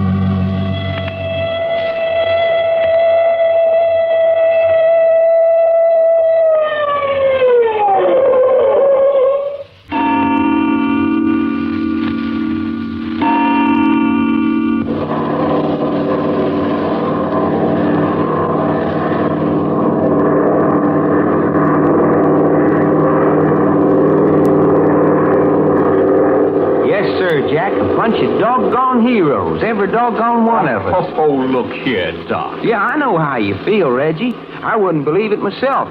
Only here it is, spread over the front pages of every newspaper in the country. You believe everything you read? Well, of course I do. A newspaper wouldn't dare print anything that wasn't true. Doc, you haven't done a thing but read those papers since they were taken on at San Francisco. Darn interesting reading, too. Looky at this picture of me. Dot Long, the modern Tarzan, who slew a mountain lion with his bare hands. All right, Tarzan, fold up the newspapers. What you mean, fold up the newspapers? Stop reading that stuff before you begin to believe it. Remember, Reggie and I have got to go on living with you. Well, what's that got to do with it? You keep patting yourself on the back, and you're going to break your arm, and we're going to have to feed you again. Hey, you know something that makes me kind of mad? I thought you weren't mad at anybody. Well, looky. We took on a new stewardess at San Francisco, and she ain't even give us a tumble. Well, why should she? Why, a pretty girl like her should ought to be interested in a bunch of he-fighters like us. Oh, yeah. Now, look, Doc, you bored the other stewardess from Seattle to San Francisco with your story. Will you let this girl alone? Oh, all right. Of course, if she asks me, I'm going to have to tell her. Well, she won't ask you if she knows what's good for her. Doggone, I can't get over it. The insurance company are giving us 25,000 potatoes just for bringing Alexander Archer back alive. 25,000 good round simoleons. That was little enough. If Richard Cooper had killed Archer, the insurance company would have been out $1 million. Yeah. And now here we are on our way to Hollywood to live like 3 doggone kings. I still don't know why you wanted to come to Hollywood. Well, Hollywood is good as any place else to spend 25,000 smackers, ain't it? Yes, I suppose so. But, Doc, we really don't have to spend it, do we? Of course we do. What good's 25,000 if we don't spend it? You agree with him, Jack? Well, it's certainly true that he won't be good for anything else until the money's gone. Quite. And it is a bother. Oh, it ain't gonna be no bother to me. Not for long, it ain't. What's the best hotel in Los Angeles? Oh, there's several. Yeah, but the most expensive. I don't know. Well, anyway, that's where we're going. Yeah, but, Doc, we're not dressed for that sort of thing. Then we'll get dressed for it. And we'll get the most expensive automobile we can find and eat in the most expensive eating places and go to the most expensive shows. And the 25,000 will last us just about 1 month. Well, that's just about right. I don't think I could stand being so darn expensive much longer than that. Do you like it, Reggie? Well, as a matter of fact, I don't. Now, there's gratitude for you. I'll work out a swell way to spend our 25,000. Well, just think, Reggie. Folks are waiting on us. Breakfast in bed. Waiting around in pretty women up to our armpits. I was wondering when that was coming out. Pretty women? Yes. But, Jack, that's the best part of the whole idea. Why, there ain't nothing I like... We know there isn't anything you like as much as a pretty woman. Well, they ain't. There's one thing, though. I'm just wondering with so much whoopee if I'm going to be able to get home every morning in time to have breakfast in bed. Looky, you fellas, promise me something? Well, let's hear it first. I want you two to promise me, no matter what happens, no matter what, you get me? That we ain't going to take no adventure nor solving a mystery nor nothing like that. Until every last penny of the $25,000 is gone. I see. You don't want business to interfere with pleasure. You bet I don't. You promise? Well, now, that's a funny thing to ask, Doc. Adventure just doesn't come up and smack you in the face. You've got to go out looking for it. Yeah, but I know Jack. He smelled something and away we go. But if we do run into something... No, sir. If we run right smack into something, we're going to turn our backs and start walking the other way. What do you say to that, Jack? I say the worst is about to happen. Huh? Well, what you mean? That stewardess has spotted us. She's coming this way with a newspaper in her hand. Hey, that's all right. Well, get ready, Reggie, to hear the story of our great adventure all over again. Quite. Hello, honey. Are you Mr. Long? Oh, that's all right. Just call me Doc. Oh, I say. Then this is your picture in the paper. Yep, that's right. And, these other 2 men? Yep, Jack Packard and Reggie York. Oh, but it's wonderful. You're the 3 who were almost murdered and fought those mountain lions. Yeah, would you like to hear about it? Oh, please. And that poor girl, Linda Joyce. You were wonderful to save her from the mountain lion the way you did. Oh, shucks, it wasn't nothing. Sit down a minute, and I'll tell you all about it. Oh, will you please do? It's his pleasure. What's that? I say you don't know what you're letting yourself in for. Hey, Jack, she asked me, not you. That dreadful Richard Cooper and Dr. Thorne. Thank goodness they're safely in jail. Yeah, they're locked up so tight they ain't never going to get out. But there were so many of them. I mean, besides the 2 leaders. How did you ever get off the island? Well, while me and Linda was out fighting the lion, Jack and Reggie here captured Cooper and Thorne and locked the rest of the gang up in one of the rooms down in the cellar. Oh, you two should be so proud of yourselves. Hey, what about me out there fighting the lion? Yeah. But after all, you did have a knife. It wasn't a very big knife. And anyway, I've heard that mountain lions are cowardly. Hey, when I got through with that cougar, I was in the hospital for 2 weeks. You don't look like you'd ever been sick a day in your life. Oh, wonderful. Well, I swear to Grandma, I ain't never seen a girl like you before. Ain't you impressed at all? Of course I am. The way Mr. York and Mr. Packard locked up 13 men single-handed, I think it's wonderful. Yeah, but maybe you don't understand about mountain lions. Mr. Packard, what happened after you locked those men up? Well, we found Alexander Archer and loaded him into the launch with Cooper and Thorne and brought them into Fort Forest and turned them over to the authorities. Well, but what about all the men that were locked down in that underground room? Oh, the police went out the island and got them. Well, I suppose you know you're famous. Newspapers have to print something, I suppose. But I still don't see why they made so much of Mr. Long and the mountain lion. Hey, looky, are you just plain trying to make me mad? Why, no. Of course not. Well, whether you believe it or not, fighting mountain lions ain't no child's play. Oh, Pooh. My folks live on a mountain ranch up in Washington. My mother scares mountain lions out of her chicken yard by shushing her apron at them. Hey, that ain't so. I beg your pardon. Well, hey, I didn't mean to say that. I'm sorry. Don't apologize. I shouldn't have come back here. Yeah. But my mother did, too, scare mountain lions with her chicken apron. So there. Well, what are you two sitting there grinning about? Too bad Cooper didn't arm you with a kitchen apron instead of a knife, Doc. All right. So it's funny. Now I come to think of it, Reggie, I wonder if maybe Linda didn't scare that lion to death by shaking her skirts at him. Yes, quite. But in that case, how did Doc get those scratches and bruises? He might have fallen down a ravine. Yes, that would account for it, all right. Well, you two guys shut up. Well, naturally, he couldn't say that Linda killed the cougar. Naturally not. Looky, you two smart guys. Beg your pardon? Yeah? I'm a passenger on the plane. Well, so what? You look like the fella whose picture I got here in my paper. See? Oh, okay, so I'm the fella. What about it? Is it true you killed the mountain lion with your bare hands? No. It ain't? But it's right here in the paper. I can't help that. Then that mountain cougar's still alive? No, he ain't. He died of being scared to death. My goodness, you don't tell me. Sure, I'm telling you. My mama come along and waved her kitchen apron at him, and he laid right down and kicked the bucket. Young man, you're a liar. Oh, you don't believe me? That's a fine way to talk to a gentleman. Well, if you don't believe me, just go back and ask the stewardess. She knows all the answers. Are you, gentleman, this feller's companion? Yes. What's the matter with him? Well, he hasn't been quite right ever since we left the island. Ah, so that's it. Too bad. Why, dadgum, you jack. Fine a pair of city cats as I ever tied up with. Don't worry, Doc. There'll be a new batch of newspapers with stories in them when we reach Hollywood. Well, don't you say newspapers to me.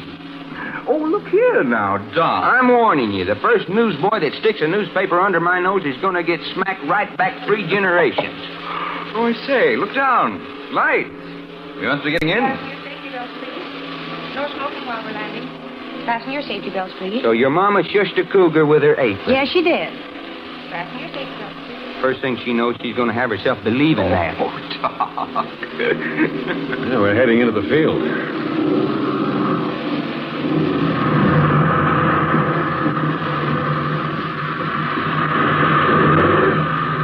Well, there we are. Back on solid ground again.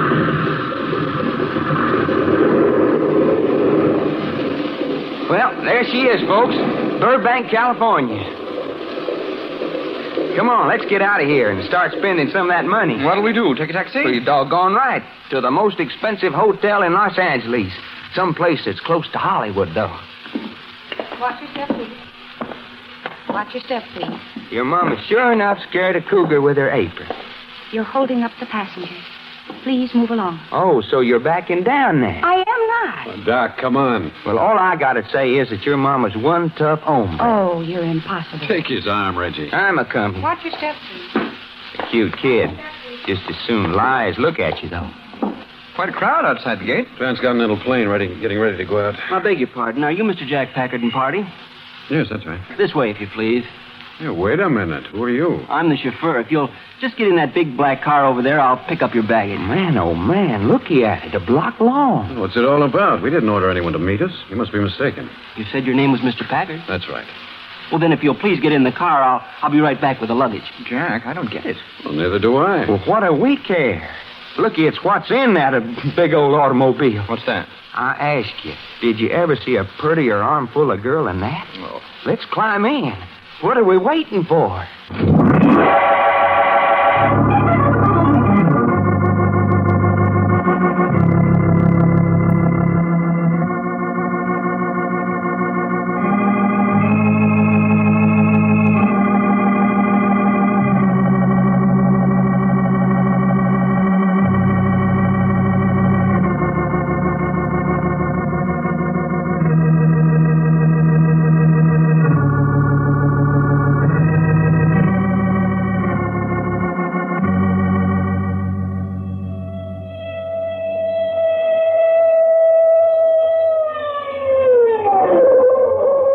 Further transcribed adventures of Jack, Doc, and Reggie will come to you tomorrow at this same hour.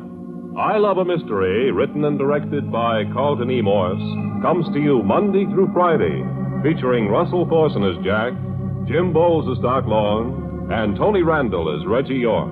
Frank McCarthy speaking.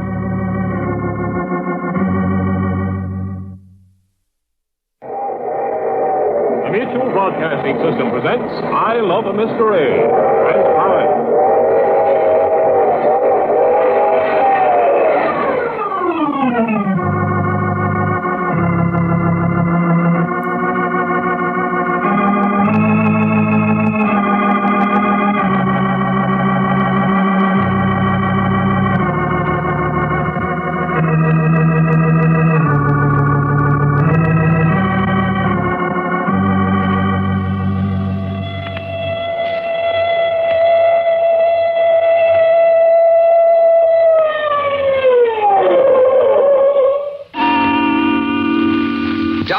doggone don't we get ourselves in the most expensive places?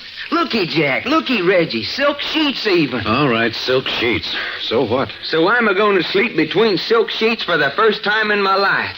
Honest to my grandma, fellers, if my cousin Winnie Mae could see me now. What makes you think we're going to be here long enough to sleep between any kind of sheets? What you mean? We've been brought here, ain't we? I still think there's been some mistake. I say, Jack, what's that? Oh, where have you been? Oh, prowling a bit. Did you two know there's a suite of 3 bedrooms with separate baths? Well, didn't I tell you this was expensive stuff we got ourselves into? A bedroom for each of us. Sure, so what you mean, Jack, by saying it's a mistake? Well, there's no sense to anything that's happened so far. We get on a plane to come to Hollywood for the express purpose of spending $25,000. Well, we can spend it from here just as good as any place else. Well, that's not the point. Ain't, huh? No, it isn't. The point is, when we get off the plane, we're met by a liveried chauffeur in a fancy car, just as though we were expected and being met by appointment. No explanation, nothing. We're just invited to get in the car. That's right, and so we get in the car. And why? Well, because there's a good-looking girl waiting inside for us. Well, that's as good a reason as any for getting into a strange auto. Are you sorry you did it? Well, look what it's got us in so far. Yeah, but that isn't the idea, Doc. We've been driven out to this beautiful old Hollywood mansion, and we don't know why. All we know is that this is the home of Randolph Martin. Yeah, whoever he is. And that these are to be our quarters, and the dinner will be served at 7. Hey, well, we know the name of the little old honeypot who met us at the airport. Faye Martin. Does that mean anything to you? No, of course not.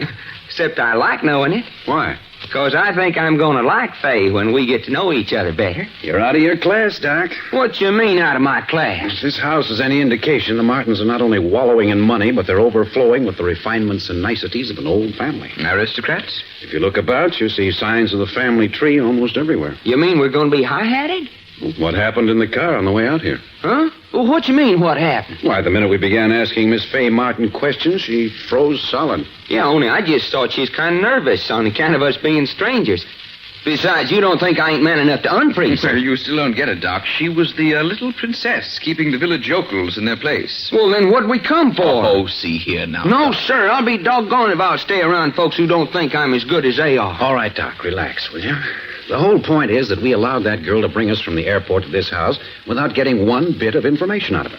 We allowed ourselves to be turned over to the butler in the downstairs hall and conducted to these rooms, still not knowing what it's all about. And now we've been here for an hour, and what do we know? Well, I'll tell you what we know. What? We know that we're being neglected. That's what we know. Yes, that's about all. Well, why don't we do something about it? We don't have to stand around with our teeth in our mouth. We ain't locked in. Let's bust out and find this here Randolph Martin. No, that's not the answer. Well, why the heck ain't it? Well, don't you agree with me, Reggie? Get aggressive and show 'em that we ain't folks to be pushed around. No, I don't think so. Hey, what's the matter with you two anyway? Oh, look here, Doc. Gentlefolk might not understand our strong-arm methods. Gentlefolk? People of breeding. Refinement. Hey, look, you think I'm purty enough to sit down at the table with these folks tonight? Oh, look here. After all, we didn't come here of our own accord. They brung us. Now, just the same, Doc, I think we can wait until dinner. Oh, sure, we can wait until next week. But that ain't spending none of that $25,000 reward money we come to Hollywood to spend. But we're bound to meet the whole family at dinner, and then the reason for our being here, if there is a reason, will come out. I say, who is this Randolph Martin, anyway? I never heard of him. You, Jack? No, he can't be anyone. Oh, someone showing some signs of interest. Well, how doggone gracious of him not to forget us completely. I get it. Hello. Oh, good evening. I'm Jack Packard. Look. Somebody slashed me. Slashed you? Yes. Here on my arm. Here, let me see that. Now, maybe you better come in here. Yes, I guess maybe I'd better. You're bleeding all over the carpet. Come into the bathroom and hold your arm over the basin. All right. Reggie, close the door. Quiet.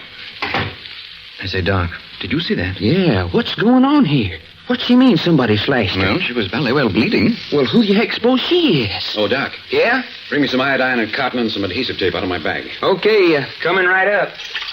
It isn't really very much of a cut. About an inch long, not too deep. Now, how'd that happen? They did it. They? Yes. I was walking down the hall, and I felt a kind of sharp sting on my arm. I looked at it quick, and it was all bloody. This happened just now out in the hall? Yes. Who was out there with you? I turned around real quick, but there wasn't anybody. Here's the stuff you wanted. No, thanks. It don't amount to much with blood washed off. How'd it happen? They did it. Well, you keep saying they. Who are they? I don't know. They just won't let me alone. is all I know. Yeah? Well, what they bothering you for? I don't know. I think they're trying to kill me. Kill you? Hey, wait a minute. What did anybody want to kill a nice girl like you for? I don't know. Now then, this might sting a little. I'm pouring iodine in the cut. I don't mind pain. Good girl. There it is. Now, a little cotton and some adhesive tape, and you're all well again. Look here, Jack. Didn't you hear her say someone's trying to kill her? Yes, I heard her. Do you mind telling us your name? I'm Cherry Martin. Cherry, huh? It's really Charity. But nobody calls me that. Then you must be the sister of Fay Martin, who met us at the airport. Yes. She likes Fay best, but her name's really Faith. There you are. Now come out in the other room. You're still pretty much upset. No. I'm not upset. Well, then why that fearful whisper? I'm afraid they'll hear me. Please sit down. No. No, I mustn't. I must go now. But see here, I think you should sit down and tell us about this if you're in danger. That must be the reason why we're here. Yes, that's part of the reason. But I must go now. But ain't you scared to go out in that hall? If somebody got through just slashing your arm, ain't he liable to do it again? Yes. Then why not stay here where we can look out for you? No. I mustn't stay. Well, why? I just mustn't. That's all. Would you like someone to walk to your room with you? No. I'm all right. Oh, yes, I almost forgot. Hope is my other sister. I say. Faith, Hope, and Charity. Yes. She's the one who's in the worst danger. Hope and my brother Job. Your sister Hope and your brother Job are in the worst danger. Yes. From what? From whom? I don't know. But they do. I'll see you at dinner. Well, smack me for a baby. What goes on? Well, now things are beginning to make sense. The reason for our being here begins to emerge. Danger, murder, fear. In this house? There's your blue-blooded aristocracy you fellas was holding your breath over. Oh, it's more apparent than ever, don't you think, Jack? I mean to say the exquisite refinement of that girl's face. The roots of an old family tree are firmly entrenched in this house. Yes, Reggie, but it's also apparent that the family tree is beginning to show signs of decay. Signs of decay? Looks to me like it was rotten clean down to the roots. Something's ballet wrong, all right. Screw a family in the beginning. Who ever heard of naming girls Faith, Hope, and Charity? Sounds like a Texas camp meeting. Well, at least we know this much now. There are 3 sisters who've gone to the names of Fay, Hope, and Cherry. And there's a brother Job. Yeah, there's another name out of this world. And it appears, according to Cherry's story, that someone is molesting her with the intent eventually to kill her. Yeah, and right in this house, too. Funny kind of a cut she had on her arm. What kind of a knife would make a thin, long cut like that? Oh, doctor's scalpel, safety razor blade. I say, that's exactly what it looked like, a safety razor blade cut. Yeah, but who's going around murdering folks with an old safety razor blade? What do you do with your old safety razor blades? But this must be pretty doggone serious, Jack. Cherry thinks they're out to kill her, yet she says her sister Hope and her brother are in even worse danger. I'd like to get hold of that Randolph Martin and give him peace of my mind. His children are in danger, and he keeps us up here waiting. He doesn't tell us what it's all about, and why doesn't he let us get on to it? Did you ever stop to think... Listen. I say, a blooming infant in the house. Yeah, then one of the girls must be married. Open the door, Doc. Well, what for? Ain't you never heard a baby holler before? Never mind, open the door. Okay. All I hope is it don't yell at night. He has a fine pair of lungs. Stuffed a nipple in its mouth or something. Jack, I say. Come on, what are we waiting for? Here's the stairs. And there she is lying down at the foot. Come on. Oh, doggone. Here, wait a minute. Straighten her out. Well, hey, it's Cherry. Is she dead? No, she's not dead. No, I'm not dead. Well, hey, she's conscious. And after a tumble down all them stairs. All right, what is it this time? Oh, hey. Well, why are you all standing there gaping? What is it? Your daughter just fell downstairs. My granddaughter, you mean. Is she hurt? No, I'm not hurt. Oh, falling downstairs. I didn't fall. Somebody pushed me. Hey, they did? What's that bandage on your arm? Somebody slashed me. Can you stand? Yes, I think so. Then get to your feet. Here, let me help you. There you are. Thank you. Perhaps I should explain how we happen to be here. I know more about that than you do, young man. You do? I should. I brought you. Then you're... Randolph Martin. And I need help. I'm having granddaughter trouble.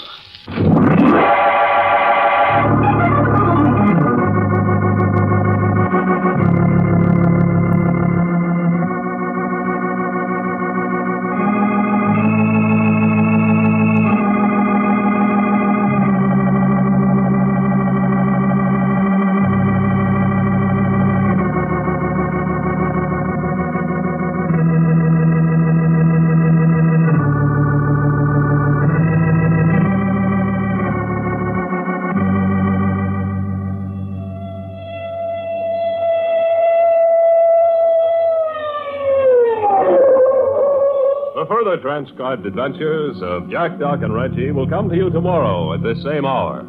I Love a Mystery, written and directed by Carlton E. Morse, comes to you Monday through Friday, featuring Russell Thorson as Jack, Jim Bowles as Doc Long, and Tony Randall as Reggie York.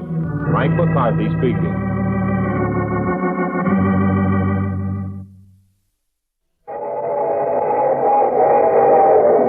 Broadcasting System presents I Love a Mystery. Transcribed.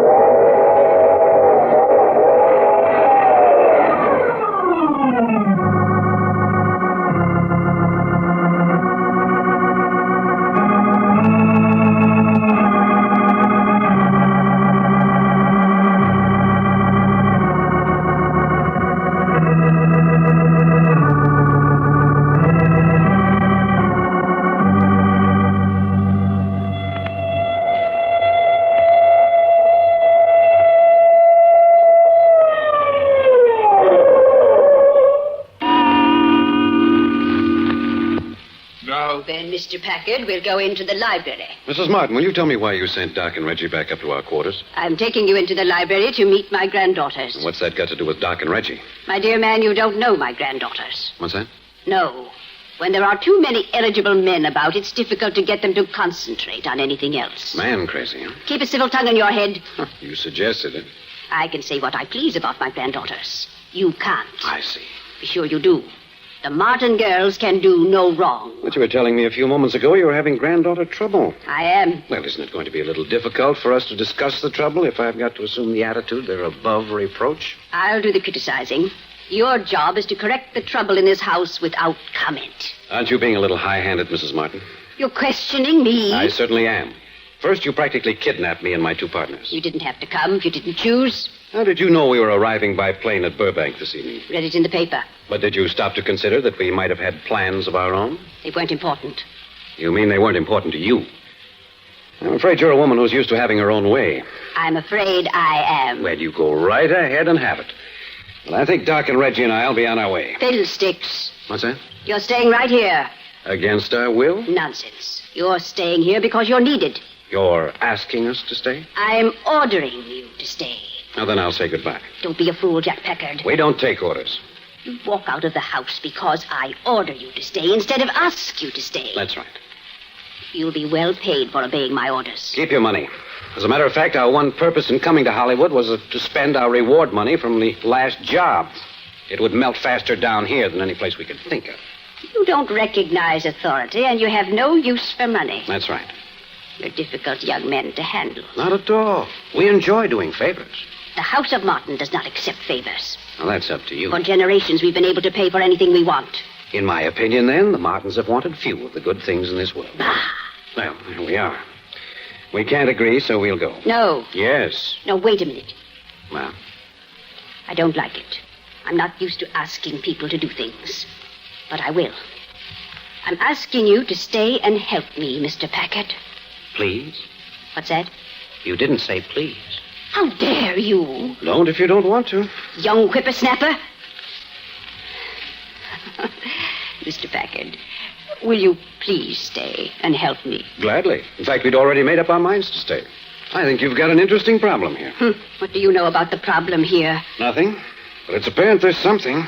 It's in the atmosphere. Something, might I say, something creeping through this house. Creeping? Creeping? A creeping, unhealthy menace. What are you talking about? I don't know. You don't suppose it would be the stench of a decaying family tree that's permeating the environment, do you? Oh, such utter nonsense. We spent enough time. Come along in the library and meet my granddaughters. Very well. Decayed family tree, indeed. Only a suggestion. Uncalled for. Come on in. Yes. Now then, Fay, where is Hope? Oh, Grandmother, whoever keeps track of our beautiful Hope? Well, someone should. Are they to be the one assigned to the job? I told her to be in the library at 8. Grandma, I know where she is. Cherry, shut up. Fay, please, you're a Martin, and that Martin women are always ladies. Oh, horse feathers. The Martin women are always ladies. Now then, Cherry, where is Hope? She sneaked out with the chauffeur again. You little rat. Hey. Well, she is. I am not. Hope should leave the chauffeur alone, and you know it. Well, that man will get his walking papers tonight.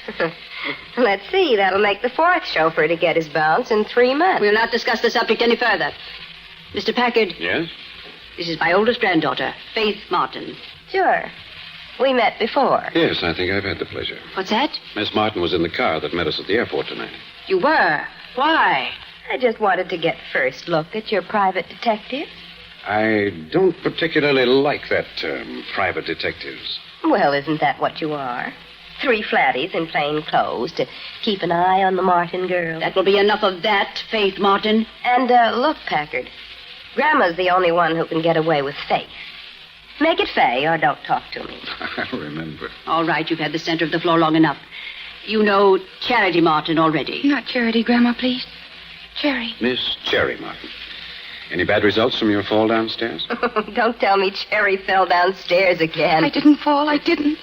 I was pushed from behind. And when you looked around, there wasn't anyone there. How can you look around when you're falling? Fay, let your sister alone. If she keeps falling down the stairs much more, we can make a tumbler out of her and put her in the circus. Fay. Okay, why not? Miss Martin.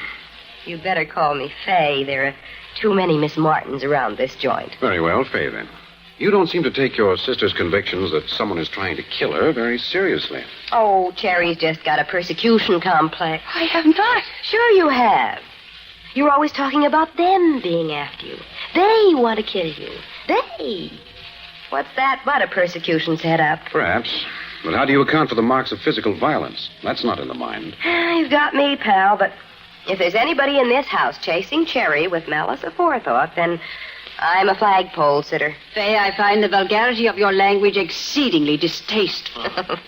Poor Grandma. She's tried so hard to make ladies of us all. And what did she get? Well, what did she get? You really like to know? Fay, watch your tongue. I assure you I would. I'd like to know very much. Well, I'll start with me. I'm the oldest. Yeah? I'm the vulgarian of the family. Faith Martin, you mind what you say? Oh, go lay down, Grandma. I begin to understand, Mr. Packard. You see why I need help so badly? Go on, Fay. You're the Bulgarian. Correct. Hope is the family wench. Witness her evening escapade with the chauffeur. Fay, the family name. What family name?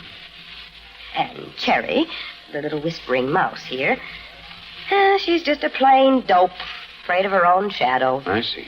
That's the way you analyze the situation. That's us. Here we are.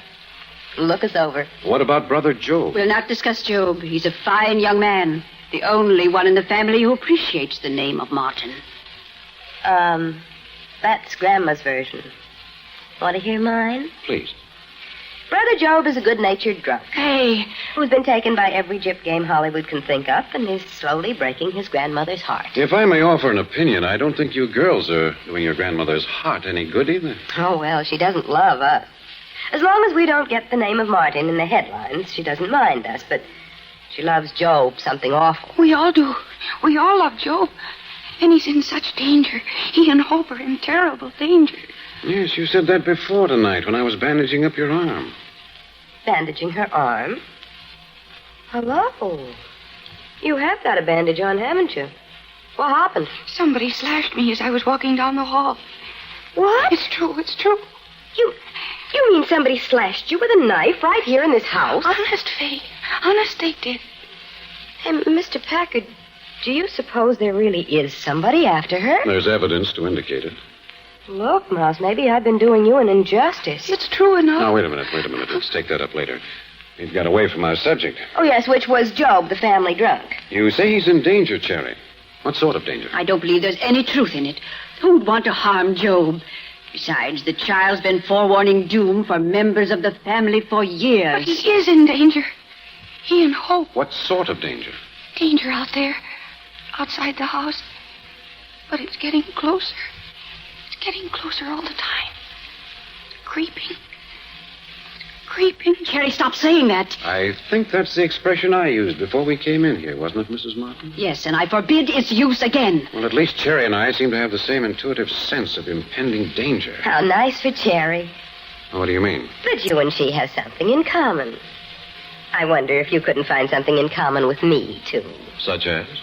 Well, I like my initials embroidered on my pajamas. I don't wear pajamas. Oh, how exciting. Then you'd have to have your initials tattooed on your chest, wouldn't you? Mr. Packard. Yes? I forbid you to indulge in conversation of this nature with my granddaughters. Seems to be the only language Fay understands. I forbid it.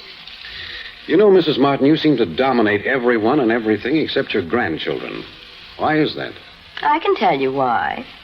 She did dominate us when we were little and couldn't help ourselves. She made such hateful little prigs out of us, it was shameful. You were nice children. You bet. Nasty nice. And then one day, Job found out about firewater, and now he's devoting his life to it. And one day I found out that there are some wonderfully disgusting words in the English language for self-expression. I'm devoting my life to them. And Hope discovered chauffeurs, and she's devoting her life in that direction. And what about Cherry here? Oh, poor little mouse. She hasn't discovered much of anything yet, so she's devoting her life to being afraid. I'm not afraid. If they weren't always after me, I wouldn't ever be afraid. They have been after her for a long time. But now if they've come to life and are starting to cut her up, it may be getting serious. Yes, I'm beginning to wonder. By the way, are any of you girls married? Married, I should say not. Is Job? Certainly, Job's not married. Then who's the parents of the baby we heard crying earlier? Baby crying? You heard a baby crying? Certainly. Just before Cherry here fell downstairs. What did I tell you? What did I tell you? It's impossible. What are you talking about? There's not a baby in the house. There hasn't been for years. But I've heard it. I've heard it. So she says. Yes.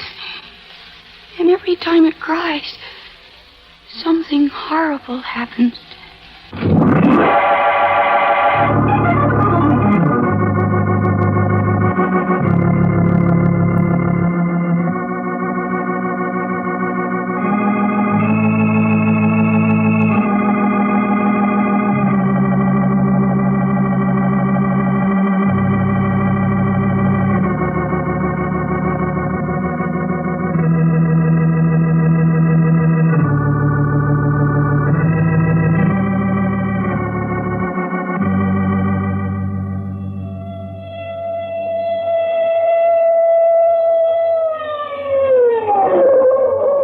The further transcribed adventures of Jack, Doc, and Reggie will come to you tomorrow at this same hour.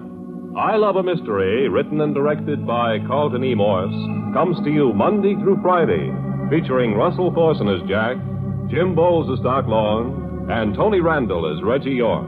Frank McCarthy speaking.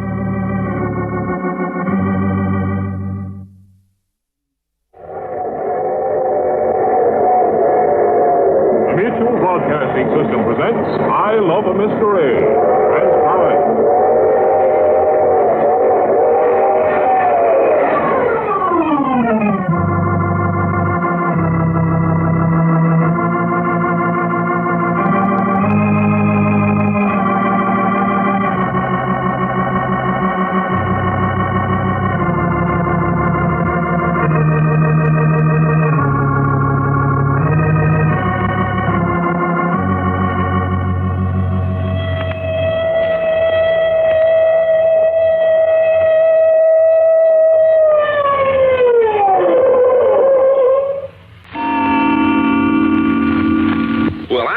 Telling you, the more I see of this setup, the more I wish we'd gone on about our own business. Doc, that isn't like you. What ain't like me? Why, here we are guests in a millionaire's home with 3 beautiful girls and only their grandmother to watch over them. And what a grandma. Boy, I don't like her.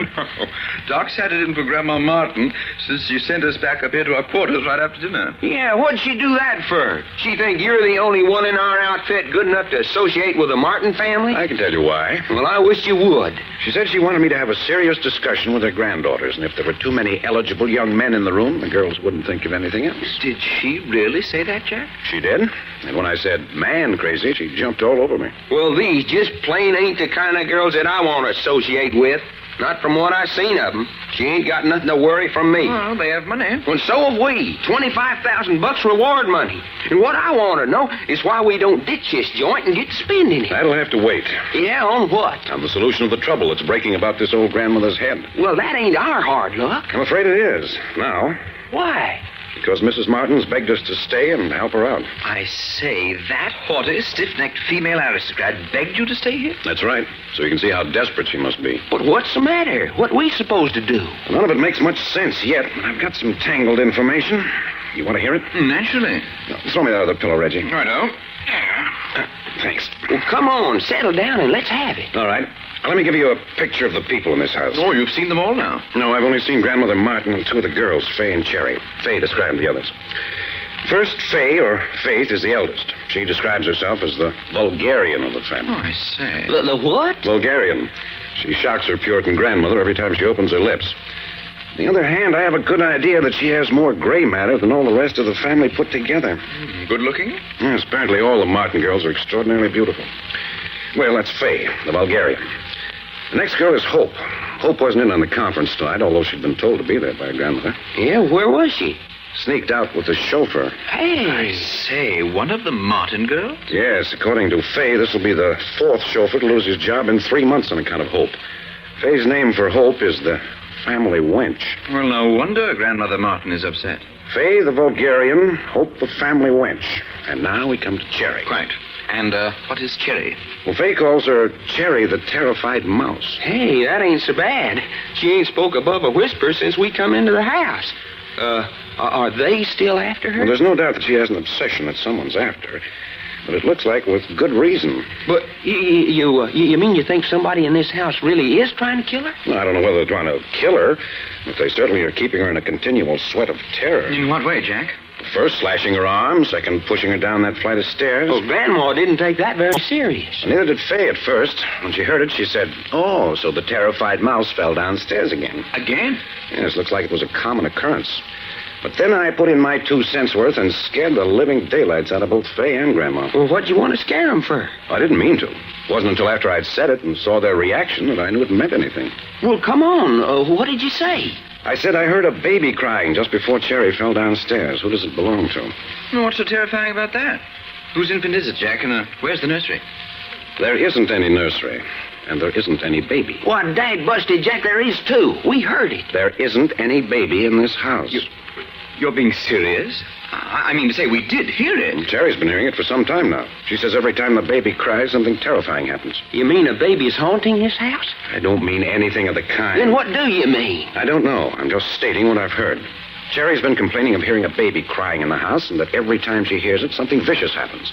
The rest of the family have laid it to delusion. Oh, but see here, Jack, what we heard was no delusion. That's just the point. That's what frightened Fay and Grandma. The fact that we heard the baby proves that Cherry hasn't been talking through her head. Doggone.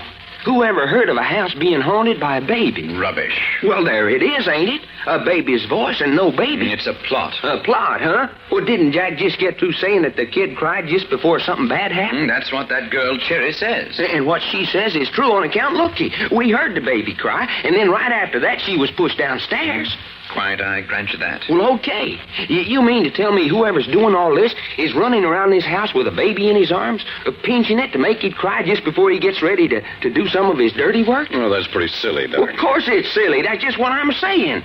Besides, there ain't no baby in the house. So what? So it's got to be a baby ghost. Oh, for the love of Pete, Doc. Well, it has, Dad, blast it. A baby ghost in this house on account of there's so much trouble and so many things is wrong. And every time that something else starts to go wrong, it tries to warn folks by crying just before it happens. Beautiful theory. Well, you think of a better one. Why? Okay. The trouble with you and Reggie is that you wouldn't know a ghost if he come up and laid an egg in my hat. That's just plain vulgar. Why? Because ghosts don't lay eggs. Oh. Well, they don't. All right. Now, do you want to hear the rest of my story? Well, what about this baby cry? That's all there is. You know as much about it as I do.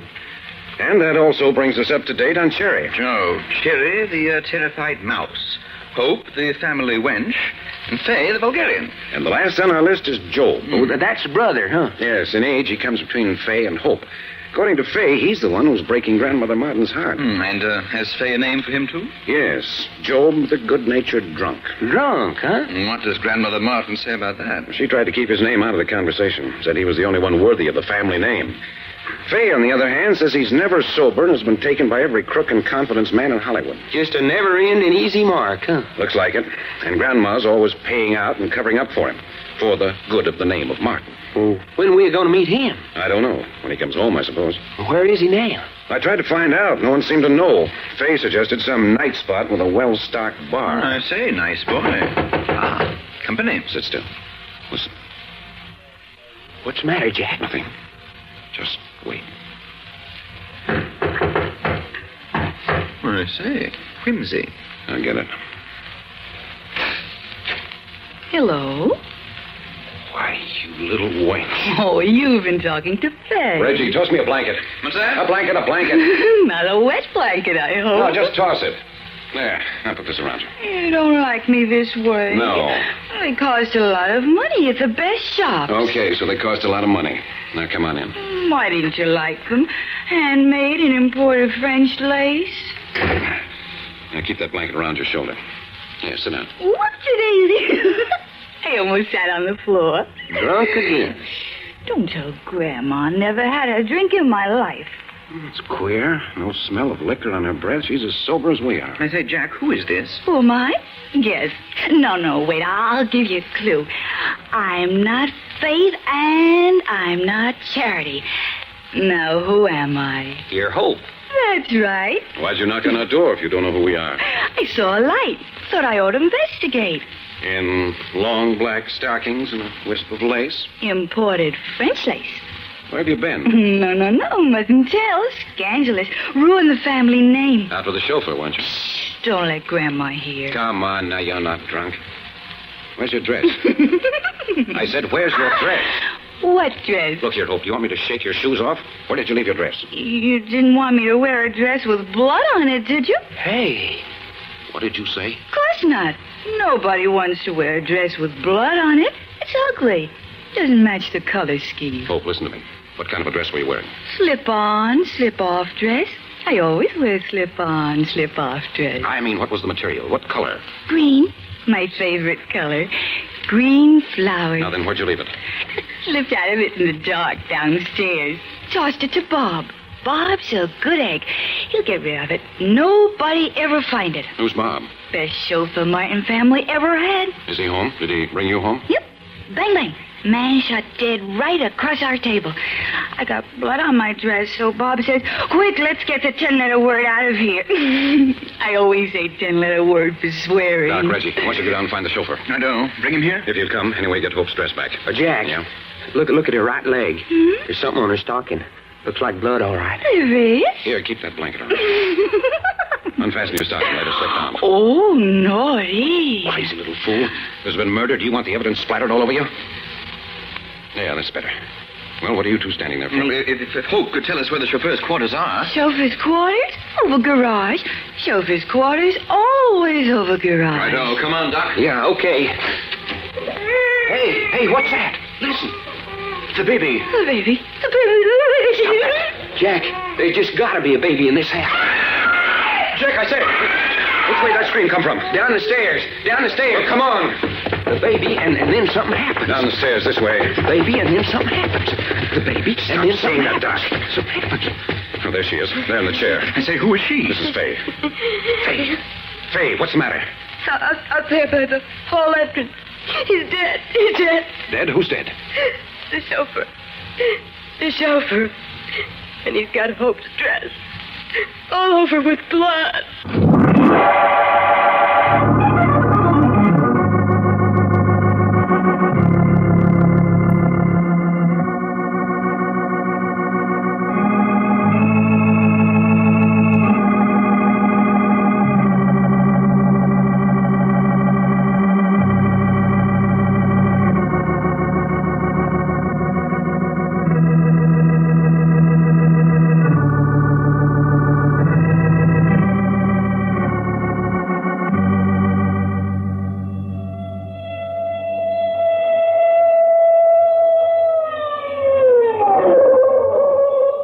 transcribed adventures of Jack, Doc, and Reggie will come to you tomorrow at this same hour. I Love a Mystery, written and directed by Carlton E. Morse, comes to you Monday through Friday, featuring Russell Thorson as Jack, Jim Bowles as Doc Long, and Tony Randall as Reggie York. Frank McCarthy speaking.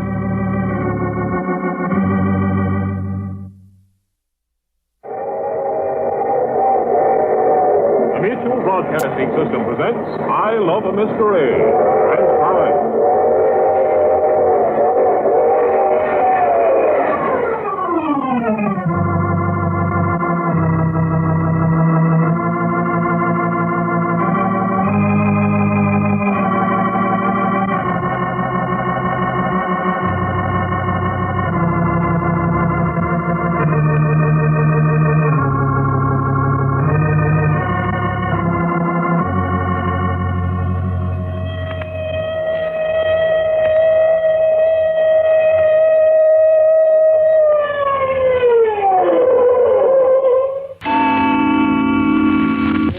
People are so dead when they're dead, aren't they? Not a very suitable sentiment for the occasion. No, don't touch anything.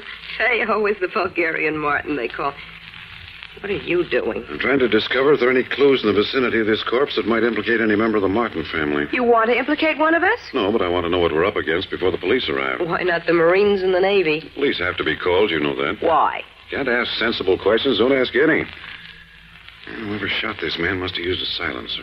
Otherwise, we'd have heard the shot. A good-natured drunk has a gun with a silencer. Your brother Joe? Mm-hmm. And I still want to know why we have to call the police. Murder's the policeman's business. Not this murder. This is the Martin family's own private little bloodletting party. You think someone in this house committed the crime? Naturally. Who? First, tell me where you sent your two friends. Doc and Reggie? Mm-hmm. 10 minutes after we find the corpse with the curly hair here, they go kiting out of the house like men on a mission. The question is, where? Why? They're out scouring the nightclubs and drinking places for your brother. Job isn't worth it. Worth what? The trouble you're taking to find him. I want to know where he is and what he's been doing tonight. I want witnesses who'll swear that he hasn't been near this house all evening. Why? So that we'll be all set for the police when they start asking questions. When are the police going to start asking questions? As soon as they get here. When will they be here? As soon as I call them. And when are you going to call them? When I'm satisfied I know as much about this situation here as they'll be able to find out. Aren't you obstructing justice or something? I mean, waiting about notifying them? Maybe. Now then, why do you think this man was killed by someone in the house? Because almost everyone in the house had a reason. Everyone had a reason to want to kill the chauffeur? Was he that important to this household? I hope to tell you. Bob the chauffeur, now Bob the corpse, was putting the screws on the Martins. In what way? Well, let's start at the top of the list and work down. First grandma. Blackmail to hush scandal concerning Job and Hope. What sort of scandal? Job and a girl. Job hates girls, so I know it was a frame, but it was good enough to make headlines in the paper. Well, what about Hope? Hope can't let chauffeurs alone. Hope, the family wench, was so deeply involved with our new cadaver here that one word from him and the whole world would know what she is. By the way, right this minute, Hope is upstairs asleep in my room. Oh, a gentleman wouldn't. Now, don't be a fool.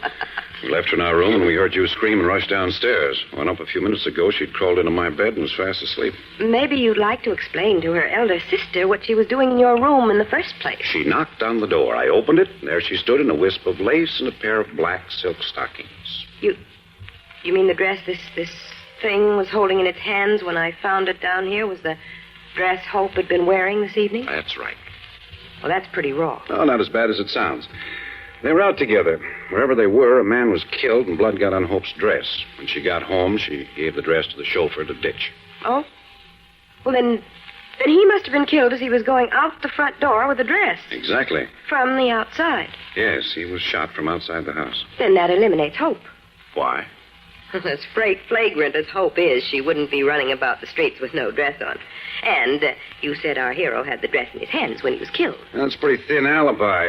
She didn't mind coming up and rapping on my door. Besides, she was floating about on pink clouds. Oh, you're crazy. I don't think so. I tell you, you are. Hope hates alcohol. It makes her violently ill. I didn't say she was drunk. She wasn't. No sign of alcohol. But something had given her a fine case of the blind staggers. Something screwy. You think Hope did this, then? I know she didn't. She was in my room for about 20 minutes, and whatchamacallit here hadn't been dead 5 minutes when we got down to him. Then Hope's in the clear? Yes. Wish I could say as much about the rest of the family. You haven't anything on me. I haven't. But the police may have, or can they get it? What do you mean? Simply, if you've got anything up your sleeve, you'd better spill it, so I'll be standing by to give a hand. The police are going to find out everything you wish they wouldn't. So you tell me first, so I can be ready for them. What have you got to gain by all this Boy Scout stuff? I told your grandmother we'd help her out of a mess. This, apparently, is the mess she meant, so talk fast. Well, if I was the murdering kind, Currylox here would be my first victim. Why? He talks. And he talks lies.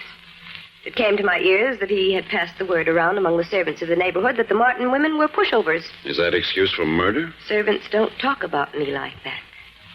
Not even if it were true, they don't. But you fire servants, not murder them. Not if the servant has a death hold on the family and you can't get loose. You're referring to his hold on Job and Hope? Mm-hmm. He had nothing on you personally? No. Uh-huh. Now then, where were you during the time of the murder? I don't know when the murder was. All right. Where were you 15 or 20 minutes before you found the body? I was down in the furnace room. At this time of night? Mm-hmm. Why? Burning some personal letters. Go on. That's all. Just burning some personal letters. You think you can tell the police you were down in the basement at 9 o'clock at night burning personal letters and stop there? If that's all there is. Oh, you're smarter than that. What did those letters have to do with the chauffeur and his sudden demise? What? Why, nothing. You're not making a very good representation for yourself. I'm not trying to. I'm just telling the truth. But not all the truth. Enough. Very well. You were down burning letters. Then what?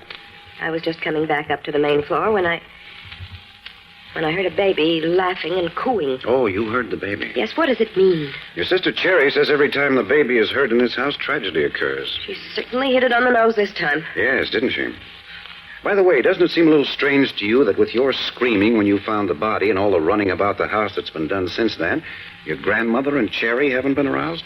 Grandmother and Cherry's rooms are on the 3rd floor. They couldn't hear? No. Well, don't you think your grandmother ought to be told before I call the police? I don't know. I think she shouldn't. Why? Well, after all, she's head of this house. She should have some say as to what the police are told. There's going to be an awful scene when she finds out. Nevertheless... Now, look, I'm almost finished here. Go up and get her and bring her down. Also, while you're up there, get Hope out of my room and take her to her room. But you haven't asked me about Cherry yet. Well, what about Cherry? I mean whether she might have a reason for killing the family leech. Well, has she? No. Great. Now will you go? And Job. I know all about Job I need to know for now. Oh, wait, there is one thing about Job. You say he has a gun with a silencer? Mm-hmm. You know where he keeps it? Yes, in his bureau drawer. Well, while you're upstairs, look and see if it's there. Yes, if you think that... I don't think anything. Now go on. There's something I've got to do, and I don't want you here when I do it. You mean Hope's dress? Never mind. What are you going to do with it? I didn't say I was going to do anything with it. But you are. Well, what you don't know, you can't tell. Now go do the things I've told you to. All right, but hurry. Grandma will be down here 2 steps at a time the minute she hears. Oh, the furnace is a swell place for Hope's dress. I think they call it destruction of evidence. Sorry, old boy, but I need this dress more than you do. Didn't I tell you? Oh, it's you. I'm Jerry. Don't you remember me? Why aren't you in bed? They're in my room. Who's in your room? They. Look what they did to me. What do you mean? On my shoulder. Right through my pajamas. You're bleeding. I know it. You mean someone came in your room and slashed you? Yes. Here, let me see. Exactly like the cut on your arm. Sometime they'll get tired of frightening me. And then they'll kill me. Didn't I tell you? Didn't you tell me what? That every time the baby cries, something dreadful happens. The baby didn't cry. It laughed. I know. That's because one of our enemies was killed. What do you mean? When it's an enemy, the baby laughs. When one of us is in danger, he cries. You're getting just a little wacky on the subject of babies, aren't you? No, it's true. You wait and see. Now, look, Jerry, you go up to my room and wait for me. I'm busy. As soon as I've finished, I'll come up and put a dressing on that cut. I hope the baby doesn't cry anymore tonight. I can't sleep when he cries. If you don't get... Wait a minute. Someone's out on the porch. Why don't you close the door? The body's right in the door. Can't move it until the police come. Hold it. Oh, pardon me? My hair. I thought this is where I lived. It's Job. Inexcusable. Man must be pretty spifflicated when he walks in some morgue and thinks he's home. This is your home, Job. It is? Yes. What's this cadaver doing blocking up my doorway? He was just killed there. Oh. I thought it was a corpse trying to escape from the morgue. Shall I step over him? If you want to come in, I'm afraid you'll have to. Here, give me a hand. I'll help you over. Nice and friendly. I think I'm going to like you. There you are. Easy step. Not a very wide man. By the way, who are you? Name's Jack Packard. Are you by any chance the murderer? I'm afraid not. That's good. Nice chap. Hanging's too good for you. Much too good. You think so, huh? Oh, I'm afraid I put it badly. But you know what I mean. Hello, Cherry. Hello? Friend of yours? No. Oh, thought maybe he was. Pajamas such awfully bad taste in the company of a strange man. I'm scared. Poor little terrified mouse. By the way, would it be a breach of etiquette for me to ask the name of the visiting corpse? He's your chauffeur. Not Bob the Bandit. Well, you seem pleased. Oh, frightfully. Who had the good sense to do it? We thought maybe it was you. That's a tribute. Great tribute. Should have. I never got around to it. A gun with a silencer was used. Consider it murder. No noise. Don't disturb the neighbors. I understand you have such a gun. Oh, so I have. Where is it now? Upstairs in my bureau drawer. I hope you're telling the truth, Job. Yeah. Yeah, I hope I am, too.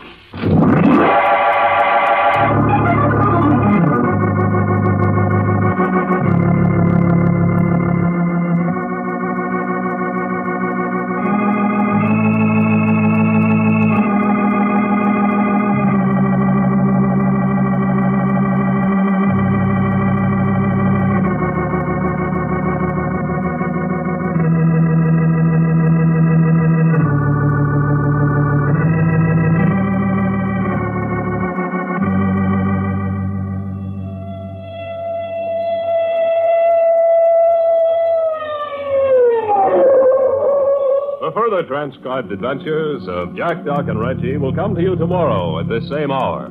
I Love a Mystery, written and directed by Carlton E. Morse, comes to you Monday through Friday, featuring Russell Thorson as Jack, Jim Bowles as Doc Long, and Tony Randall as Reggie York. Frank McCarthy speaking.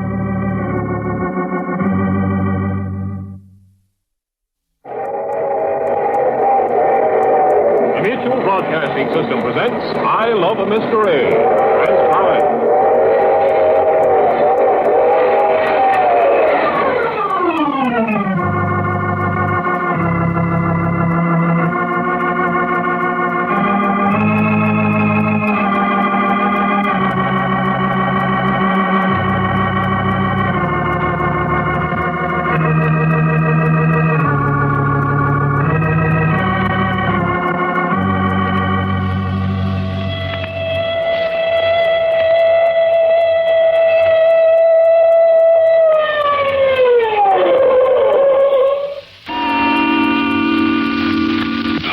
Mrs. Martin. Nobody calls me Mrs. I don't like it. What then? If Randolph Martin isn't good enough for you, call me grandmother. Everyone else does. Very well. Grandmother Randolph, let's have some lights. Why? Unhealthy ideas grow in darkness. Unhealthy ideas? Murder's an unhealthy idea. What are you talking about? Murder's not in this house. You should know better than that. You saw one of its victims carried out of here last night. You, with the rest of your family, spent most of the night explaining your whereabouts to the police. Such a fuss over a chauffeur. Not a very good chauffeur at that. I won't argue that. Furthermore, the police had their gall suspecting that anyone in this house had anything to do with it. On the other hand, it's surprising to me they didn't take the whole family down and lock you up. What are you saying? Grandmother Randolph, you brought my two companions and me here to get your grandchildren out of some kind of a mess. Isn't that true? Yes. You haven't given us the first inkling of what that mess is. If I knew, do you think I'd call for outside help? Well, it should be plain even to you that the murder of the family chauffeur is part of that mess. Nonsense. The police themselves said that he wasn't really a chauffeur, but a member of a confidence ring working here in the motion picture colony. Nevertheless, he was killed in your house while in your employ. By members of a rival gang. Do you know what your chauffeur was doing last night before he came home and got himself shot? No. Yes, you do. If you know that, why do you ask me? You know that he was out with your granddaughter, Hope, and that he was killed less than 10 minutes after Hope said goodnight to him when they returned. The police don't know that. No. Neither do they know that your chauffeur killed a man in a drinking joint out at the beach last night. What's that? That he killed the man in the presence of Hope, and that the man fell across their table and bled on Hope's dress. That she gave the dress to the chauffeur to get rid of, and that he still had the dress in his hand when he was shot dead in your front door. How do you know this, if the police don't? I've had Doc and Reggie out investigating all night. They just got in half an hour ago. They're up getting some sleep now. But why don't the police know? Because the resort where your chauffeur killed his man was a hideout spot for shady characters. Now, don't worry. They'll find out in due time. My granddaughter Hope was in a hideout for criminals? Yes, I want to ask her about that myself. Who was the man he killed? Now, you can read all about that in the paper. Some gambler. They found his body in one of the canyons out on the way out to Malibu Beach. And shortly after he killed this gambler at this place, my chauffeur himself was killed in my doorway. That's right. Then doesn't that prove it was somebody outside, someone revenging himself on the death of the gambler? There's that possibility, of course. You seem very anxious to connect this murder with my family, Mr. Packard. No, I hope you're right. But there are too many suspicious things going on in this house. The center of all the trouble is right here. I'm sure of that. I've noticed nothing suspicious. That's not true. You just got through saying the reason you brought Doc and Reggie and me here was because you were uneasy. What have you noticed? Well, first, your eldest granddaughter, Fay. She talks loud and vulgar and pretends to be vastly amused. She's frightened.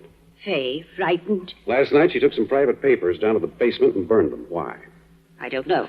Neither do I, but I intend to find out. Then Hope. Why did she go to that beach resort last night?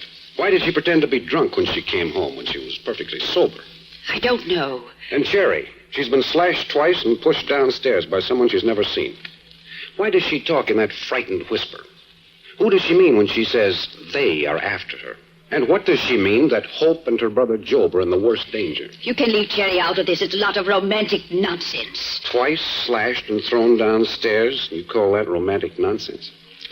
And the baby. There isn't any baby. I beg your pardon. I've heard it twice now. There isn't any baby, I tell you. Once it cried, and right after that, Cherry was hurled downstairs. Once it laughed and gurgled. We found the chauffeur shot dead. It's ridiculous on the face of it. Babies don't laugh and cry on a given cue. How would a baby know that Cherry was about to fall downstairs? How would a baby know that my chauffeur was about to be murdered? Cherry says the baby cries when someone in the house is in danger. That it laughs when some enemy of the house is in danger. Cherry's a little fool. Protestations don't change facts. Facts indicate that something pretty vicious, something cold and calculating and terribly cruel has been unleashed in this house. You're trying to frighten me. No, I'm not. I'm reporting to you as my employer, what I've found. And now let's discuss your grandson, Job, for a moment. Indeed, we will not. Yes, we will. Because Job owns a gun with a silencer on it. And it was a gun with a silencer that killed the chauffeur. Job wasn't even home. So he says. But the gun has disappeared, and the chauffeur was killed with the same caliber gun as the one Job possessed. The police don't know? No, the police don't know this. But I do. And I also know that when Job came home and saw the body in the doorway, he was pretty casual about it. He wasn't feeling well. Now, he was intoxicated, I grant you. But even so, he should have been a little surprised and concerned at finding a body lying across the threshold, which he wasn't. I forbid you to talk like that. You can't do that. I can't forbid you to talk? No. I can most certainly remove you from this house. But you won't. Why not? Because then I'll be forced to turn over all my information to the police. You wouldn't dare. Yes, I would. If we're kept on to solve the murder in our own way, we'll try to protect you and your grandchildren's names. If you make it impossible for us to work on the case, then we'll have to let the police do it. I don't trust you. Well, that depends on what you mean by trust. If no one in this house has committed murder, then we'll cover up for you till the cows come home. If it should have been someone here. Then we'll root him out and turn him over to justice. I know it. You can't be trusted. Now, look here.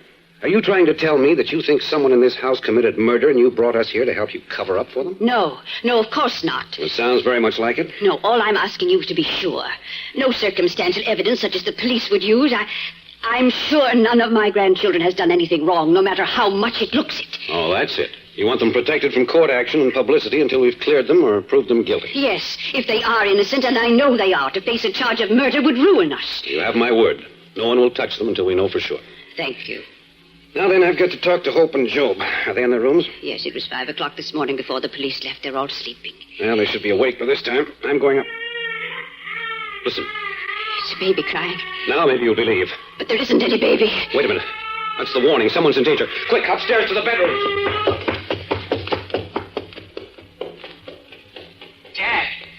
did you hear that? The baby. I know it. Come on, Doc. Help me. Look in all the bedrooms. You bet. Whose room's this? That's Faye's room. Don't bother to knock.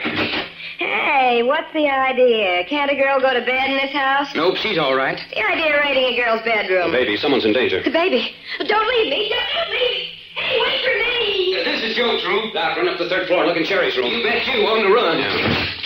Whoa, this is my old friend from the morgue. Oh, so you're up and dressed. You all right? It's never better in my life. Have a little drink? Aren't you ever sober? Didn't you hear that baby crying? I dreamed about a baby last night. Red hair. She was in a French bikini bathing suit. Nuts. Is Job all right, is he? Drunk. Which is Hope's room? This way. This way. It's either got to be Hope or Cherry. This room. What's that smell? Chloroform, get those windows open. Look, the pillow's over Hope's face. Get that window open, do you hear me? Yes. Is she dead? Is she dead? No, she's alive. But she looks so white. Get out of the way. I'm going to lift her out of bed and take her over to that window. What shall I do? Just get out of the way. There. What is it?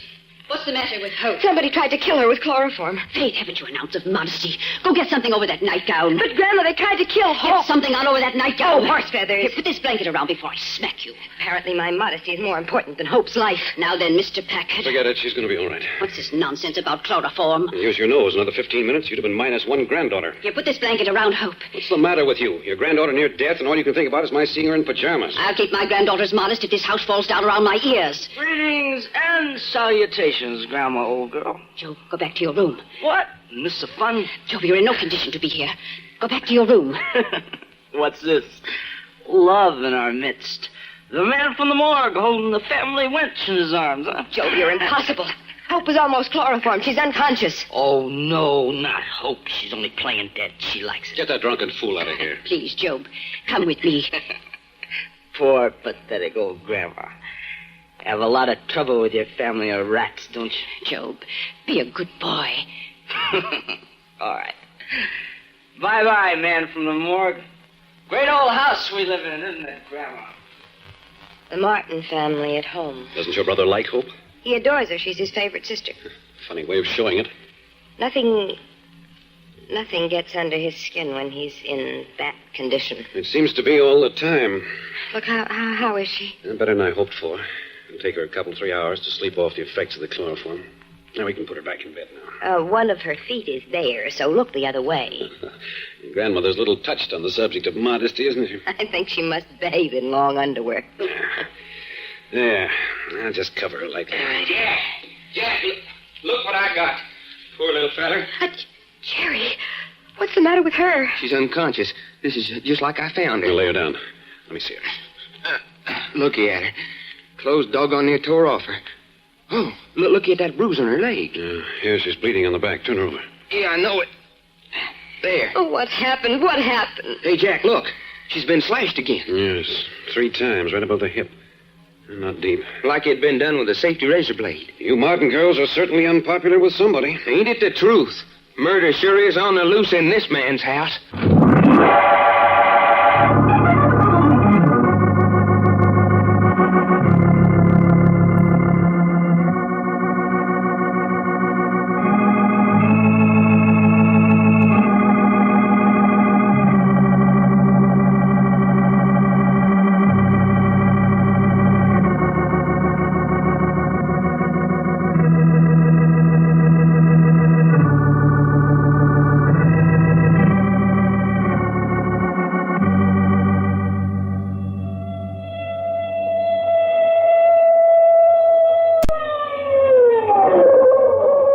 Further transcribed adventures of Jack, Doc, and Reggie will come to you tomorrow at this same hour.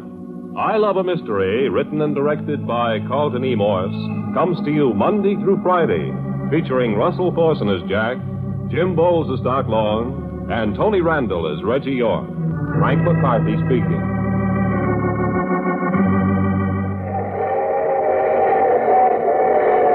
The Mutual Broadcasting System presents I Love a Mystery. Transcribed.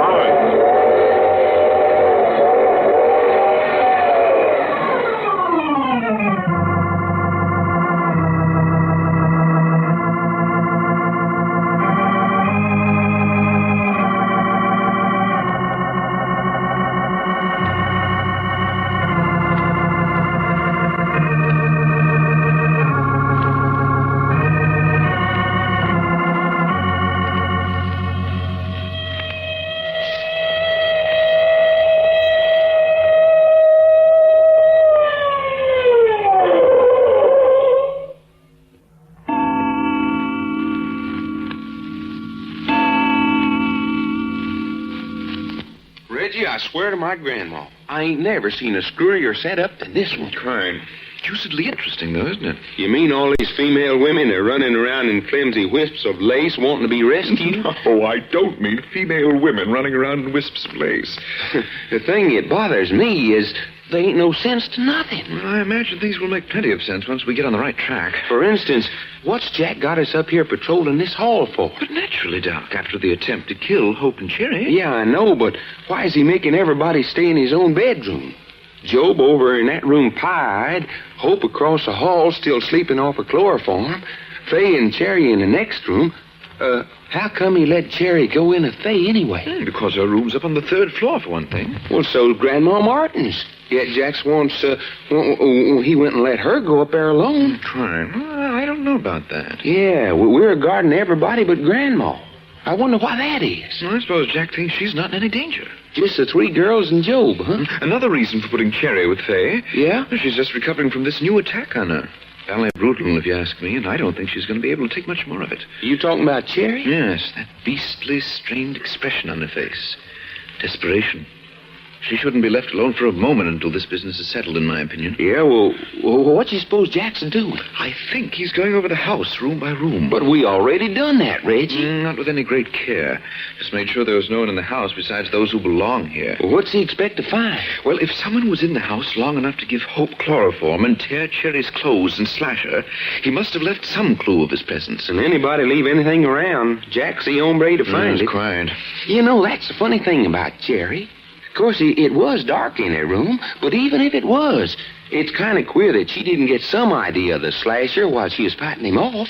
Too terrified, I suppose. Mind froze on her. Well, anyway, whether it was a man or a woman... I have an idea it was a woman myself. Yeah? I think Jack does, too. Did you see those scratches on her neck and arm? A man's fingernails aren't ordinarily long enough to do that. Hey, I didn't notice that. Hey, Fay's door's open. Cherry, you little fool, come back here. Now, look, you, Cherry. You can't come out here. But I've got to. You look ill. You should be lying down. I'm all right. She insists that she's got to see Job. I do. I've got to. Now, looky. Jack said that you all got to stay where he put you until he said you could come out. Now, he sent us up here to see that you stayed put. But it's important. Besides, Brother Job's so spifflicated, nothing would make sense to him anyway. I don't care. I love him, and he's in danger. But he can't be in any immediate danger. We've been right outside his door all the time. Oh, I'm going. What you think we ought to do, Reggie? Well, look here. Suppose I go hunt up Jack and ask him. Yeah, you do that. But I mustn't No, wait. I'll only be a minute or two. When the terrified mouse gets an idea into her head, there isn't much use arguing with her. But it's important. Well, it's going to have to wait until Reggie gets back. Now, looky, Cherry. You should get out of them torn clothes. What you still wearing them for? I offered to help her get out of them and put on one of my bathrobes, but try to talk her into anything that makes sense. You ain't sewed in them for the winter, are you?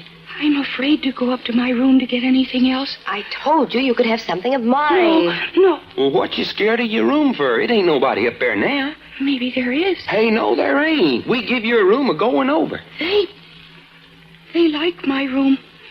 They can come any time they want to. You mean there's a secret door or something? No, there's no secret door. Then how the heck can they come to your room any time they want to? I don't know. And I'm getting pretty fed up with these they folks.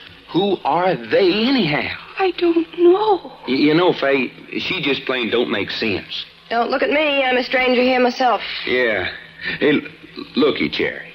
Are they the ones who've got the baby that bawls every time something's about to happen? I don't know. I think so. That baby gag gets me down.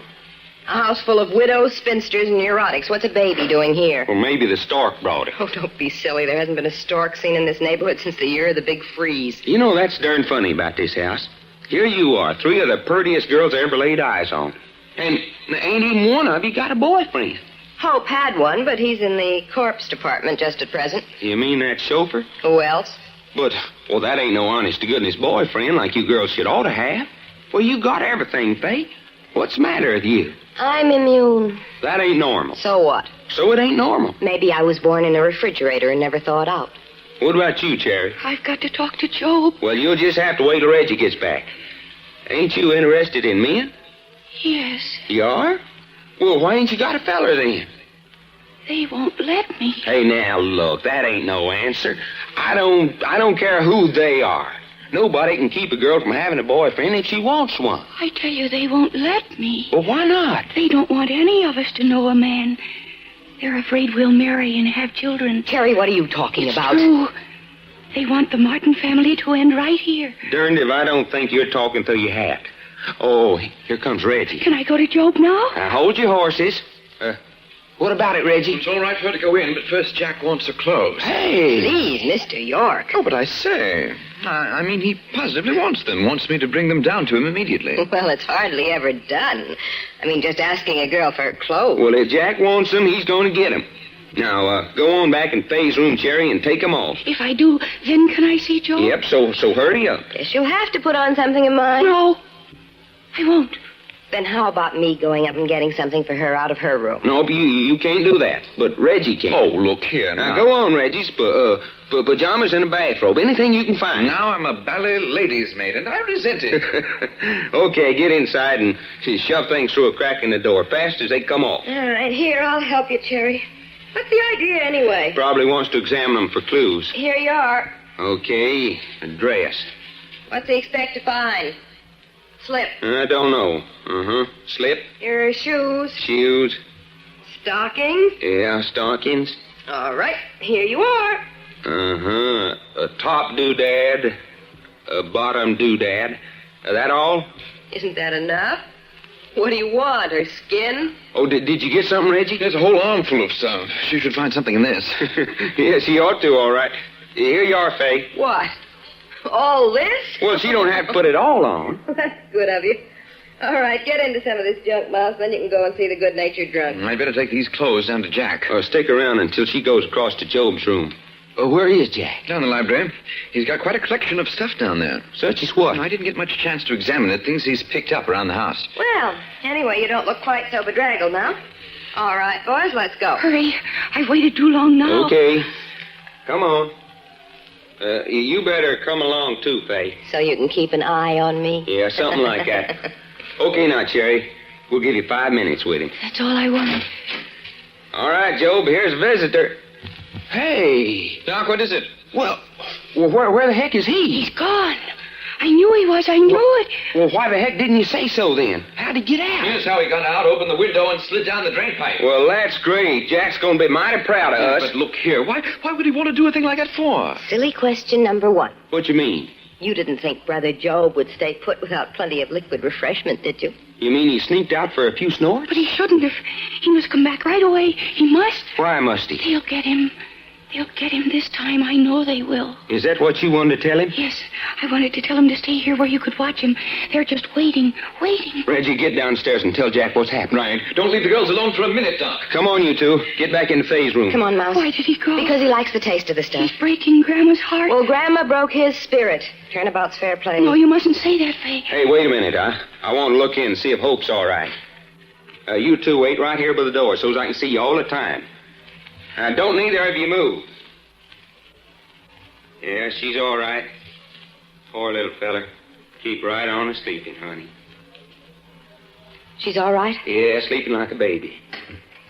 All right, come on back to your room. Say, how much longer you 3 super sleuths think you're going to keep us undercover? Until Jack says to let you act. Well, I'm getting pretty sick of being a prisoner in my own house. We're just doing it for your own good. It isn't any good locking us up. It ain't, huh? No.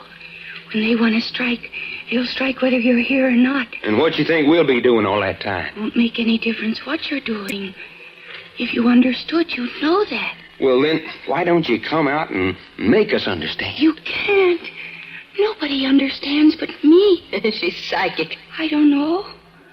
I just know, that's all. Well, all I gotta say is, if you hadn't told us so much that's come true already, I'd say you were the screwiest screwball dame I ever did see. You wasn't so little and purty along with it. Hey, here comes Reggie back. He's going to get mighty sick of those stairs if this keeps up. How about it, Reggie? What's Jack say? He's going out to find Job. While he's gone, he doesn't want us to leave the girls for a second. Oh, stick right with him, huh? Right, I'm to go and sit in my Hope's bed and stay right beside her. And I'm to chaperone Faye and Cherry, huh? Right, go in Faye's room with them. Don't let either one of them out of your sight. Well, what about Grandma upstairs? No, leave her alone. She won't be bothered. It's the girls that are in danger. Oh, no. Hey, what's the matter? He did it. He did it again. Look. Her shoulder. She's been slashed again. Yes, they did it. They did it. Cherry, how did it happen? I don't know. I was just standing here. I feel a sting on my shoulder. She's been slashed, all right. Just like the others. It isn't possible. We were all standing right here. There isn't anyone else. Yes, there is. They were here. They were here. Carrie, stop it. They slashed me. They slashed me.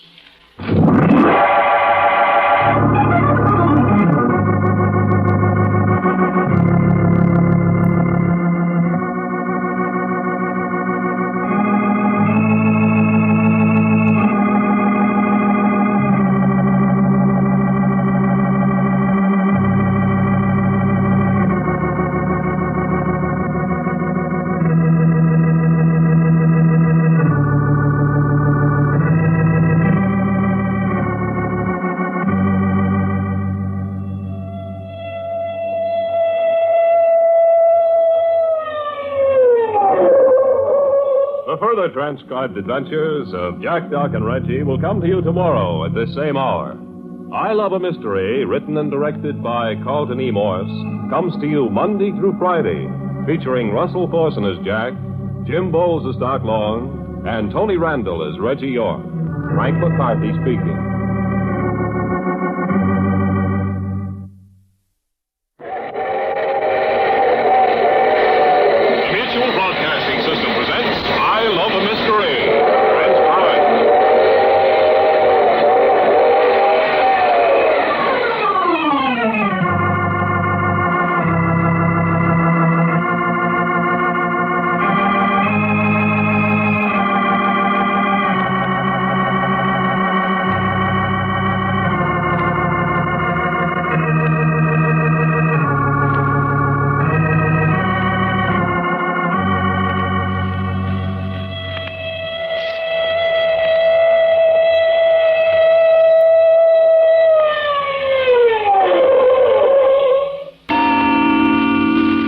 Reggie, keep changing those cold compresses on Job's head. I want to bring him around as quickly as possible. All right. Shall I let his head hang over the foot of the lounge this way? Yes, that'll bring the blood up where he needs it most. Doggone, fella, you must have popped Brother Job a whopper. I had to. Well, what happened? Well, the minute you told me he'd escaped from his bedroom and slid down the drain pipe, I dropped everything and went after him. But how'd you know where to look, Jack? Where would you look for a thirsty man? The nearest bar. And he was there? Yes, just getting ready to go on to bigger and better things. And you said, come on back, and he wouldn't come, so you floored him. Something like that. You sure all the girls are locked up in their bedrooms so there's no chance of them getting out? Yeah, and I don't mind saying they resent it. They'll just have to resent. Boy, the things Faye said would have skinned a mule. Living up to her reputation as the family vulgarian, huh? No fooling. Doggone, no, I hated to take that little old cherry girl back up to her room. She didn't want to go so bad. Why'd you insist on it? Because I want each girl locked up separately. Hope still unconscious? She's just sleeping now, I think. Seems like Grandma's keeping awful close to her room up on the third floor. She's all right. Jack, you say you want the three girls locked up separately. Why? I want to see what'll happen. You mean if the baby'll cry, then one of them gets the business? Yes. But ain't that dangerous? This time one of them might get killed. How? If they can't get out, how can anyone get into them? You got me, feller. But Cherry insists they can't. It's just like her getting slashed on the shoulder out yonder in the hall when we was all standing right there. Did you have your eyes on Faye all the time? I say. Hey, you mean... I just asked if you had your eyes on Faye all the time. Well, no, of course not. But what would Faye want to go and slash her sister for? And more than that, Cherry said they did it. All right, they did it. But couldn't Faye be one of them? Jove, I'd never thought of that. There's a woman in this someplace. Whoever tore her clothes and slashed her up in her room earlier this afternoon was a woman. You mean those fingernail scratches on her neck and shoulder? Yes, they were narrow and pointed. Faye's nails are like that. Most women's are these days. Doggone, but I'm balled up. About what? About everything. You think maybe Faye shot the chauffeur last night, too? She had the opportunity. But she screamed and brought us down when she found him. Why not? Make it look like she was innocent. Yeah, she could have, all right. Yes, but why would she want to? Well, she may have done it to keep her sister Hope from becoming involved. Or she may have seen him leaving the front door with Hope's dress in her hands and, believing the worst, killed him on the spot. Yeah, but that'd mean that she was prowling around the house with a gun in her hand. What'd she want to be doing that for? Well, she knew Hope was out with him. She might have gone to Job's room, got his gun with a silencer, and waited for them to come back. Well, we know the gun that killed him had a silencer, all right. And that gun was Job's. You sure about that? Certainly. How many guns with silencers have you seen in your life? Oh, a couple or three. Which means that guns equipped for silence are about as scarce as hen's teeth. Right, I get your point. Well, if Faye is the one, you going to turn the information over to police? Not yet. I want to know for sure. I talked to the police, and they're sure the chauffeur was a gangster and that he was wiped out by rival gunmen. Let them work on that theory. We'll go on working on this angle. Then you think for sure what's going on is an inside job? Well, maybe not entirely, but there's someone working on the inside. Finger for the gang on the outside, huh? Something like that. And it's Faye? Well, certainly her skirts aren't any too clean. But why? What's it all about? You know as much as I do, Doc. They may be trying to frighten Grandma Martin into paying blackmail. She knows something about this she's not telling, that's certain. But that's silly. Why'd she bring us in here to clear up this mess and then hold out information on us? Afraid to tell us? Trying to protect someone? How do I know? Yeah. Jack, Job's conscious. What's that? Quite. Had his eyes open, closed them again when he saw me looking at him. All right, Job. Oh, what a head. Can you sit up? I don't know. Well, come on, try it. Oh. Say, what'd you hit me for? Because you wanted to argue about coming back, and I didn't have time to argue. Wasn't very friendly. I'm not here to be friendly.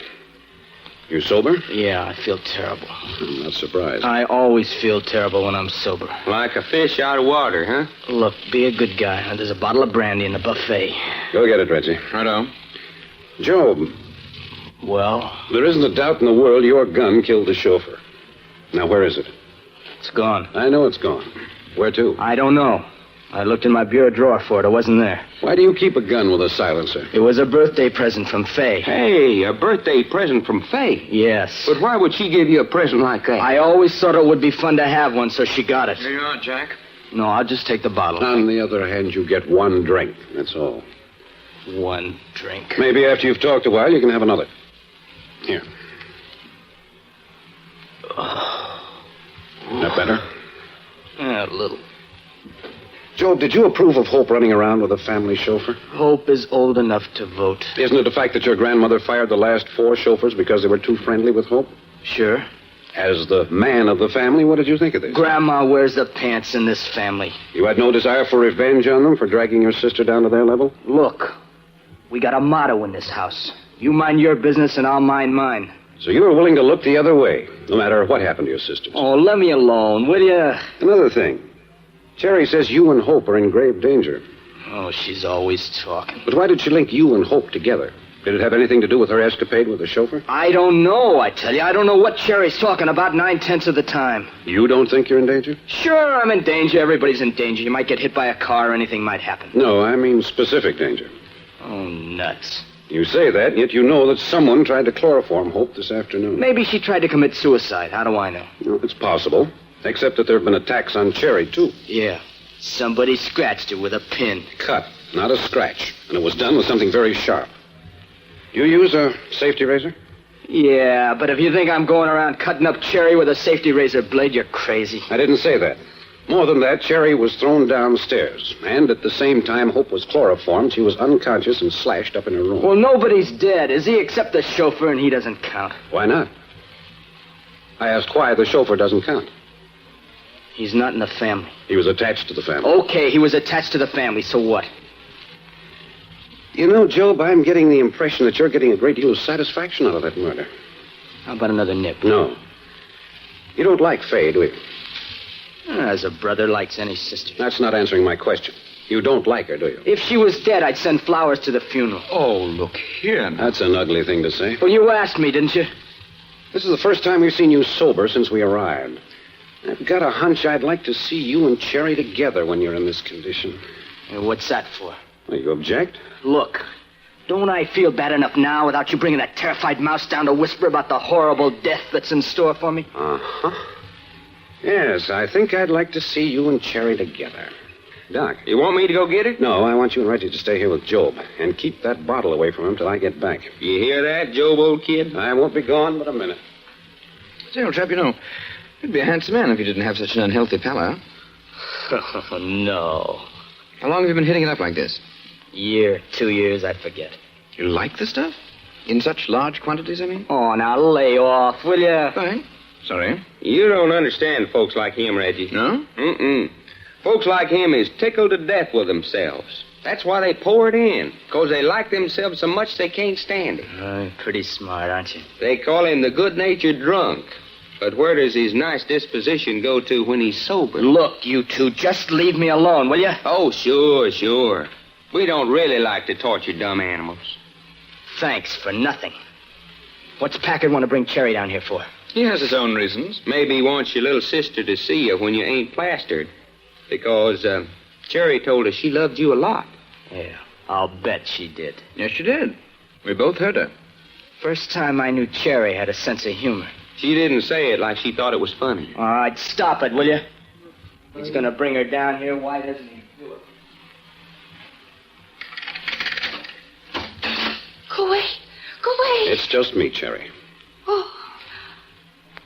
Hello. Who did you think it was? They were outside just a minute ago. What's that? Yes, they were. They tried the handle. I saw it moving. And then when they found out it was locked, I heard them whispering. Could you hear what they said? No, just whispering. Men's voices or women's I voices? don't know. Just whispering. You might have been mistaken. No, it was them. They came to get me. Well, I'm here now, so don't worry.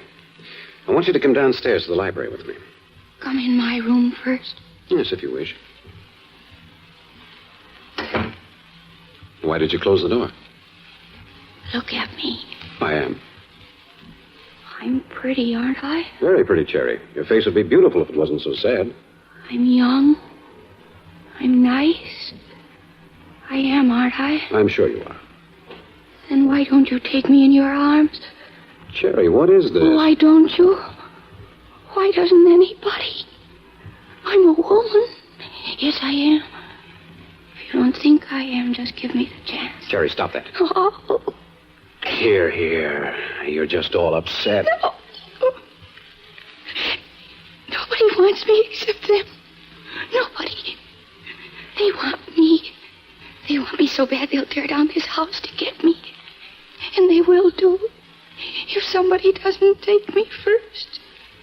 I can't do it alone. No, not while we're here. Oh, Mr. Packard. Mr. Packard, I'm so afraid. I'm so afraid.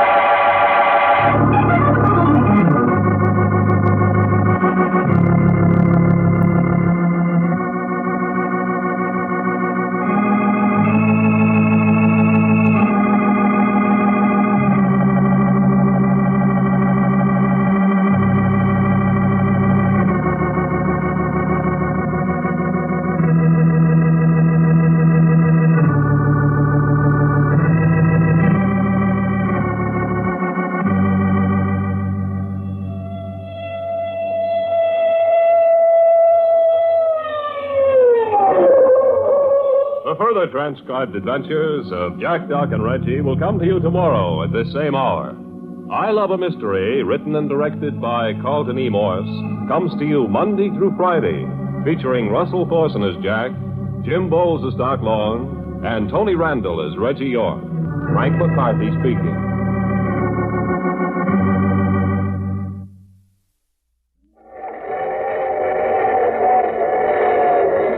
Broadcasting System presents I Love a Mystery. Transcribed.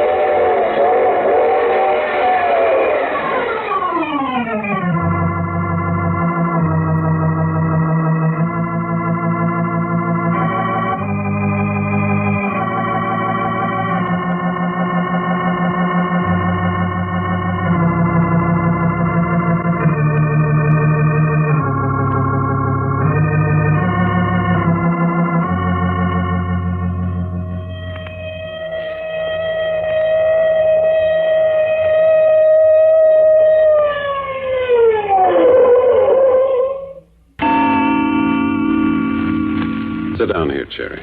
Yes? Hey, Jack, what'd you send Reggie out for? Special job that needed to be done at once. Oh. Well, hello, Cherry. Ain't you happy? No. Well, neither is your big brother Job here, so that makes two of you. Yes, I know. Well, ain't you going to say hello to your little sister, Job? We don't need small talk. My sisters and I understand each other. That's just the trouble. We don't. We don't what? Understand each other. We all want to love you so much, Job. And you won't let us. You crazy little fool. Job, don't talk to me like that. Don't you know these men brought you down here just to hear you talk? But I haven't got anything to say they shouldn't hear. Oh, you haven't, huh? No. Do Did you think I did? Look, I don't know anything about it. I wish somebody'd give me a drink. Has he had anything while I was up getting Cherry? Nope, not a drop. All right, pour him another jigger. Jigger. It's not even a drop of water on a hot stove. Job, I wish you wouldn't drink. Yeah. Yes. Why do you? The same reason Fay indulges herself in vulgar language. The same reason Hope's devoting her life to chauffeurs. The same reason you... What, Job? What am I? The same reason you're the way you are. But what am I? What is it I am? I want to know. I've got to know. Can't you see she's driving me nuts? Why don't you pull her off? I wish you'd answer a question, Job. What did you mean she's the way she is? No, thank you. And have them on my neck? Them? That's right. Cherry's mysterious they. The little people. Hey, you believe they are around, too? Very much around. They're going to destroy this house before they're through. Not while we're here to prevent it. Yes, they will. Because they will have completed the job here before you realize who they are. The Martins will come to ugly and early deaths one by one. It'll seem so strange, so unnatural, utterly unsolvable, and all the time they will be right under your nose. These murdering little people who've been closing in on Cherry and the rest of this household. Now, will you please give me another shot of that brandy? Jack, look at Cherry. White as a sheet. Cherry, do you hear me? Oh, yes. I was thinking. About what? I didn't know anyone realized how dangerous they were, except me. There's not a bit of blood in your face. Are you all right? Yes, I'm all right. But now I know why Job is drinking so much. Why is Job drinking? Well, why? Because he's as frightened as I am. That true, Job? No. Mr. Packard. Yes? Where are Fay and Hope and Grandma? Fay and Hope are locked in their bedrooms. Your grandmother's in her suite on the 3rd floor. Could they come down here? I suppose they could, if there's any good reason for it. Yes, there is. I'll have to know what it is first. Job has something to tell all of us. Job? Hey, what are you talking about? I promise you he will tell something. But everybody's got to be here. You might as well save yourself the trouble. I haven't got anything to say to anybody. If he doesn't tell you, I will. I promise. She's crazy. I don't know. But I think we'll try it. Doc. Yeah? Go up and ask Grandma Martin to come down here. And then get Fay and have her help you bring Hope down. Wake Hope up if she's still asleep? Yes, she may still be a little weak. Okay. Oh, just a minute. See that she's warmly dressed. Person coming out of a heavy dose of chloroform's in danger of pneumonia. Yeah, I'll take care of her. Look here, Packard, I don't like this. You don't like what? It just happens I don't want to see my grandmother right now. Why not? That's my affair. Sorry, you'll have to stay. I haven't got anything to say, and neither has Cherry. But I have, Job. I'm not going to stay, and that's all there is to it. Job, sit down. You heard what I said. I said sit down. I punched you once tonight, and I can do it again if I have to. What, are you going to sit down? You're being almighty high-handed in this house. Your grandmother gave me full authority. Now sit down and relax. Strong-arm method. Yeah, that's better. Sometimes a strong arm is the only thing people understand. At least give me another drink. No. You've had enough for now. I've never had enough. I never will have enough. Enough of what? Well, speak up. Enough of what? Job thinks he needs a drink, Mrs. Martin. Nonsense. Everyone tries to make Job appear worse than he is. Job, dear, would you like a cup of coffee? No, I wouldn't like a cup of coffee. Oh, don't be naughty now, Job. Oh, nuts. Hello, Grandma. What's wrong with you now? Nothing, Grandma. And I'd like to know who moved the chairs in this library. Chairs? Certainly. They're not where they belong at all. Well, I'm afraid I'm responsible for that. Indeed. Well, they go right back where they belong. Get up, Cherry. Yes, Grandma. May I help you? Do you know where they go? Oh, I'm afraid not. Well, then stand out of the way. Just as you like. Well, hello. Did someone touch one of Grandma's precious chairs? Hello, Fay. Hi, Miles. Hello, Job. How's drinking these days? Ha ha, great joke. Come on, Grandma, relax. Mind your manners, Faith Martin. Oh, those chairs of hers have been sitting in exactly the same spot in the library for 40 years. She knows where they belong to the fraction of an inch. Certainly do. There.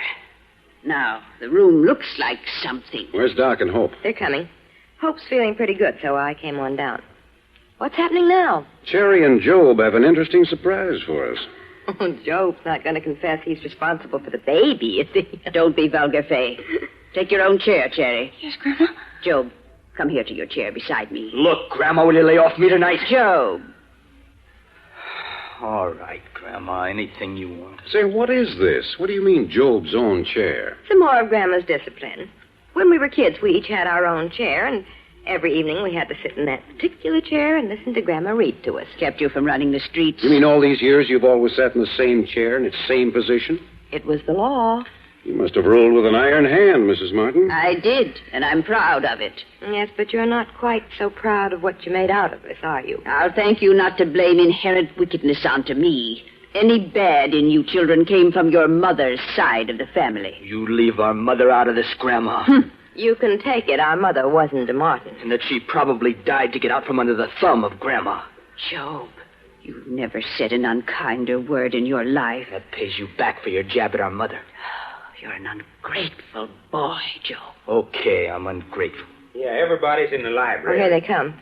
They're kind of weak. You better sit down here. Hope, take your own chair. Hey, what you mean? Hope's in no condition to She can walk over here to her own chair. Well, I swear to Grandma. That's all right. I'm wobbly, but I'm game. Come on. Well, I don't mind telling you, Grandma.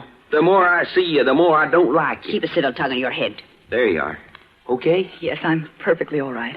Well, I think this is your first appearance among the living, if you call this living, since your attack of chloroform. Yes, and it's nice being alive if you're interested. I want to ask you a question about that later. About being alive? No, about who did it. Well, I can save the interview right now by saying I was asleep when it happened. You didn't wake up while it was being given? If I did, I went right out again. And you've no idea who did it? No. Not even whether it was a man or a woman? No. Come now, what's all this about? I think you asked for our presence down here, didn't you, Mr. Packard? That's right. This is to be Cherry's show. Cherry and Job's. What's the matter? Have they been after her again? This has nothing to do with they. Yes, it does. It has everything to do with them. I understood either Job here was going to make a confession or that you were going to make the confession for him. What sort of nonsense is this? It's true, Grandma. It's true. Job, what are you going to confess? Nothing. Cherry's got bats in her belfry, and they've got her going in circles. Mr. Packard, you mean you brought us all down here simply on the word of this neurotic girl? I'm not neurotic. You don't say that about me. Mrs. Martin, if you'll please just let me go ahead with this in my own way. But the child's utterly irresponsible. Please. Oh. Now then, Job. Don't look at me. I haven't anything to say. Cherry? Joe, why don't you tell them? Why don't you make a clean breast of the whole thing? What are you talking about? The murder of the chauffeur. Cherry Martin, are you accusing your brother Job? Be still, Mrs. Martin. I never heard Mrs. anything. Martin. Well, I never did. Is that what you're doing, Cherry? Accusing Job of the chauffeur's murder? Yes. Why, you little double-cross. It doesn't matter, Job. It doesn't matter. You'll never be punished for it. You're crazy. I suppose I'm the one who tried to chloroform Hope here, huh? Suppose I've been pushing you downstairs and slashing you. Just a minute, Job. Cherry, what do you mean he'll never be punished for it? Because they'll get him before the law does. Cherry, what do you mean? It's true, Hope. It's true. Are you trying to give us all the creeps? Why are you all looking at me like that? Stop looking at me like that. Do you hear? So the good-natured drunk killed the chauffeur, and they are going to get him before the law does, eh? Can I help it if that's the way it is? Can I? Doc. Yeah? Keep an eye on Job. You bet you. If you ask me, Jack. Hey, who turned out the light? Quiet. Listen. Baby. Doc, get the light on. I gotta feel my way around. Darned if it don't sound like it's right here in this room. Hurry up. Turn on that light. Got it.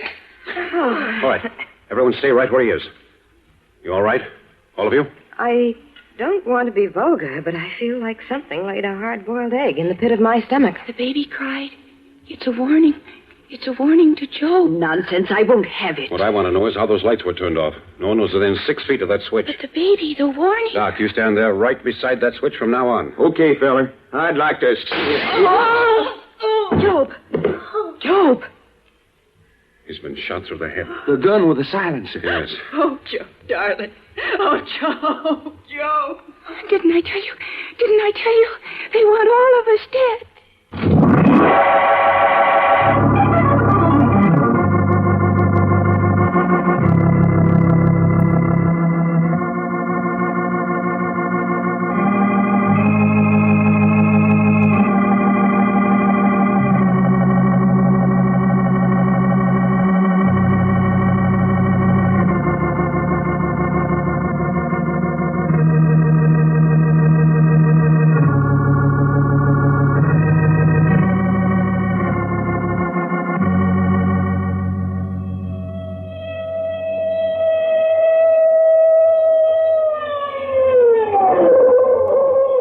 Further transcribed adventures of Jack, Doc, and Reggie will come to you tomorrow at this same hour.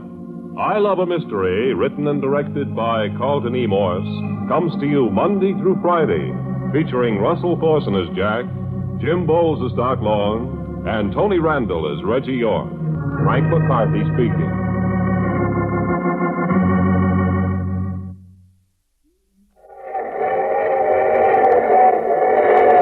The Mutual Broadcasting System presents I Love a Mystery. Transcribed.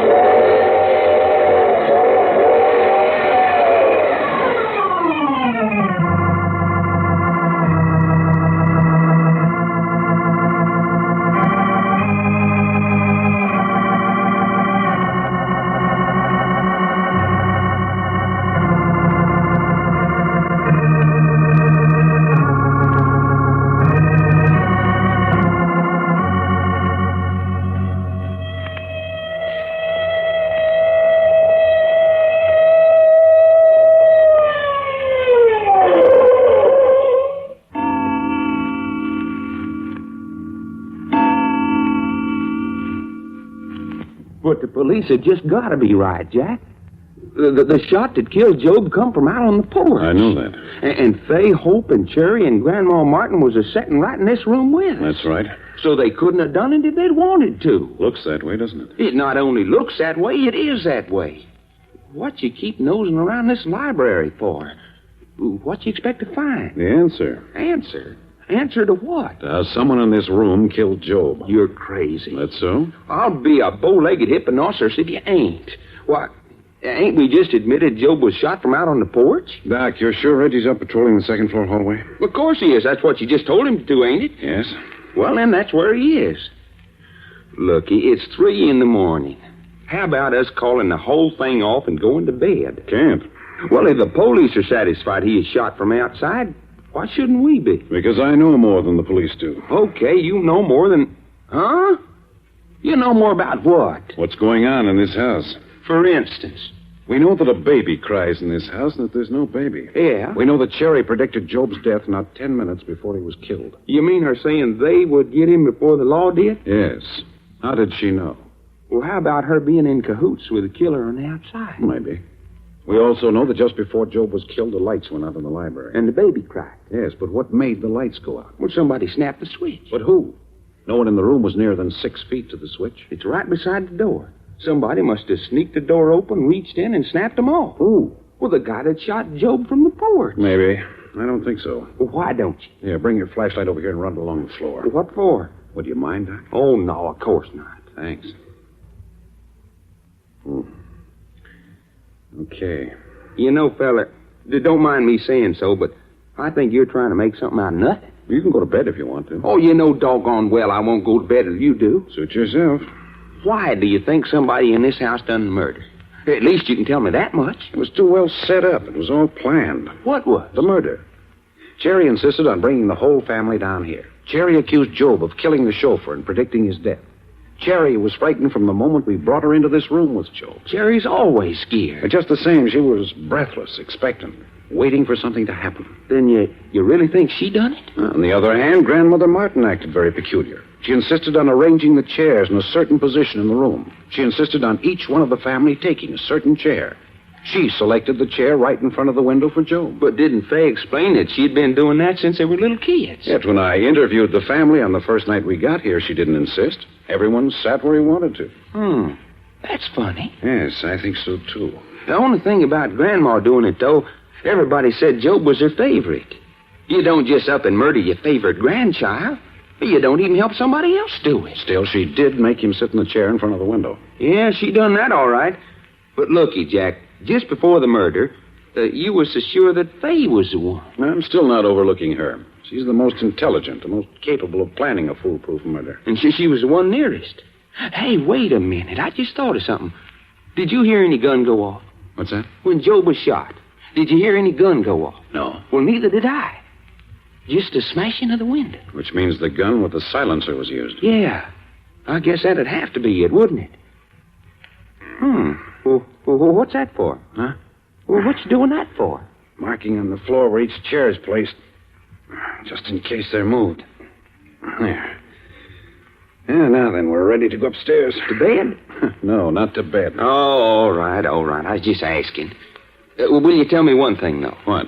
Why, if you think Cherry or Grandma or Fay is a killer, didn't you lock them up tonight? I set Reggie to patrolling in front of their rooms, didn't I? Yeah, but this afternoon you had them all locked in and had me and Reggie watching besides.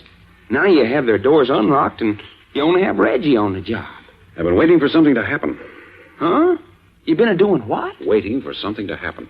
You mean that's what we've been doing in yonder library, waiting for something? Yes. I thought you said you was hunting for something. Well, I had to put in the time some way. But what? Waiting for what? For the murderer to make the next move. For the...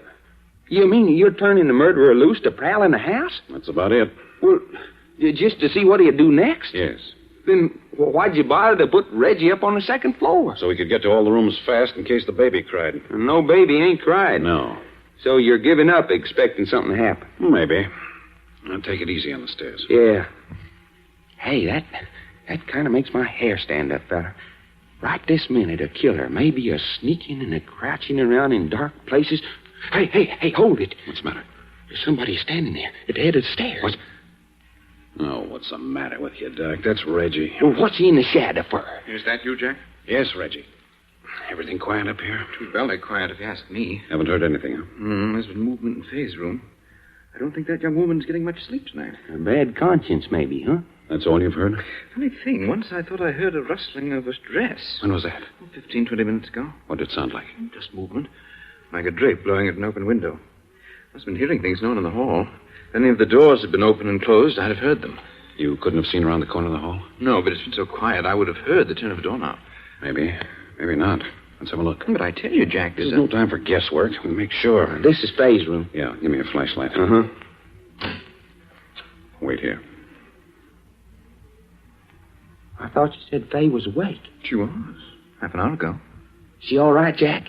Yes, her bed looks like it had been stirred up with a spoon, but she's asleep now. Hope's right around the corner of the hall. All right. I don't see how anyone can sleep tonight. Her brother murdered. Exhaustion. I suppose so. This is it. Wait here. Funny, they didn't lock their doors from inside. Yeah, but I was on duty up here. Just the same with somebody prowling. Oh, Hope okay? Yes. Doesn't look like she'd moved since she got into that bed. Doc, you keep watch down here while Reggie and I go up on the third floor and have a look at Grandma and Cherry. Sure, go ahead. Come on, Reggie. Hey. Hey, what's going on? Oh, hello, Faye. Did somebody just come into my room? Yeah, Jack. Just checking up. Well, he's got his nerve. For your own good. I'll bet I was something to look at.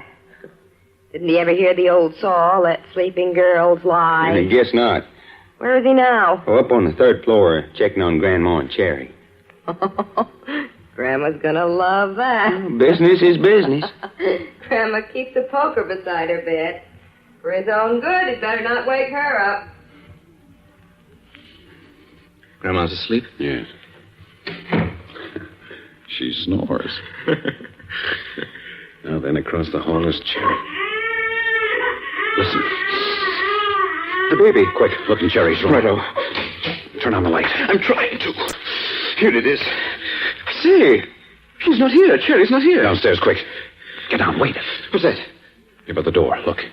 Handkerchief, blood on it. Oh, I say. Come on, don't stand there. Jack, wait a minute, look here. We haven't got time for anything. Right here by the head of the stairs. A shoe. What's that? Here, let me see it. A girl's shoe. Cherry's. Come on, keep your eyes open. I know. Here's something else. I say, a ribbon. Out of her hair. Jack, the baby. Did you hear the baby? No, we heard it. And Cherry's not in the room. Cherry, you mean the baby's got her? Don't be a fool. Doc, you stay here and guard these doors. Reggie and I've got a job on our hands. Well, where are you going? Search the house. She seems to have been dropping things all along the way. I say, what's this? Stocking. Looks like a striptease here. Downstairs to the first floor. Uh-oh. Here's something at the foot of the stairs. Another shoe. What's that in the hallway? Get it. I say, I don't see it. Toward the back of the house. The baby again. Hurry. She must have gone this way. All right. What'd you pick up that time? I don't know, but it's feminine, lacy, and perfumed. Well, hang on to it. Now, this goes into the kitchen. Come on. Now, look around. I say, here it is. A bit of lace. Looks like it was off a dress. Right in front of this door. Jove. Dark. Must be the cellar. Find a light? Fine. Here it is. Come on.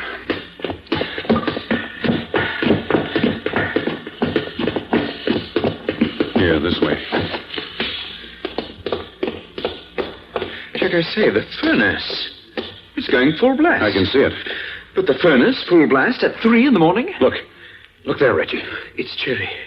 Cherry lying in front of the furnace. Here, let me see. Bound hand and foot. And gagged.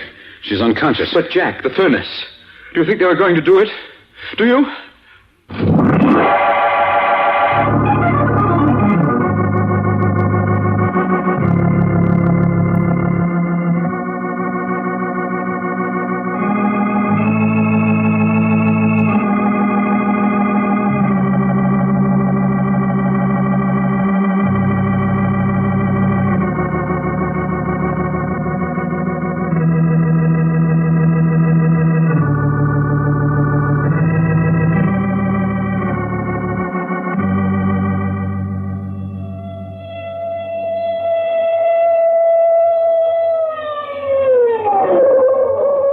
Further transcribed adventures of Jack, Doc, and Reggie will come to you tomorrow at this same hour.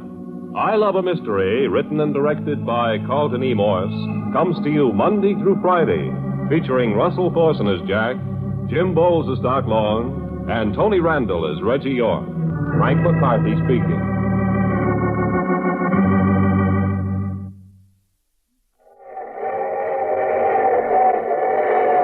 Mutual Broadcasting System presents I Love a Mystery. Transcribed.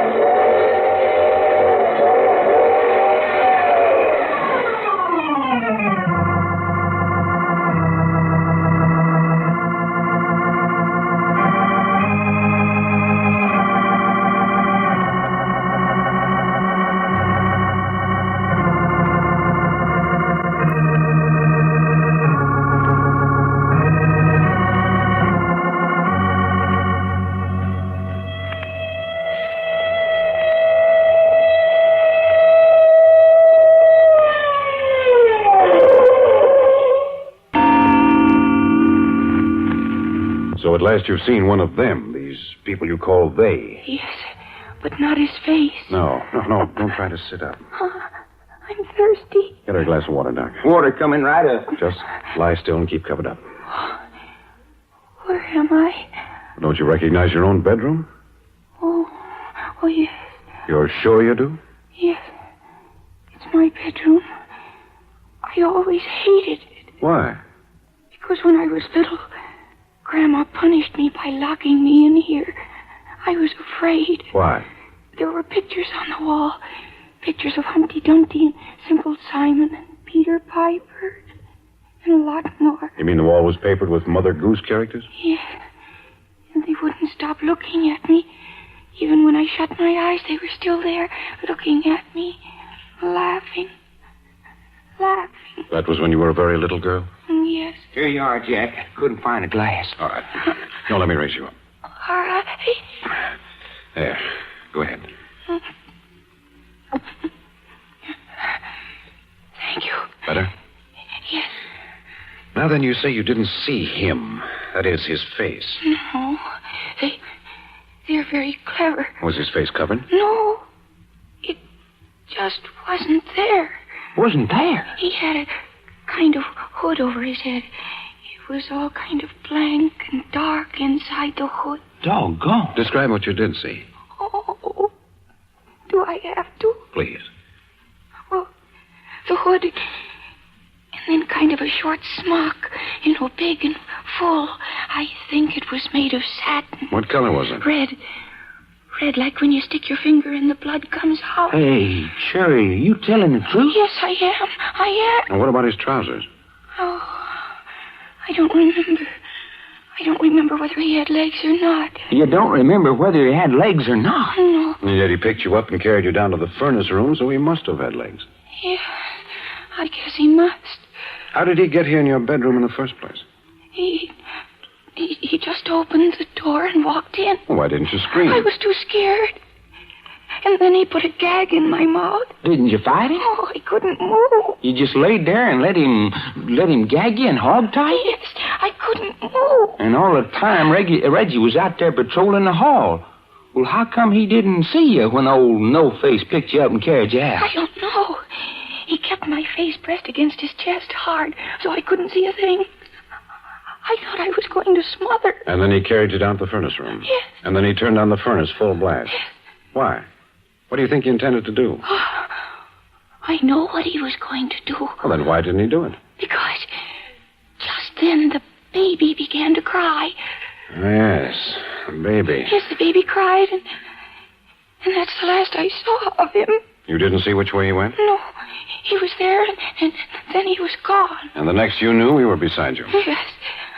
Well, son, it looks like we gotta set our traps for a feller in a red smock and no face. Yes.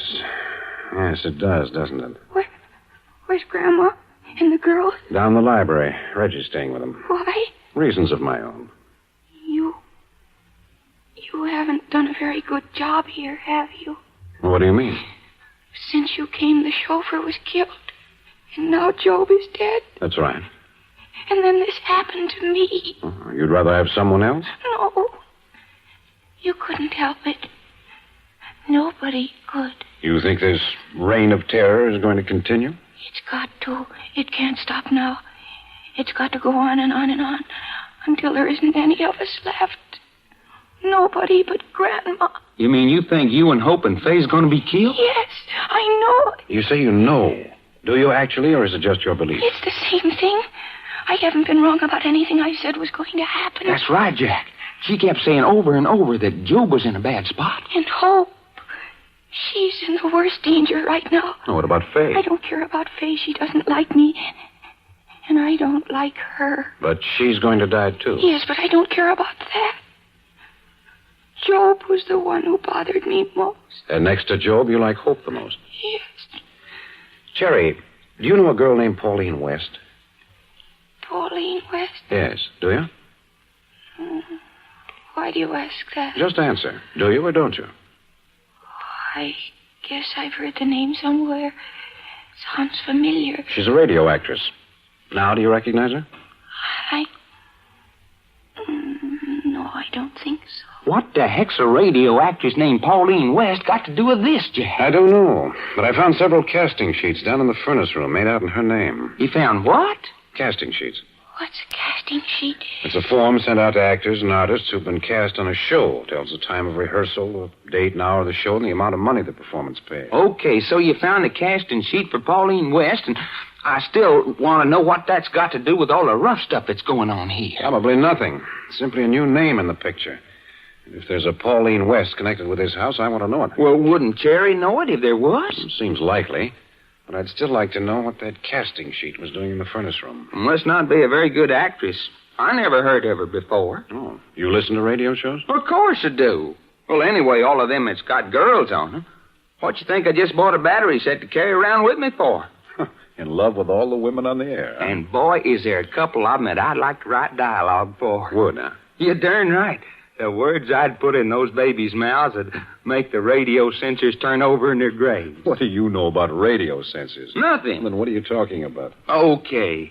Hey, Jack, look. Cherry, you little fool, come back here. What's the matter with you? Where do you think you're going? No place. Now come back here and get into bed. Pull the covers back, Doc. Yeah. There. Now get into that bed. All right. I wasn't going anywhere. And what do you mean, trying to sneak out on us? No, I wasn't.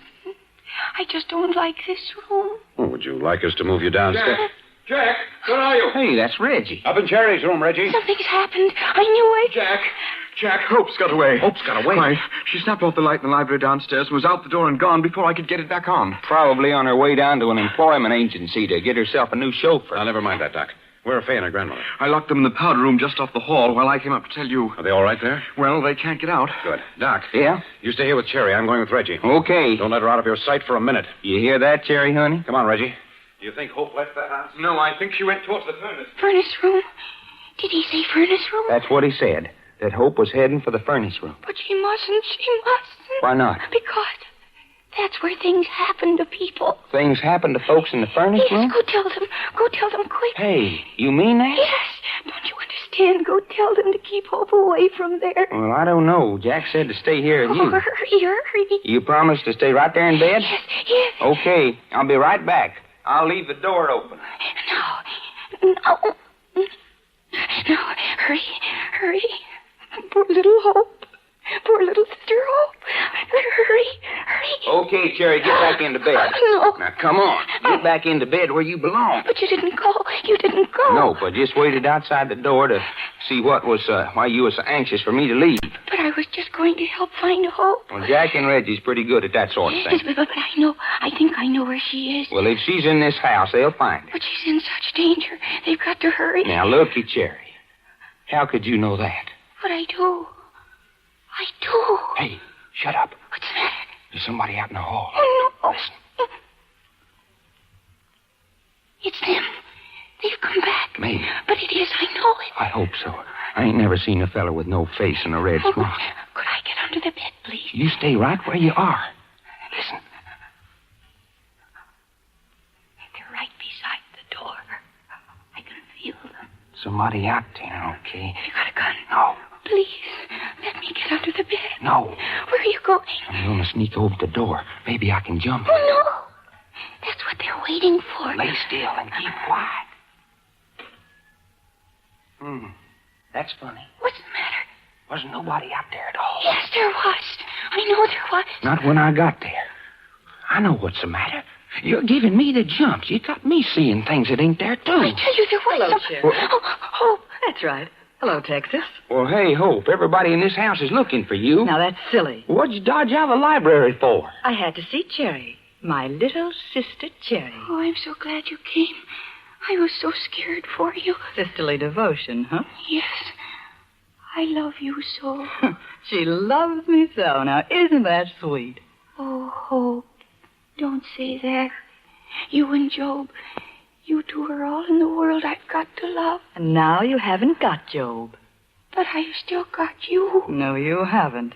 Oh, Hope, please. No, you haven't got me. Not any of me. Then why are you coming over here to the bed? Go away if you don't love me. I want to show you something. What do you mean? Look what I found. The gun. That's right, the gun that killed Job. Hey, what'd you say? Give it to me. Cherry, stop. Let go of it. Hey, don't do that. Give it to me. You bet I won't give it to you. You shot her. You shot Hope. Poor little sister Hope. My poor little sister.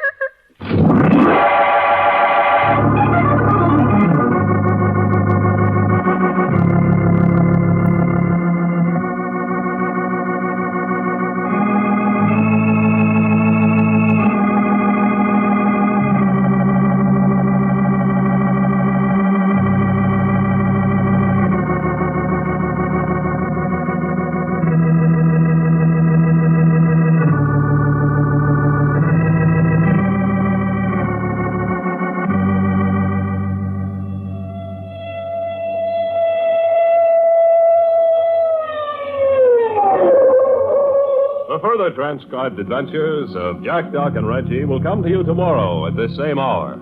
I Love a Mystery, written and directed by Carlton E. Morse, comes to you Monday through Friday, featuring Russell Thorson as Jack, Jim Bowles as Doc Long, and Tony Randall as Reggie York. Frank McCarthy speaking.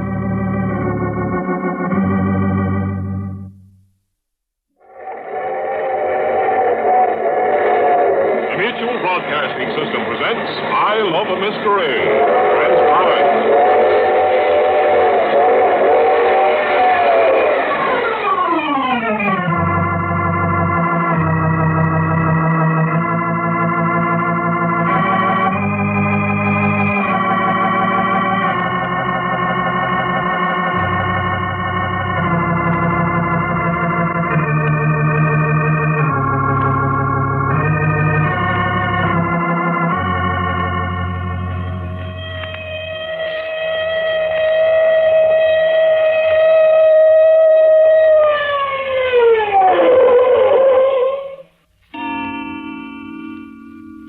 Jack, not only is there a policeman outside Hope's door, but there's a doctor and a nurse inside with her.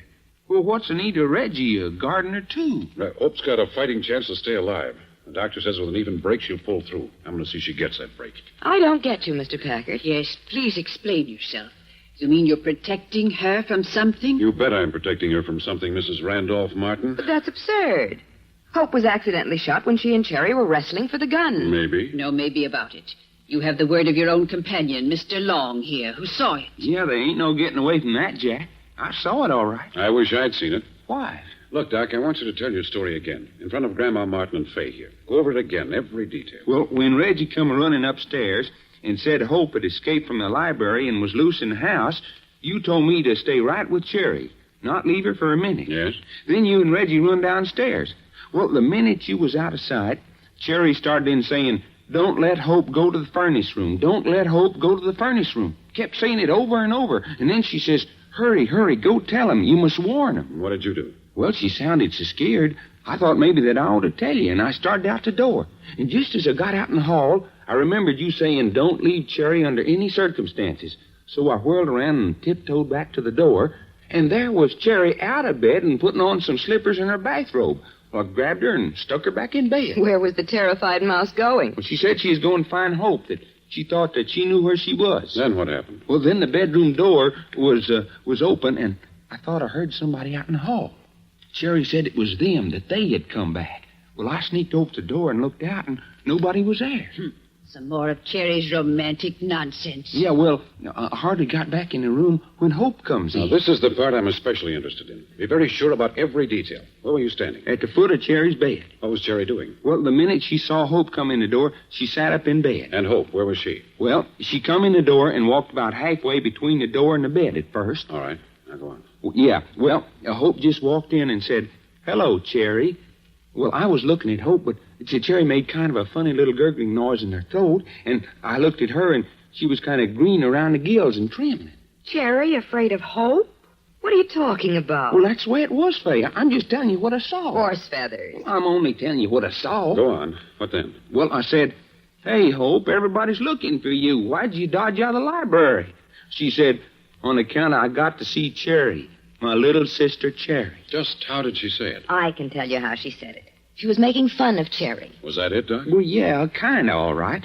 Cherry was shivering all the time, but she said, "Oh, I'm so glad you came. I was so scared for you." Then she said, "I love you so, Job and you." The mouse always was sloppy with her emotions. Yeah, it kind of made the hair stand up on my neck.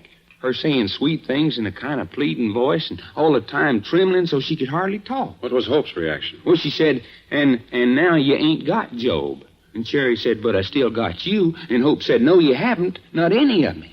And then she started toward the bed. Well, Cherry kind of cringed down and said, "Go away if you don't love me." But Hope kept it coming until she got right up to the bed. What were you doing all this time? Well, just standing there at the foot of the bed. That's great. But, Jack... Forget it. Go on. Well, when she got right up to the bed, she pulled out Job's gun with a silencer on it. And the next thing I knew that they was fighting over like a couple of cats. And before I could get around the bed, it went off. And Hope sort of stood up on her tiptoes and then just crumbled up, all in a heap. You said before that Hope said it was the gun that killed Job? Yeah, that's right, she did. You're sure she didn't say where she got the gun? No, just that she found it. Mr. Long. Yeah, Grandma? Was it your impression that Hope intended to shoot Cherry with that gun? Well, she was sure enough going to do something with it. But she didn't say anything about shooting Cherry. Well, no, not exactly. Just look what I've got. Then maybe she actually just intended to show the gun to Cherry. Cherry got excited and thought she was going to shoot and made a grab for the gun. Well, maybe. Doc, you believe Hope came up here with the planned purpose of killing Cherry? Well, doggone it, Jack. She was all steamed up for something. You could see hate all over her face. You'd have thought Cherry was a worm the way she stepped on her. And when that gun come out of her dress, there was no fooling about it. I don't believe it. Well, let's see now. If Hope did intend to kill Cherry, could she also be responsible for the other deaths? Well, she was the last one to see the chauffeur alive. That we know about. And she was sitting in the library right next to Job when he was shot. Nonsense. Not such nonsense as you might think, Grandma. I say nonsense. Well, if that's the way you feel. It's exactly the way I feel. None of my granddaughters is a murderer, nor are they connected with murderers. The chauffeur and Job were killed by men outside this house. Hope was accidentally shot. That's all there is to it. To try to read anything more into it is unjust and unfair to the name of Martin. Grandmother Martin, you know better than that. I know nothing of the kind. The police will eventually find the killers of Job and the chauffeur. The doctor gives Hope a good chance for recovery. That's the end of it. You believe that, Fay? Why not? What Grandma says goes. You're not interested in where Hope found the gun with the silencer? You're not interested in who bound and gagged Cherry and carried her down to the furnace room? You don't want to know what makes the baby cry when it's... Here. Huh? What's the matter, Jack? Doc, did the baby cry before Hope was shot? Hey. It didn't? No, not a peep out of him. You don't suppose he's losing his grip, do you? Well, there you are. That proves the shooting of Hope was an accident. It does? Certainly. You said yourself the baby always cried as a warning when one of the family was in danger. Yes, and certainly Hope was in danger, whether accidentally or by plan. Why didn't the baby cry? Because it happened too fast. But if our psychic baby can anticipate a planned attack, why couldn't it anticipate an accident just as easily? I guess I don't know. I'll tell you why. It didn't dare cry. But why not? Never mind why not. But that's the answer. It didn't dare cry. Well, ain't you going to say any more than that? No, if you don't get the answer from that, I'm not going to tell you. Mr. Packard, you mean you know more than you're telling us? I know a great deal more. I know who the murderer is. I know where I can put my finger on the baby when I want it. I know who killed Job and how it was done. I know who they are. Those they people Cherry's so frightened of. And she has a right to be frightened. I'd rather be where Job and the chauffeur are right now than to have them after me. Mr. Packard, you're talking like a madman. I'm sorry. Yeah, fella. What's eating on you? So you know who the murderer is? That's right, Fay. Mm-hmm. That's interesting. Very interesting. Fay, I asked Cherry this question. Now I'm asking you. Do you know a radio actress by the name of Pauline West? What's that? Oh, you do? Pauline West. What has she got to do with this? If you know Pauline West, then you certainly know that. Yes, of course. Why didn't I think of it before? What's this nonsense about Pauline West? You never heard of her? An actress on the radio? What would I know about a radio actress? Well, Fay, apparently you're the one person in the house who knows her. Well, what of it? I called the broadcasting company where she had done most of her work and asked them where she lived. They gave me this address. That's preposterous. I don't think so. Down in the furnace room earlier tonight, I found casting sheets. You found what? A printed form from the broadcasting studio giving the day and hour of her broadcast and how much money she was to get. How much? Well, it wouldn't buy any fur coats. Then we may assume she's not a star. No, run-of-the-mill actress. But, young man, there's no actress in this house, run-of-the-mill or any other kind. Fay. Yes? Remember the night the chauffeur was killed? You told me you'd been down in the furnace room burning some letters. Yes? It wasn't casting sheets you were burning, was it? Oh, really? Are you asking me to break right down here and confess all my sins? I'm just asking you if you were down there burning casting sheets and that some of them were dropped unnoticed by him. No, I wasn't burning Pauline West's casting sheet. But looky, Jack, this don't make sense. If there's a girl named Pauline West in this house, why ain't we seen her? You want to answer that, Fay? No. Do you? Not just yet. I didn't think so. But I will tell you one thing. You're one person who isn't going to get out of our sight for 1 second from now until this case is cleaned up. Dangerous? Very dangerous. Are you saying my granddaughter, Fay, is dangerous? Fay understands what I mean. Sure. Doc. Yeah? Fay's your one and only responsibility from now on. I don't care where she goes, what she does, or what happens. You don't leave her. Not under any circumstances. Get it? Got it. Hello, Shadow. Lady, me and you is the same as handcuffed together. Beginning now. Well, see, you don't forget it. Mr. Packard, I've changed my mind. You've changed your mind about what? I've decided that your services in this house are no longer needed. You what? I say I don't want you here any longer. Well, that's too bad. It's not too bad. It's the end. Get your things and get out. Hey, looky, Grandma. You heard me. Get out at once. You mean now, just as the case is on the point of being solved, you want us to leave? Yes. You want this murderer free to roam this house? You want your granddaughters left unprotected to face sure death? Is that what you want? I want you to get out. Very well. Hey, Jack. Shut up, Doc. Very well, I'll turn over my information to the police and we'll get our things. Wait. Well? There's a check for $10,000 waiting for you at my attorney's office. Hot dog. On the understanding that the moment you pick it up, all three of you leave Hollywood and disappear for a year. After I've turned my information over to the police. No. You talk to no one. That's out. For $10,000. Absolutely out. You know as well as I do that I have information in this house that the police would never find out.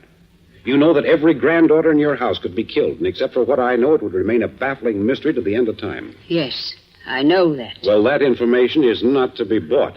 Not at any price. Then if I was the murderer, do you know what I would do? It might be interesting to know.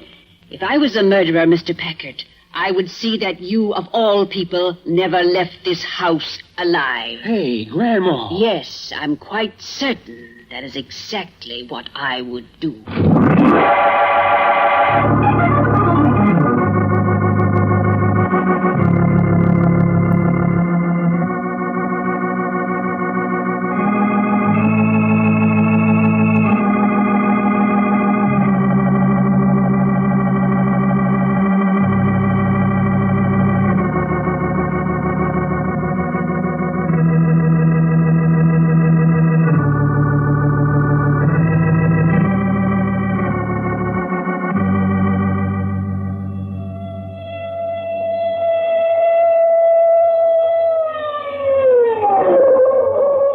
Further transcribed adventures of Jack, Doc, and Reggie will come to you tomorrow at this same hour.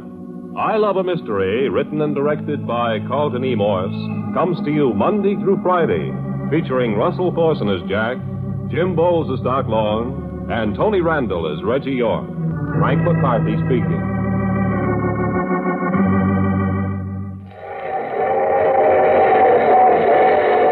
The Mutual Broadcasting System presents I Love a Mystery. Transcribed.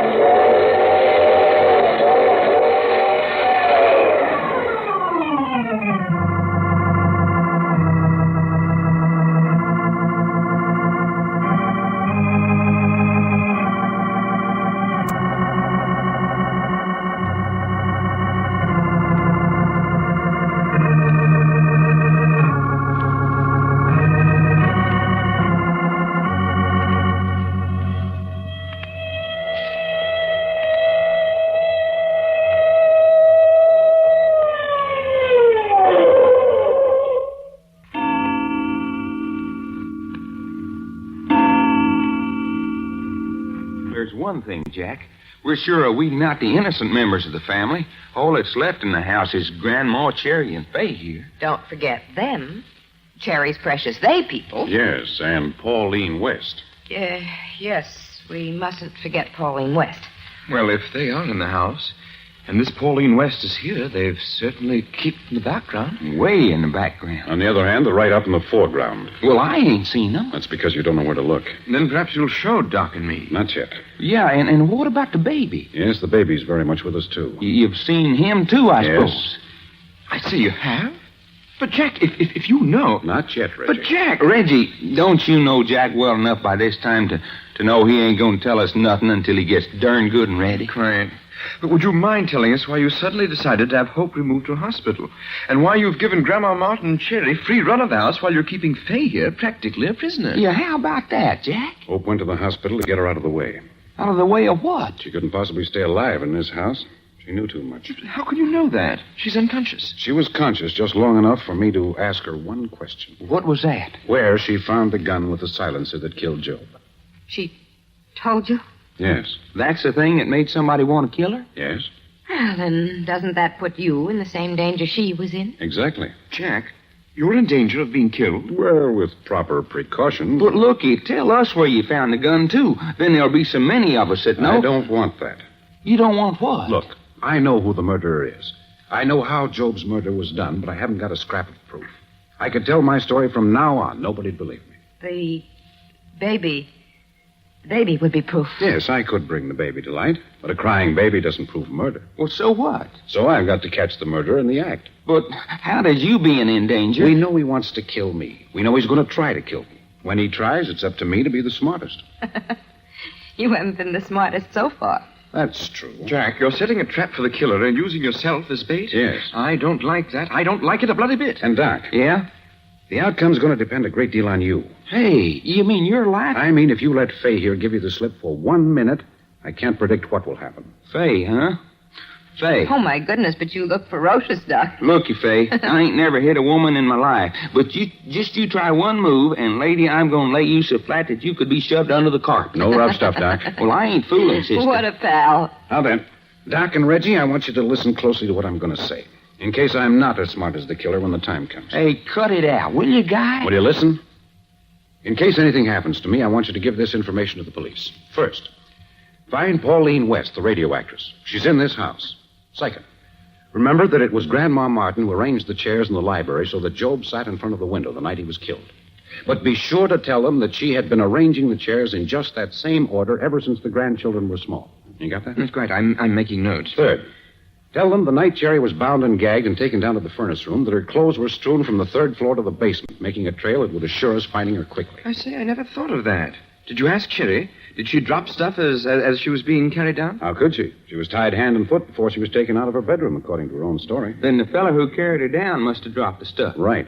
But why? That's all the police need to know. They can find out the rest from that. Uh-huh. You know, from the look on Faye's map, I bet she could tell us. Maybe I could. Fourth, there's about 3 or 4 thicknesses of wallpaper on the walls of Cherry's bedroom. Did you know for sure how many, Faye? Well, I'd say offhand the room had been papered 4 times. Yes. Well, tell the police to peel off the 3 top layers of paper in an area about 3 feet square and examine the figures on the paper very carefully. Well, what the heck's that for? And you be present when they do it, and you'll see. Joe, that's the queerest yet. 5, give them this gun. It's the one that killed Job and the one Cherry and Hope fought over when Hope was shot. Be sure to call their attention to this piece of black thread tied to the trigger. Yeah, I noticed that. It is on the gun when I picked it up after Hope was shot. Yes, about 1 foot long. If they'll examine the end under a microscope, they'll probably find it looks as though it had been burned off. You, getting all this down, Reggie? Yes, quite. 6. This is going to be in the nature of a demonstration. Take hold of Faye's arm, Doc. Say, what's the idea? Jack says to take your arm, so I'm taking your arm. Well, take it easy, will you? I don't want to look like I've been manhandled by a gorilla. Be sure to hang on to it, now. You bet you. Hey! The lights! The lights! Jack, who turned out the lights? I did. Sit still. I'll turn them on again. Sit down, Faye. No, you let go of me. I said sit down. Let go of me now. Go. Why, you little cat, sit down. Get them lights turned on, Jack. Here they are. Oh, I say. Doc, what happened? Looky at my face. Scratches. She did that. I say she done it. She tried to get away. Faye, what's the matter with you? Why'd you try to get away? Why not? It was dark. Lady, you don't know how near you come to getting soft. So what? But the lights, what made them go out? I turned them out. How could you? You were 6 or 8 feet from the wall. The same way they were turned out last night before Job was killed. Look, I've got a piece of heavy black thread. Thread? That's all. I tied it to the switch when you weren't noticing. When I was ready for the blackout, I pulled on the thread, pulling the switch down. Lights go out. The thread slips off the switch, and... Then somebody right in this room snapped off the lights. That's right. Faye, is that why you made such a fuss? Because Jack found out how you switched off the lights? Oh, don't be absurd. Jack didn't say I did it. Well, what about it, Jack? Did she? I can't prove anyone did it yet. But demonstrate it to the police if I'm not here. Quite. That's 5 things to tell the police. And that's all. Now then, Reggie. Yes? I want to talk to Grandmother Martin and Cherry separately. Go find them. Have you any idea? No, but they're around the house someplace. Well, how do you know that? We ain't kept a watch on them for hours. How do you know they ain't slipped out? Because the house is completely surrounded by plainclothes detectives. What's that? That's right, Faye. What's that for? Because of Hope. Whoever wants her dead might otherwise have slipped away and followed her to the hospital. I see.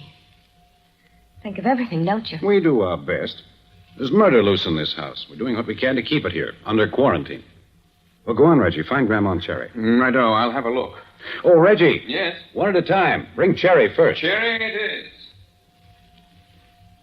We're just going to sit here and wait. I am. You can do as you choose.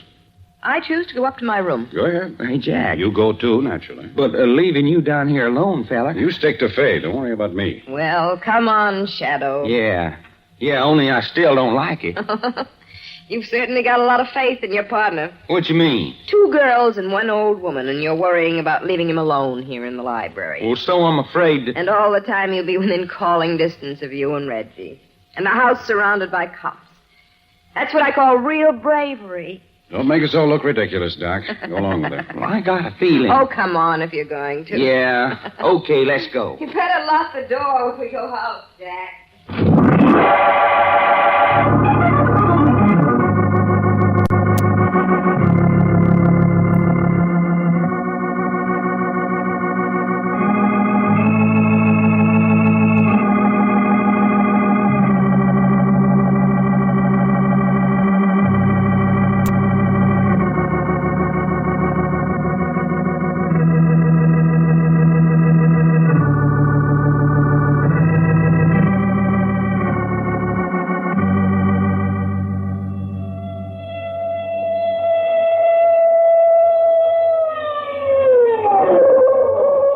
further transcribed adventures of Jack, Doc, and Reggie will come to you tomorrow at this same hour. I Love a Mystery, written and directed by Carlton E. Morse, comes to you Monday through Friday, featuring Russell Thorson as Jack, Jim Bowles as Doc Long, and Tony Randall as Reggie York. Frank McCarthy speaking.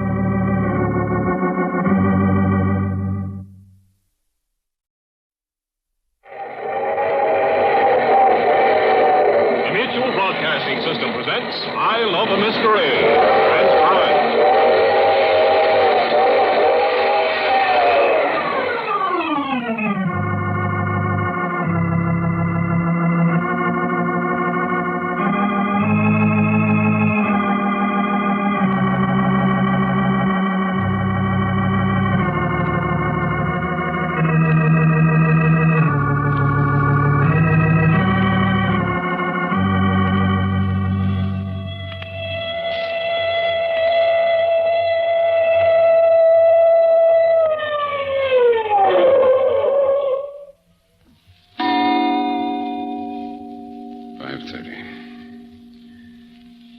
I don't quite know where you are.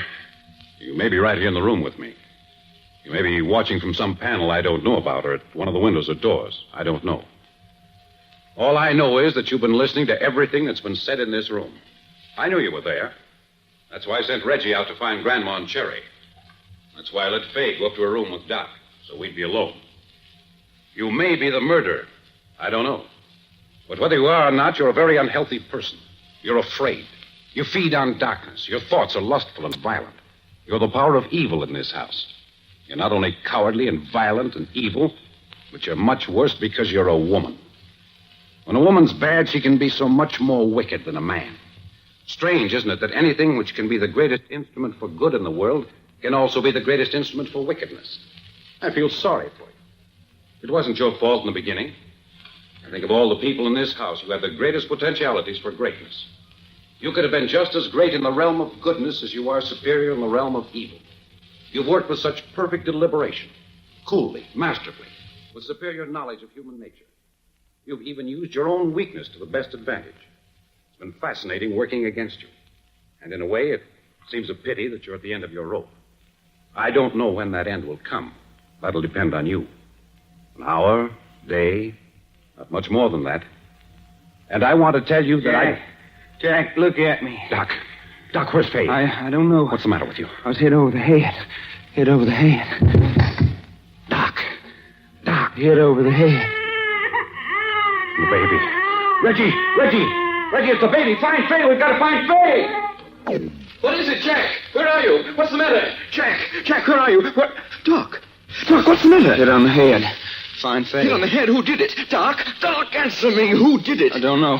Be all right in a minute. Find Faye. Find Faye? Why? What's the matter with Faye? Jack's scared. Find Faye. You sure you'll be all right? Yeah, sure. The baby. Doc, I've got to go find Jack. Jack, where are you? Reggie, where are you? I'm in the living room, Jack. In the living room. Stay right there. I'm coming. Something is loose in this house. Something dangerous. I can feel it. Oh, Jack, are you all right? Yes, I'm all right. Up and down in the furnace room. Have you seen Faye? No, but the baby. Yes, I heard it. We've got to come. Jack! Out in the hall, quick! Who is it? Who fell downstairs? Grandma Martin. Oh, my say, is she dead? No, unconscious. Jack, look at her leg. Yeah, broken. Oh, that's too bad, an old lady like her. Jack, Reggie. Jack, what was it? Hey, what's the matter with Grandma? Thrown downstairs, unconscious and broken leg. You mean Faye done that to her own Grandma? We haven't got time to talk. Doc, how do you feel? Well, better than it did. Can you carry Grandma into the library? I guess so. Then take care of her. Don't leave her for a minute. But I want to go with... You're not in any condition to go anywhere. Do what I tell you. Come on, Reggie. Where are we going, Jack? Search every room on the second and third floor. We're looking for Faye? I'll search the rooms. You stand here in the hall. See that no one slips by. That's Faye's room. Yes, I know it. But what about Cherry, Jack? We find Faye, Cherry will be all right. Did you look in the second closet? Yeah, no one in there. And across the hall to Job's room. We're wasting time. I know it. What else can we do? Watch the hall. Well, why not call in some police from outside? No, I'll do it myself and know it's done right. And nobody in here. Come on, Hope's room's next. Around the corner of the hall. If Faye threw her grandmother downstairs, she's got to be up here somewhere. If she's not in here, she's got to be on the third floor. Don't forget to look in that window seat. Don't watch me. Keep your eye on the hall. You expected to try to slip by? I expect someone to try to slip by. We're closing in. Looking for anyone in this house is a ballet job. Nobody in here.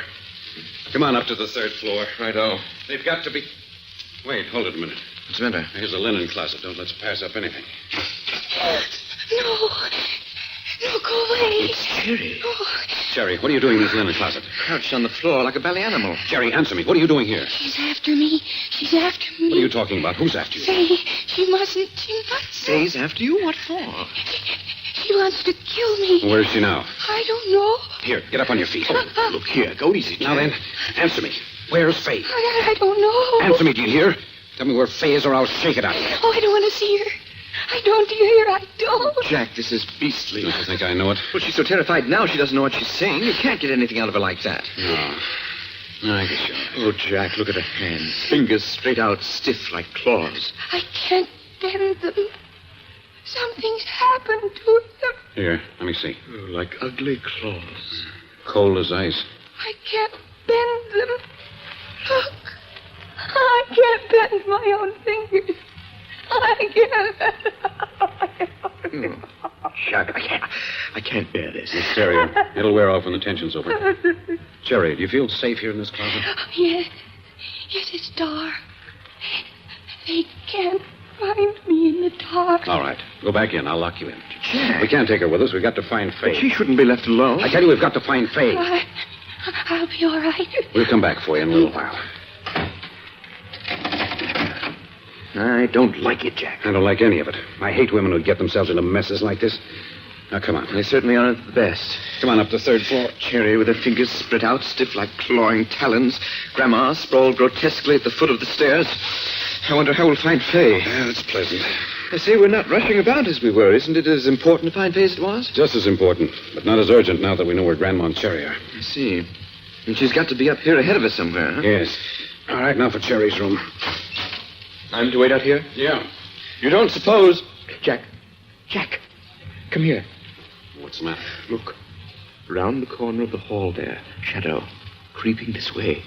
It's a man. Light behind him is throwing a shadow ahead. There haven't been any men in the house? Well, there is now.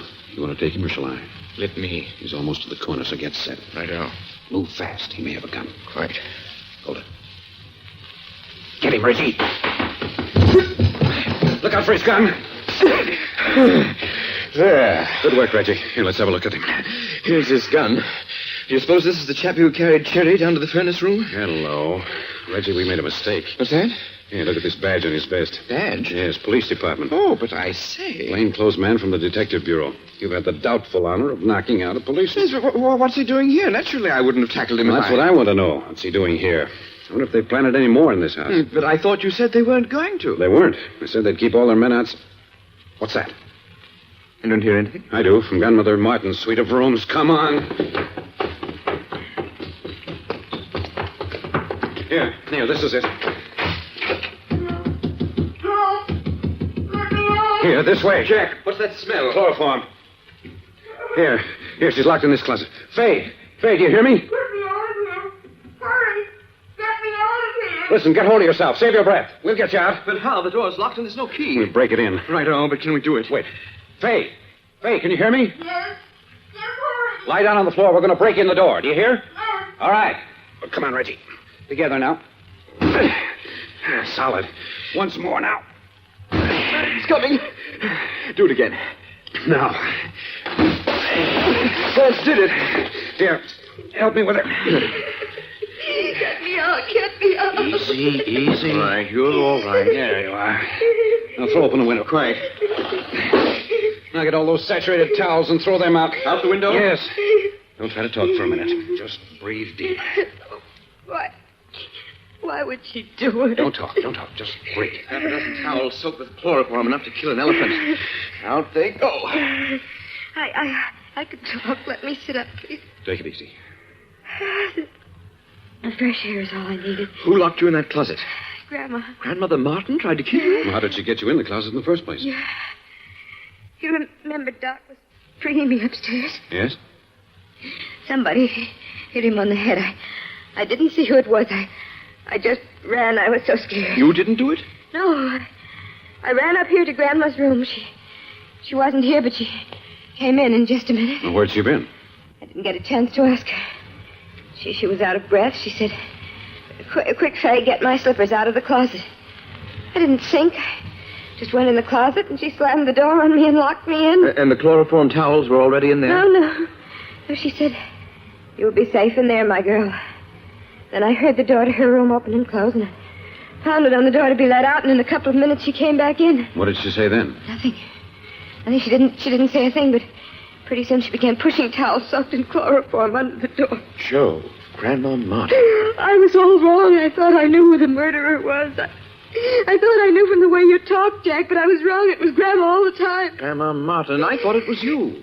You thought it was me? Yes, we found Cherry hiding from you. I say, are you sure it wasn't you? It was Grandma, I tell you. But Cherry said you were trying to kill her. Jerry said I was trying to kill her. That's what she said. And see here, you might have locked yourself in there with those towels, you know. But I didn't. Jack, I thought you said you knew for sure who the murderer is. I do, Faye. I know just as sure as I'm sitting here looking at you.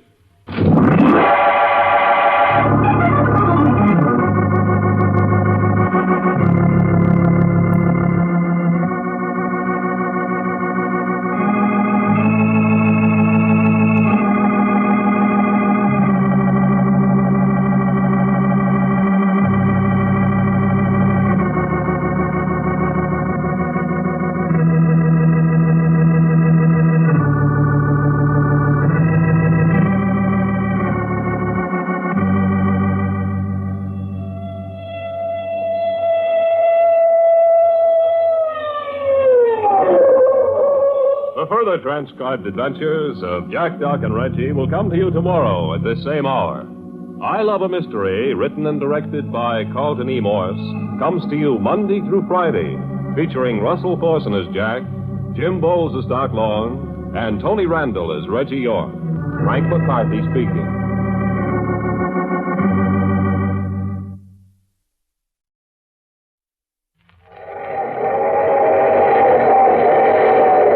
Broadcasting System presents I Love a Mystery. Transcribed.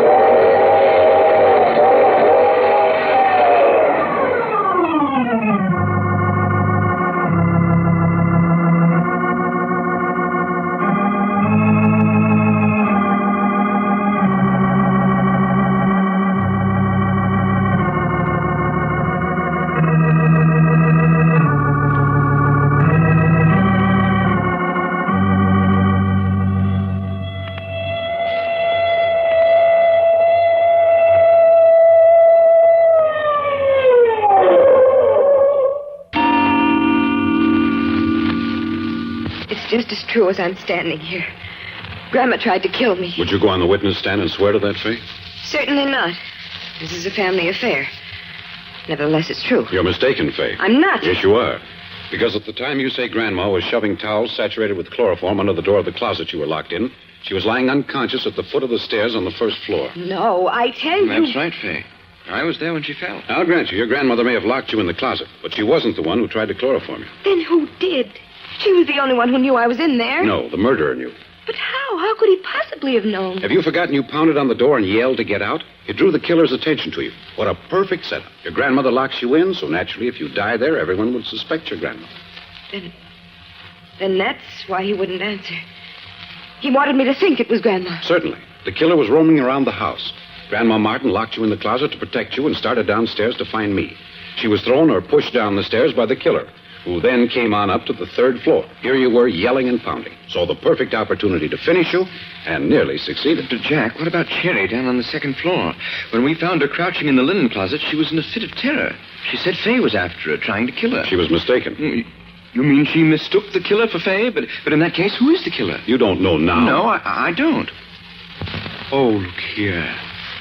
There's only one person. It could be Pauline West, the radio actress. Yes, Pauline West. Yes, it would have to be. She's the only other person connected with this house, the only other name mentioned. Yes, Reggie. Pauline West is the murderer. But where is she now? Why haven't we seen her? Is she in the house now? Yes. And you're going to see her very shortly now. In fact, in the next few minutes, I'm going to turn Pauline West over to the police. No, you can't do that. No matter what happens, you can't do that. She's guilty of murder. She killed your brother Joe. She was responsible for Cherry accidentally shooting Hope, although it wasn't an accident. She tried to kill your grandmother by pushing her downstairs. She tried to chloroform you, and she was responsible for Cherry being pushed downstairs and being slashed over and over again. I know it. Oh, don't you understand? We'd all rather be dead. We'd all want to be dead if she was taken into court and made a public exhibit. Something for the newspapers to gloat over, for the appetites of the scandalmongers to feed on. I'd rather see all of us dead than to see that happen. I'm afraid I haven't got much choice in the matter. I warned your grandmother when she brought us in that if the murder was in this house and I could prove it, nothing could prevent me from turning it over to the police. Then if I get the opportunity, I will kill her with my own hands. Oh, but you mustn't. That'd be terribly foolish. Because then you would have to be the public sensation instead of her. No, because you'd never take me alive. Reggie, under these circumstances, Faye's a very dangerous young woman. It's going to be necessary for you to stay by her and prevent her from doing what she said she'll do. How much longer is this going to keep up? Only a few minutes. Only until I have Pauline West in safe custody. No, you can't do it. Reggie, stop her. Jack, he's locked us in. Now we are in a fine mess. We've got to break down that door. Right, let's go. Wait, listen. The baby. Oh, look here. Come on, we got to get out of here. Together now. Once more should do it. Hurry. More solid than I thought. We've got to keep trying. We've got to get out of here. It's murder. We've got to get out of here quick. Cherry, is that you? Faye, don't come near me. Cherry, listen. We haven't got much time. Give me your hand. Now, come on. No, Faye. I tell you, we haven't got much time. Now, hurry, faster. Where are we going? I don't want to go. Now, then, up these stairs to the attic. The attic? Faster. Wait. But why, Faye? Why? Come on.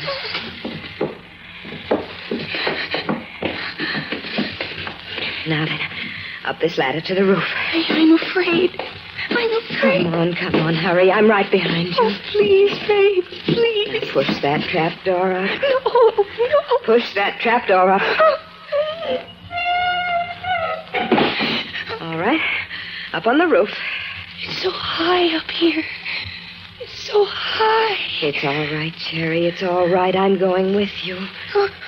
Going with me? Here, come over to the edge of the roof. I want to show you something. Faye, someone's turned the searchlight on. They can see us up here. It doesn't matter, darling. It doesn't matter in the least.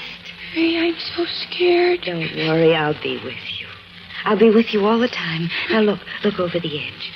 You see the glass roof of the sunroom right down below us? But it's so far. The glass roof of the sunroom.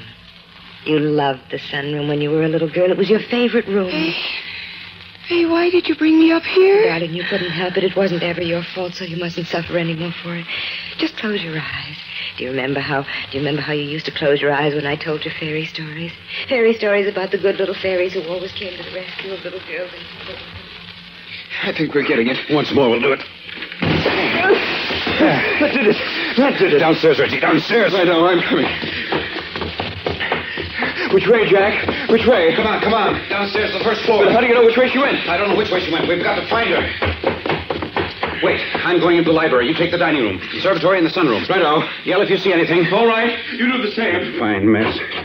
Hey, Jack, what's the matter? Doc, has Faye been in here? Faye? No, nobody's been in here. Jack, we ought to get a doctor. Jack, come here.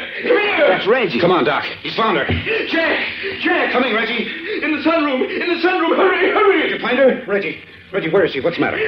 Look, Jack, up through the glass. Look up on the roof. What's that? Hey, it's Faye and Cherry. It's Faye and Cherry. They're fighting. Well, don't stand there. What's the matter with you? Get up on the roof. Look out!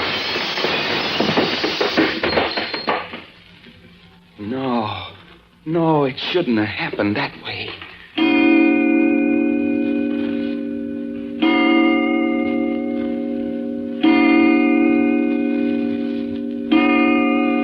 Oh, boy, 4 o'clock in the morning.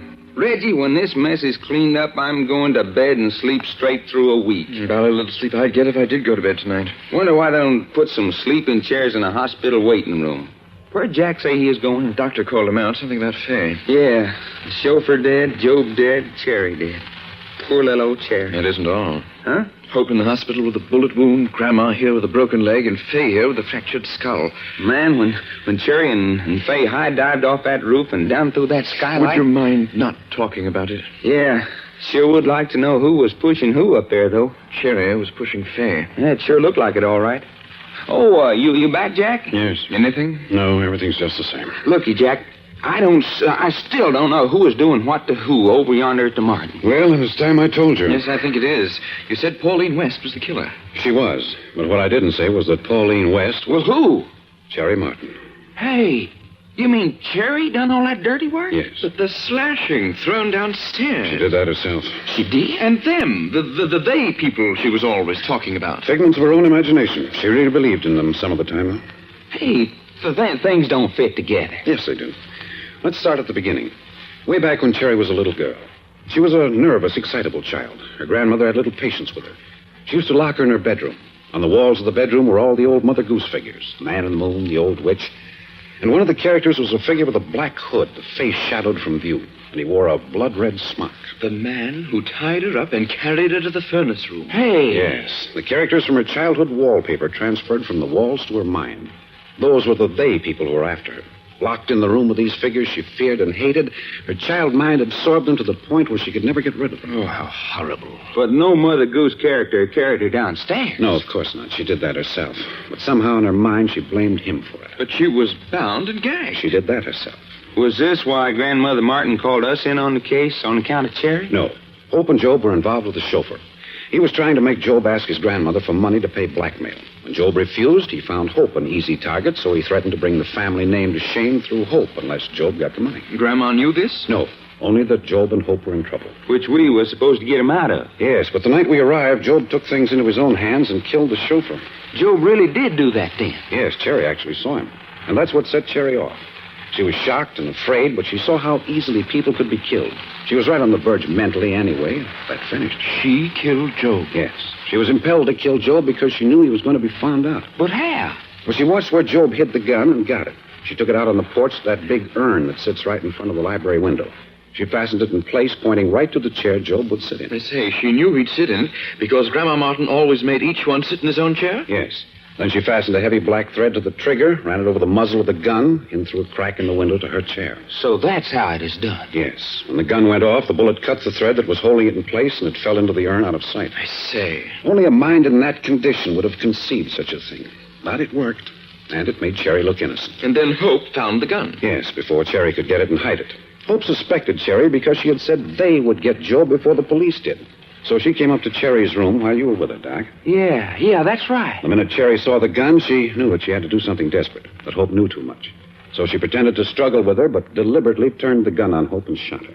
Boy, murder. And me standing right there. Then I discovered Pauline West. And when I mentioned the name to Fay, then Fay knew that Cherry was guilty. Well, I don't get that. Why? Because Fay knew that 2 or 3 years ago, Cherry had tried to be a radio actress. To keep the rest of the family from knowing, Cherry had taken the name of Pauline West. She wasn't a good actress, but they discovered she could cry like a baby. What's that? Exactly. Cherry was the baby. She'd done baby imitations on the radio. Doggone. Fay had forgotten all about that. It happened so long ago, but the minute I mentioned Pauline West, she knew at once. So now she had to kill Fay to keep a secret. Yes, that's why I insisted Fay be guarded so closely. Well, who bopped me on the head when I was taking Fay upstairs? Cherry. She wanted you out of the way so she could get at Fay. But Fay didn't wait. She ran up to her grandmother's room. By this time, Grandma knew. She knew Fay was in danger, so she locked her in the closet so Cherry couldn't get at her. But Cherry did get at her, chloroform. Yes. It was also Cherry who tried to chloroform Hope. Boy, and such a pretty little thing. But why push her grandmother downstairs? By this time, Cherry was so unsettled in her mind she didn't know what she was doing. But that roof business, how'd Cherry ever get Fay up on the roof? What happened up there is best left alone. You ain't a-talking? Case is finished. The House of Martin has fallen. They, those little people, have succeeded just as Job said they would. Now let's forget it. I'm dead tired. Right. Yeah. Poor little feller.